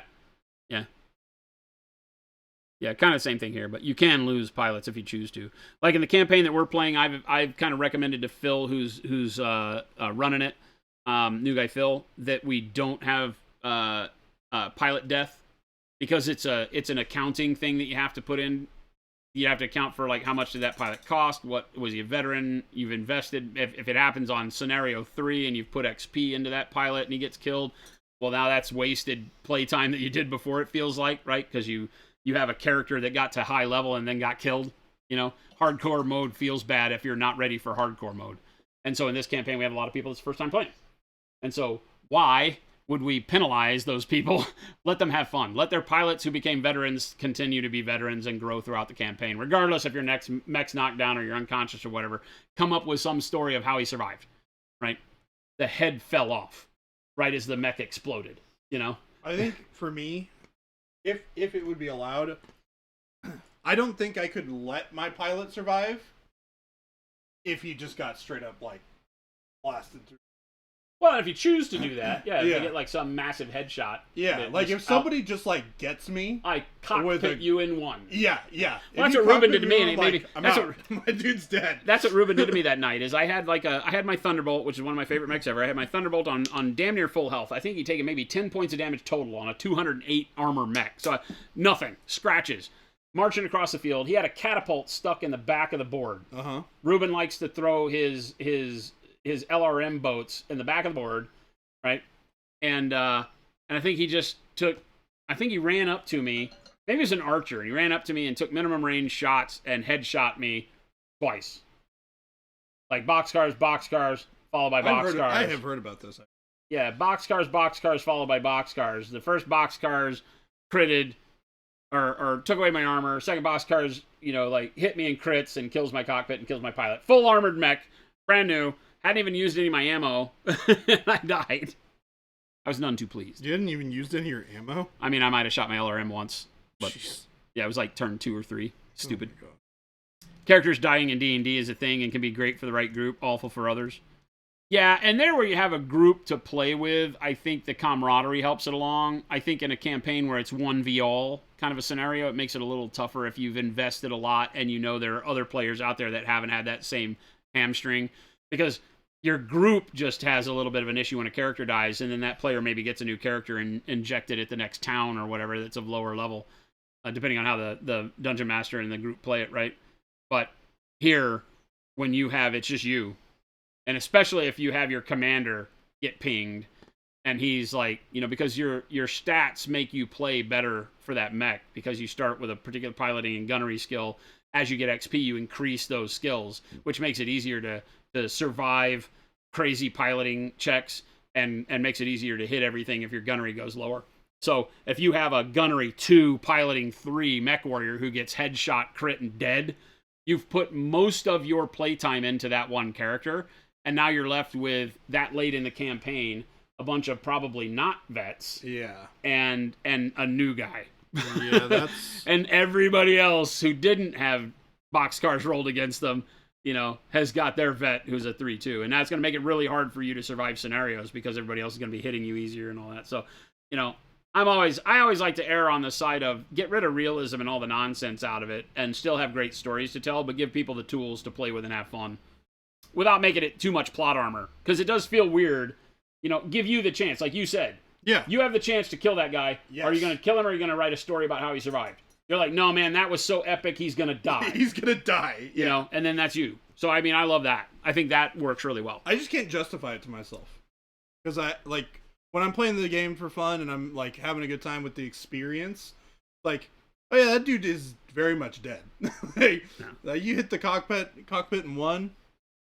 Yeah, that man had no. There is a BattleTech RPG. I don't remember what it's called, that puts you in one character and running and doing more D&D in-depth stuff. But that same level of control is available in the tabletop battle game. The same RPG characteristics for your character are available in this scenario, as opposed to just your one dude. Destiny, yeah, that's what it is. Destiny. Destiny, you can build whole worlds and stories and all that stuff at a much more granular level because it's more personal. Here, your pilot's going to feel personal, but you're not dealing with how many times a day he has to eat and take a crap and that kind of stuff.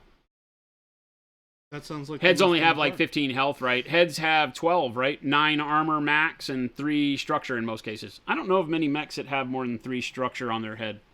So the 12 point of damage kills your mech. There are no mechs that have more than 9 points of head armor that I'm aware of.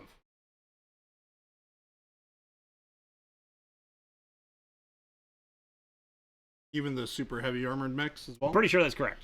I'm pretty sure that's correct. I might be wrong. I might be that it's... No, I think I'm right. I think it's 9 points of head armor and 3 points of structure on a head.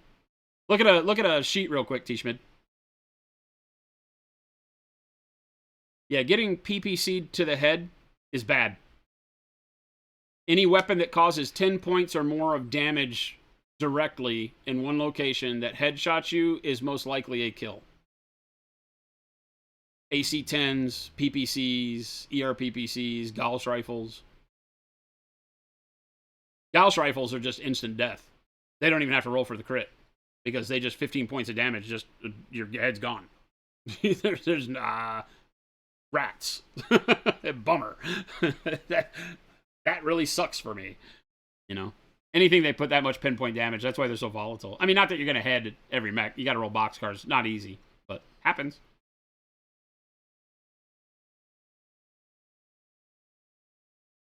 Yeah, 9 plus 3. Yep. That's what I thought. 12. So anything that does 12 plus, insta-death if it heads you. It's just done. You don't even roll dice. If you roll the head as a hit location and your weapon does 12 or more damage, dead. Assuming it's not a cluster weapon, obviously, but... Yep. Why snipers are bitching.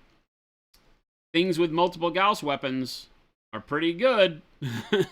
3 Gauss rifles, turns out, just kills some stuff. Pretty dangerous. Well, it doesn't even matter if it hits you in the head. It just put 45 points of damage out for 3 heat. And the damage is not variable, right? You just take 15 damage. If you're hit with a solid munition round like that, or a laser, you just take all that damage. You just take all the damage. All to one location, too. That's spoopy. Yeah, like I said, if you... PPCs, 10 plus damage weapons, autocannons, PPCs, Gauss rifles, longbows, I guess those are autocannons, technically. All of those at 10 plus damage are the bane of light mechs. Because like I said, there's very few light mechs that have more than 10 armor anywhere. Yeah, so you hit them, you're going to blow out something. Oh, yeah. You're rolling for crits on one hit. So it puts the perspective into crazy light pilots right in there. Because it's you got to be nuts to want to put yourself on the battlefield. Oh, in a light In a 20-ton mech, no matter how fast it runs. You could just hear him screaming across the battlefield. Woohoo! Catch me, bitches! I'm doing crazy stuff. I'm doing crazy stuff. Look at me, Mom, no hands. What am I doing? I'm doing crazy things. Yeah, but I think that's really where a lot of the depth and gameplay comes when doing a game like BattleTech, is the fact that each of these mechs does have its own personality in the way it plays. The combination of armor, weapons, and speed, plus the pilot that you put in it, gives you a variability on how it's going to perform on the battlefield. Whereas, you know, you've got like troops choices and elites and heavies, and HQs for something like 40K. And you got it. They force you with these taxes. Yeah. You got to take troops. You got to take an HQ, 3 troops, or 2 troops in order to be compulsories. Now, they may be changing that in 40K, but in the past, it's been like you have these compulsory choices you have to take. In Age of Sigmar, you got to take Battle Line, right? So you got to have these Battle Line to do this stuff with and stuff. And then you take a monster, and you can take an elite, or these other choices. And they make the good stuff feel like it's almost out of reach, right? And I get why they do it for balancing reasons. They don't want you to boat a bunch of the best things and not have to take just regular Space Marines. Like, I don't want to let somebody take like 12 units of just Terran Terminators. Yeah. Like, because it's probably not fun to play against. Well, you have to tone down just Terran Terminators if you do that, and then you've taken the lore aspect of it away. Correct. Right? So a unit that, like a Dreadnought, that's supposed to feel utterly unstoppable in most cases, and venerable, like if you lose it, it hurts, because that's an ancient for your chapter. Yep. But if they tone the rules down so you can play a lot of them, all of a sudden that takes away from that. Yeah. It's like, oh, these are disposable, and they're not, you know, if you're a lore hound.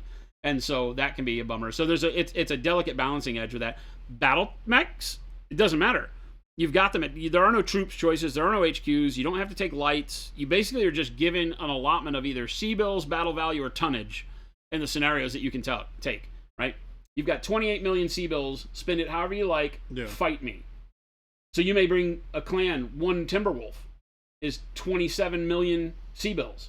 So you put a Timberwolf on the table, and I've put down 3 mechs. Good luck. You know, who knows? Yeah. Do you win? Don't know. Could be interesting.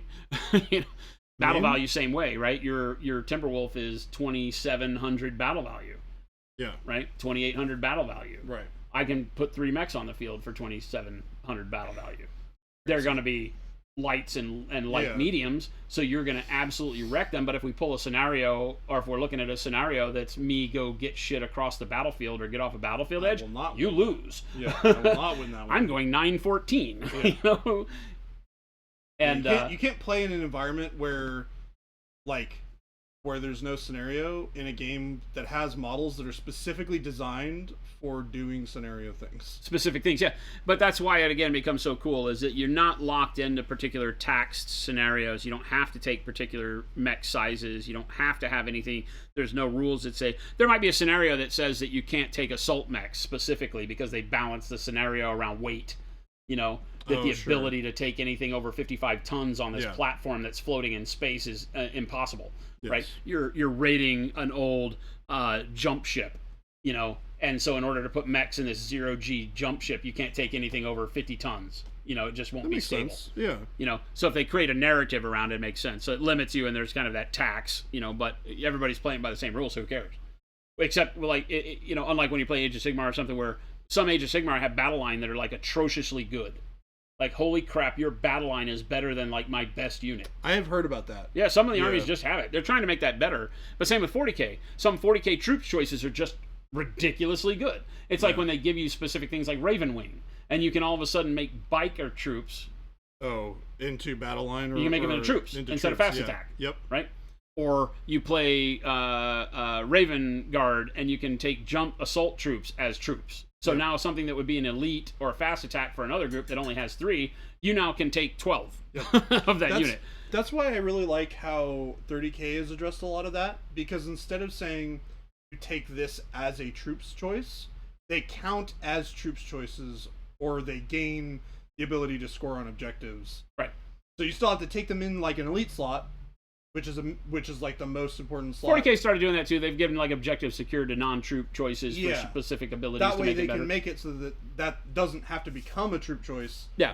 So you can spam it, but you can just... And that does make for interesting list building components where when you're going to build your army, you can spend a lot of time in the bathroom thinking about it, right? Sitting on the toilet doing your list building, and you can be like, oh, but if I only had 7 points, I could do this instead, you know?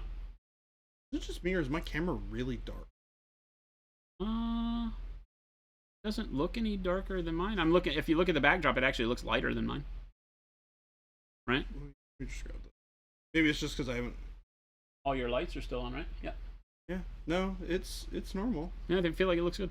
It's just. You don't have any contrast yet. Yeah, I'm building it up. Or the contrast you have is not as bright as what you've been looking at. Yeah. Border Jumper asks, how what you see is what you get are the BattleTech models. That depends on your play group. None of these are WYSIWYG, or very few of them are, because they aren't miniatures for every particular variant. And some mechs, like we talked about the Catapult, right? The Rabbit Ear Catapult. Where'd he go? How come I can't say it? The Catapult, right? The Catapult has 20 canonical designs that are variants.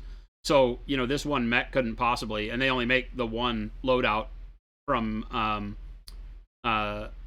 Catalyst. There are other companies that make the like the K2 and the other variants, but not enough to where you'd have every variant there. A lot of people convert them up so that they look like. A lot of people magnetize weapons onto their stuff so they can make lots of variants. That's really difficult because a lot of weapons are in torsos, so you can't really change those, right?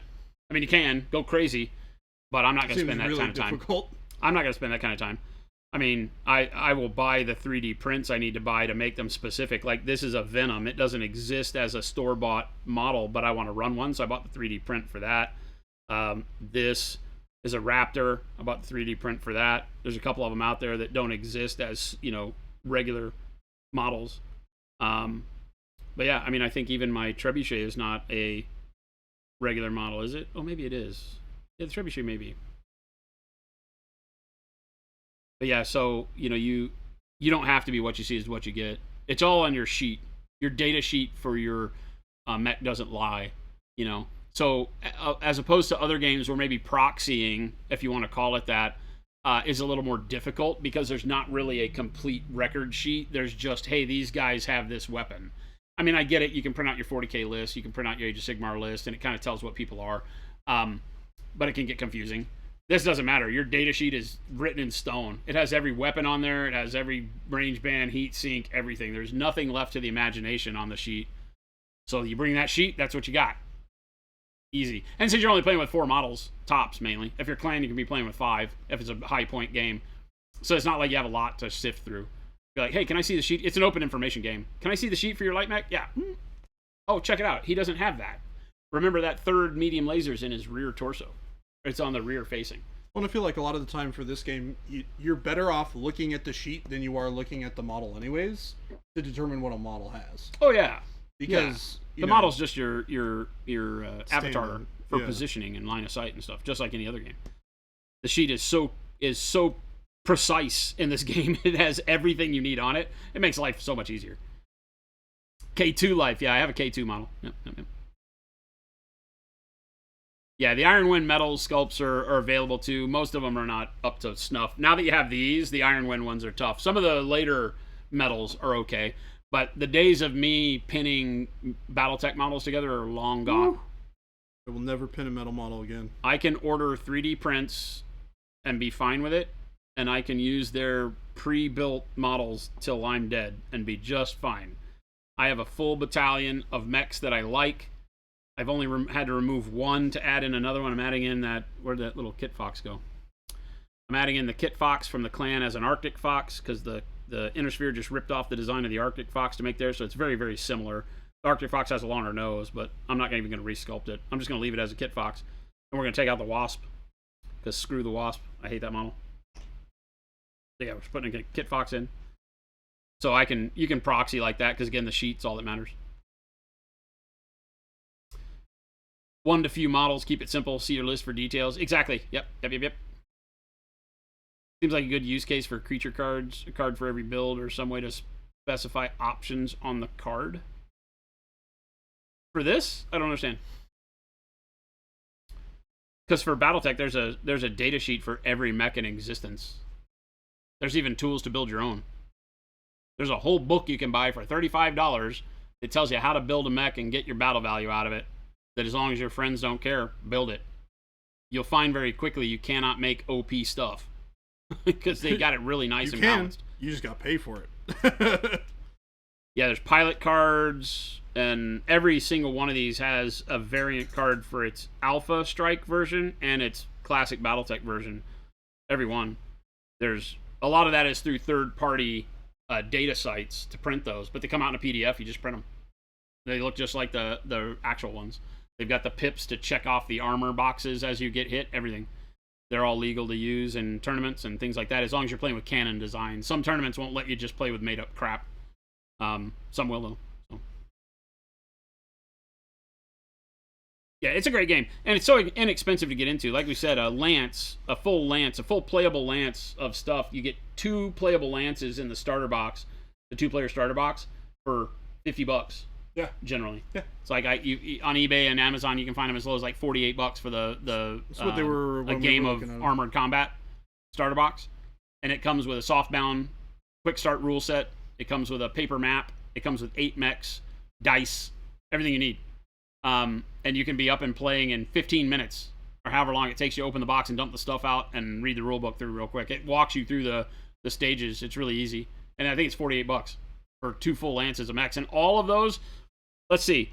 I think we went through this. All of those mechs are represented here in my battalion. They're all very usable mechs, except for there was one that wasn't very good. Yeah, there's like 1 or 2 that I haven't used here. I can't remember what they're. But yeah, I've used just about every single like a Raven mech out of there. I don't know. No, I've had the Locust. The Locust is here. Locust is actually a good mech. Right? You can arm a Locust with a medium and 2 small lasers. Fast. Good objective holder. Cheap. Super cheap. Wad, take it easy. See you, Wad. Yeah, I don't remember which one I didn't wind up using, but I've got most of them here. So yeah, the box is worth its weight in gold. $48 to get 2 players going. You can have 2 players playing full Lance on Lance Combat with a starter box for cheap. Under $50 or right at $50. Give me a break. I think. You thought someone said the Locust wasn't any good the other day? I mean, a lot of people don't like light mechs in this game. They die real fast. No, I like the Locust. I don't like the Wasp. I'm not a big fan of the Stinger. But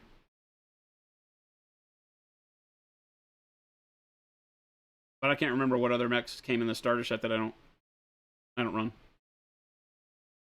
It's irrelevant. I think. Very happy. Dark Metals. It looks really good. That's the same way you did the banner? It's a little different, but I think it will end up looking very similar. But I think this is an easier process step by step. The base tones still look the same?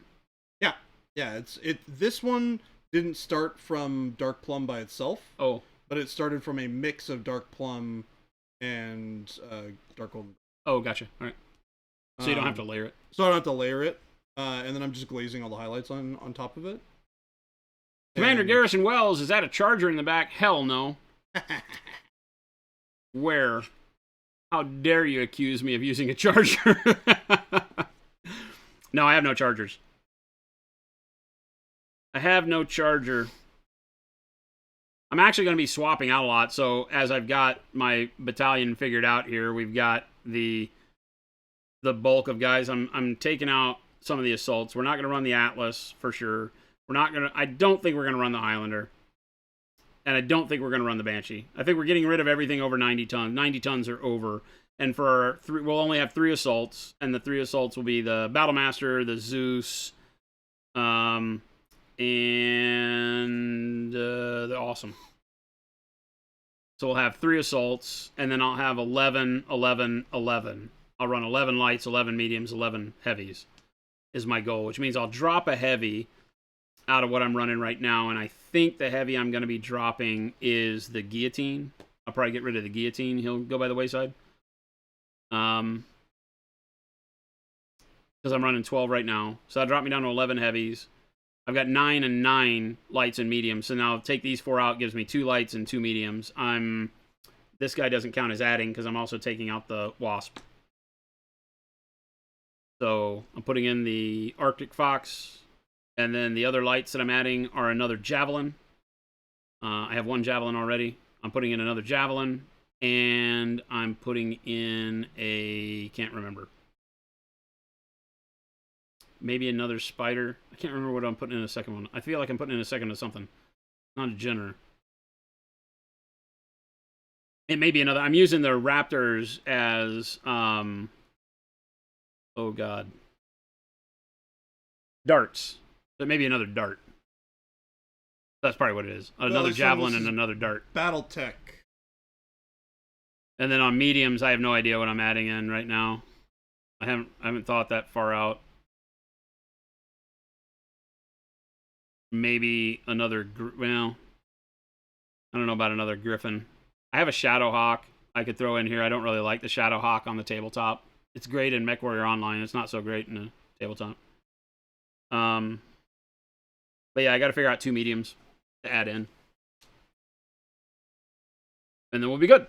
I'll be back to 36. That means I have to paint 5 more mechs. God. From So you're gonna scratch be up to get them up to speed 41 on this. total having been painted? Yeah. Yeah, 41 that'll be painted in this scheme. I could trade the assaults back in at some point in time. I just feel like for my Merc unit that I don't feel like they would have a lot of assaults. I feel like the assaults they would have would be like 80, 85 tonners and not huge ones. So I'm okay with that. And I like the Awesome, the Zeus, and the Battlemaster too. They're not great, but I feel like that they feel more like heavies, and I feel like that is more Merc. I would agree. I have some brutal units in my Merc list. I've got the Crusader that is the ridiculous jumping 7 medium laser one. So that's a real brutal mech. Obviously, I've got the 3C Trebuchet that is my commander, and that's a really brutal mech. But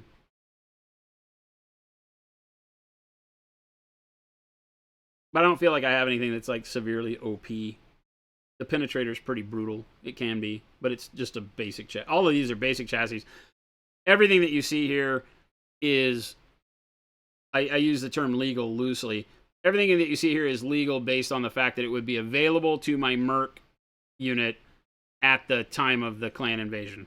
Except for the 3C. That's my leader's hand-me-down mech, so. We have made it make I mean, sense. I have a Warhammer and Orion, 2 Crusaders for my heavies, if that's what you're asking. I've got a Cataphract back here. I've got a Grasshopper. I've got the Penetrator, right? Just because it's a good meme. We've got a Catapult, and an Archer, and an Avatar. Is that all of them? Oh, and a Thunderbolt. I think that's it. Yeah, 2, 4, 6, 8, 10, 11. No, I'm missing somebody. Oh no, I took this guy. Right now we also have the guillotine in there. So I might leave the heavies at 12 and reduce my mediums, keep my mediums at 10. So I might do 11, 10, 12, 3. That might work. Yeah, both of these are the weird Crusader sculpt that they've done from Catalyst. I say weird. It's kind of, it's a weird hybrid, right? Is that a MechWarrior Online sculpt? I don't feel like it is. T-Schmidt, take it easy. Hey, T-Schmidt. The barely legal mech force. No, it's fully legal, except, like I said, okay, it's fully legal except for, and I say legal, right? The fact that I'm running the Trebuchet 3C is a little bit of a story. It's a story deal, right? Because it's a Star League era one that is only available at that early Star League time frame. Because it's super good. It's got the 2 LRM-15s with Artemis 4 medium lasers, and it moves 6'9", and has a lot of armor. So it's a heavy mech. It plays like a heavy mech. It's basically like I have a Catapult, an Archer, and the Trebuchet. They are literally all the same mech. 2 LRM-15s, 4 medium lasers. It's my favorite weapon loadout in the game for fire support. But I don't think I have any other missile mechs other than those. No, I don't. I really like light mechs, so I have a lot of lights. Having 11 lights is going to be fun. and I'll play with 4 of these probably most of the time. for individual models. Because I like my Command Lance a lot. It's my Yeah. my Commander is my Trebuchet, my Thunderbolt as my heavy, my Zeus, right, which is a 7S, Zeus 7S, Thunderbolt 5S, and then my Venom. Right. Oh, you're gonna be your 4. That's my main lance that I like a lot. I don't know. They're all fun. They're all good. Who knows? I like it. It all depends on the scenario. So We have enough variants I got. to do whatever you need to do. Like I said, this is literally an effort in madness because having a full battalion of mechs really does me no good, except it makes it really, really easy to say, yes, I'll play. Yeah. And I don't care what scenario you throw Yeah. out. I don't care what we want to do. I go to the case. I grab the mechs I need to play the scenario, and they're already painted and they look good. So this is a personal... It's a personal hurdle that I have come very close to covering now. Right? I like it. So...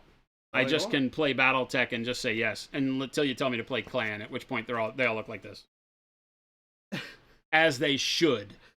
Filthy vat-born heretics. Oh.